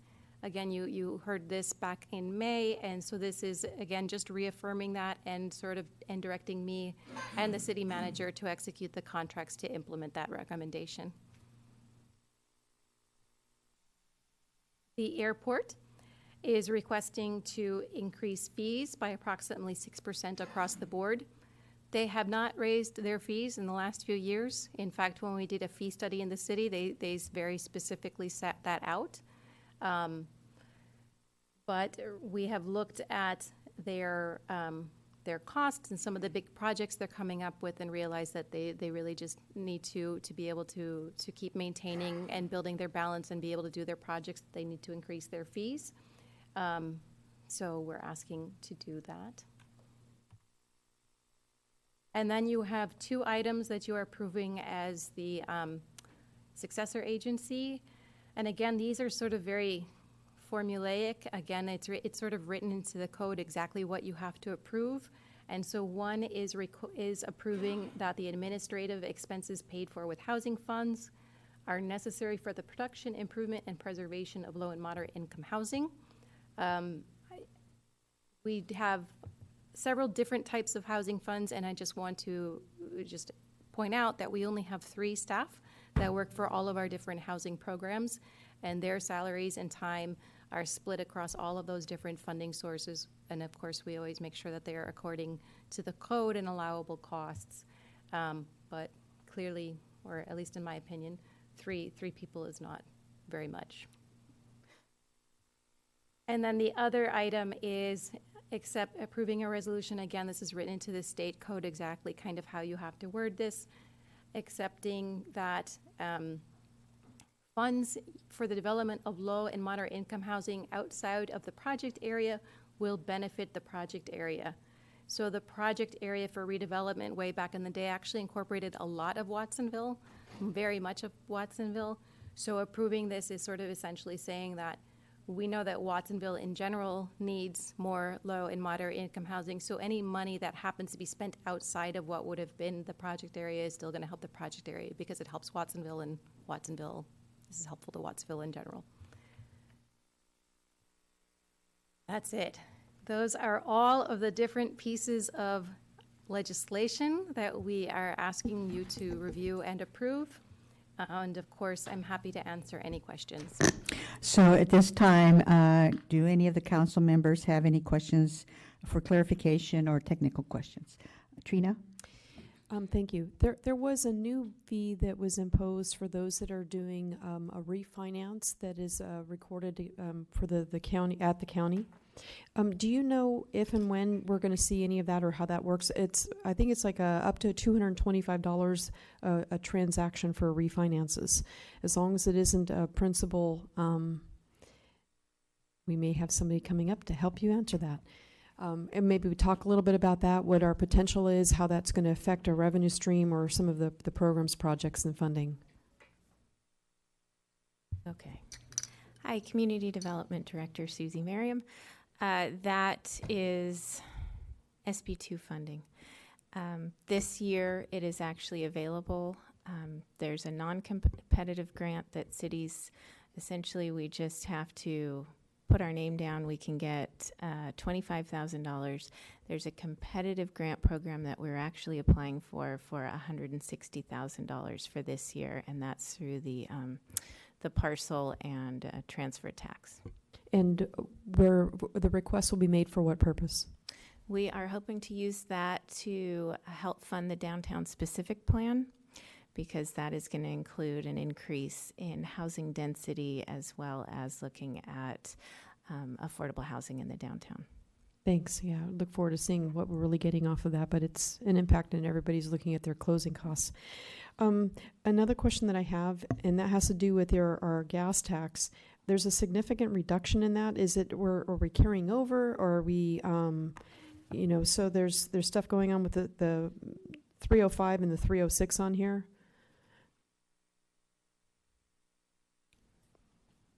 So if you're looking at page 33, for example.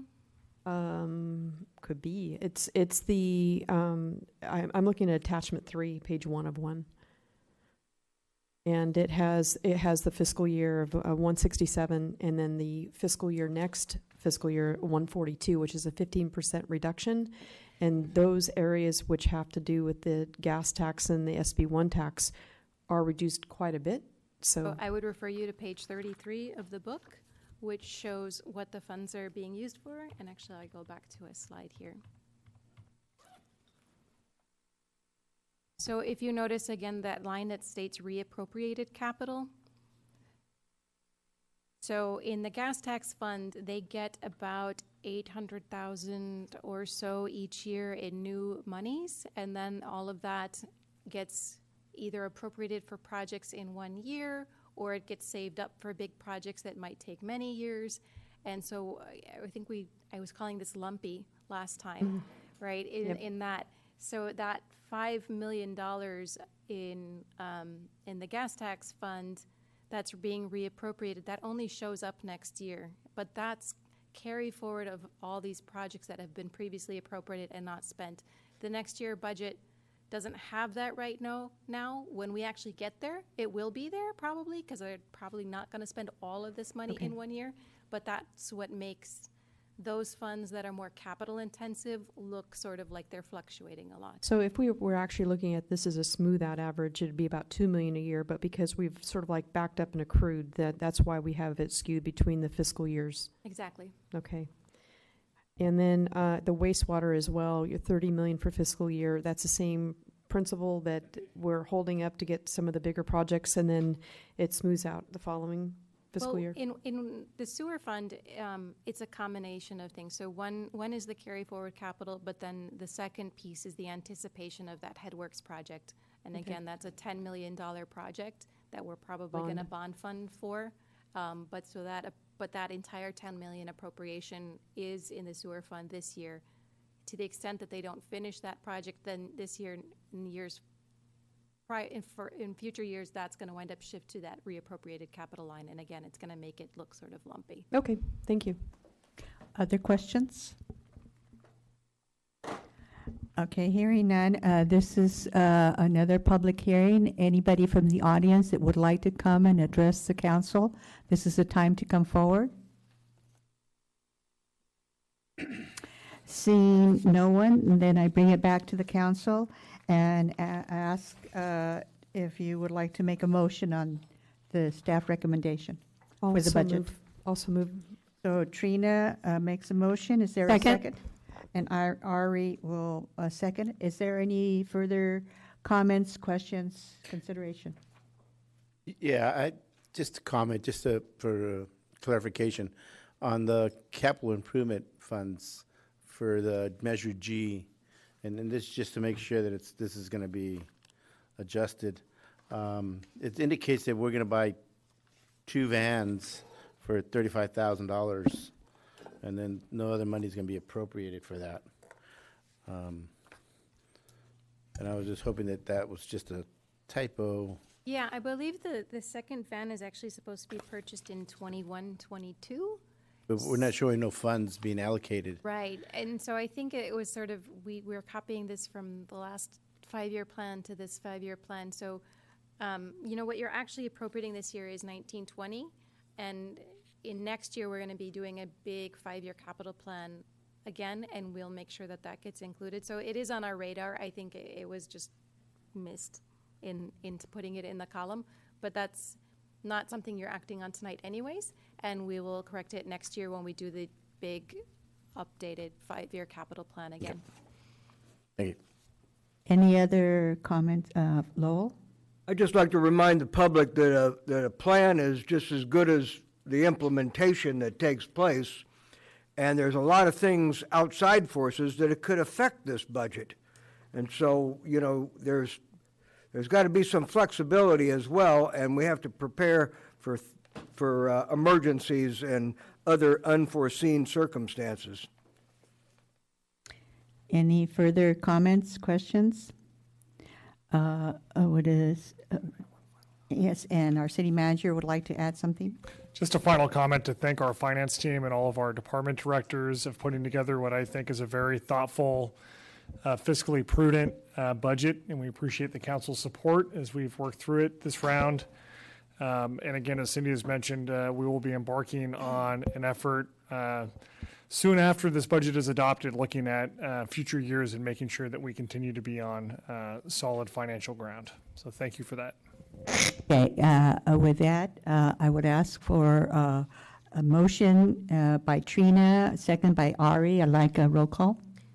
Kaufman Gomez, Yes. Garcia, Yes.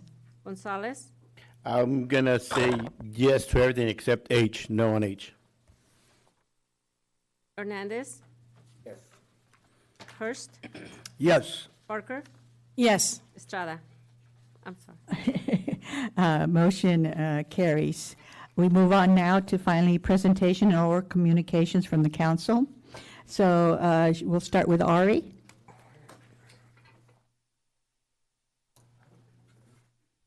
I want to thank all the folks in the audience who are still here. Thank you. Summer has started. It's a great time. And there's so many wonderful things to participate in our city. We're going to be having Farm Bureau dinner is going to be tomorrow night, as well as in July we'll be having a Saco barbecue, and the Sons of Italy as well will be having a barbecue out in July. So look forward to it, people, if they're possible, to go and enjoy. It's at the same place. It's at the Padres Hall. And I just want to say, having comments at the end, and I'm trying not to cede my comment and my time to Aurelio this time, that I'm okay with it, but it's more like thank you for being here and to listen to our comments at the end. It's kind of silly, but I'm at that point, yeah. Lowell? Well, I think it's okay to thank the public and particularly the staff for their diligence and their hard work. And I want to make sure the staff understands that the council sometimes has a little different ideas, but there's generally a whole lot of trust and faith in the staff and in the management in moving forward. I think the council could maybe benefit by a little more training in parliamentary procedure sometime. Felipe? First of all, I would like to thank, he's still here right here, Chief David Honda here. I seen the message that was put out on social media the other day. You know, in spite of all the political rhetoric that's going on, the toxic environment, you know, he put a message that welcomes everyone in the community, you know, to work with the police, to work with the community, and we need more of that in our community. We need more of that in our nation's capital, actually. So thank you for that message as well. There's a few things that I attended. One of them was a payday lending workshop with the Greenlining Institute, and they had some resolutions that they were working up on, and they were talking about, similar to the national ones that they're talking about, to putting a cap of 36 or 33% finance, which I still think is kind of high, actually. I didn't know those payday lendings go so high. Some of them go up above 150, like 100% financing rate. So they're trying to put a cap of like 36% financing rate on them. Something that we could, you know, probably look into as well, find out what our local ones are. I went over to no, that was part of hers. That was barely my first one. I went over to the Plaza Vigil. I'm excited about the Korean burgers they have there. I tried a couple of their dishes already. They're pretty good, to add some variety to Watsonville's gastronomy. And I want to give kudos to the park staff for the music in the plaza. There's lots of young people, young students that were doing some weird dancing. They're jumping up and landing on their behinds. It's called No. They brought back the quebradita, but they were jumping up as high as they can and landing on their backsides. Yeah, it was strange. Oh, yes, that's new. That's true. New, yeah. That is new. And I want to, you know, thank all the folks at the Nature Center that hosted us at the dog walk that we had. We had about 45, 50 folks that came out, walked the trails, and they were kind enough to tell us about the trails, some of the wildlife in the trails as well. So that was a great opportunity for a lot of those dog walkers, and also the police department, Officer Ridgway, for coming out and talking about the new campaign for the bike and pedestrian safety campaign. And I have a few announcements. We have the night ride, the bicycle night ride coming up this Friday at 7 o'clock. We meet over at the Watsonville Cyclery at 25 East 5th. We go out for a bike ride. This time we're having these pool noodles that show what 3 feet is, so that drivers know what 3 feet of separation is, which is the new California law that drivers have to be 3 feet away from the bikes. And that Is your time concludes up? my remarks. Good. Perfect timing. Aurelio? I'll keep mine short. Actually, I want to thank staff for all the hard work that they do and all the long hours that they put in. So thank you for all your work. And that wraps it up for me. Thank you. Trina? I also agree. I know that sometimes you feel like we're hard on you on things, but I think that if we have these kind of questions, the public does as well, and so we really appreciate your patience with us. So again, thanks all of you. We're also doing quite a bit. We've got the JPA going with the Mello Center, so we should probably be seeing some things come out of that to let the public know about its access, its usage, and then also other things that will go on, so we can bring more to our community through that particular JPA with the Mello Center. We are working actively with the Seniors Association, and we will be getting back with the community of where it's time for their participation to be involved. Strawberry Festival is just around the corner here.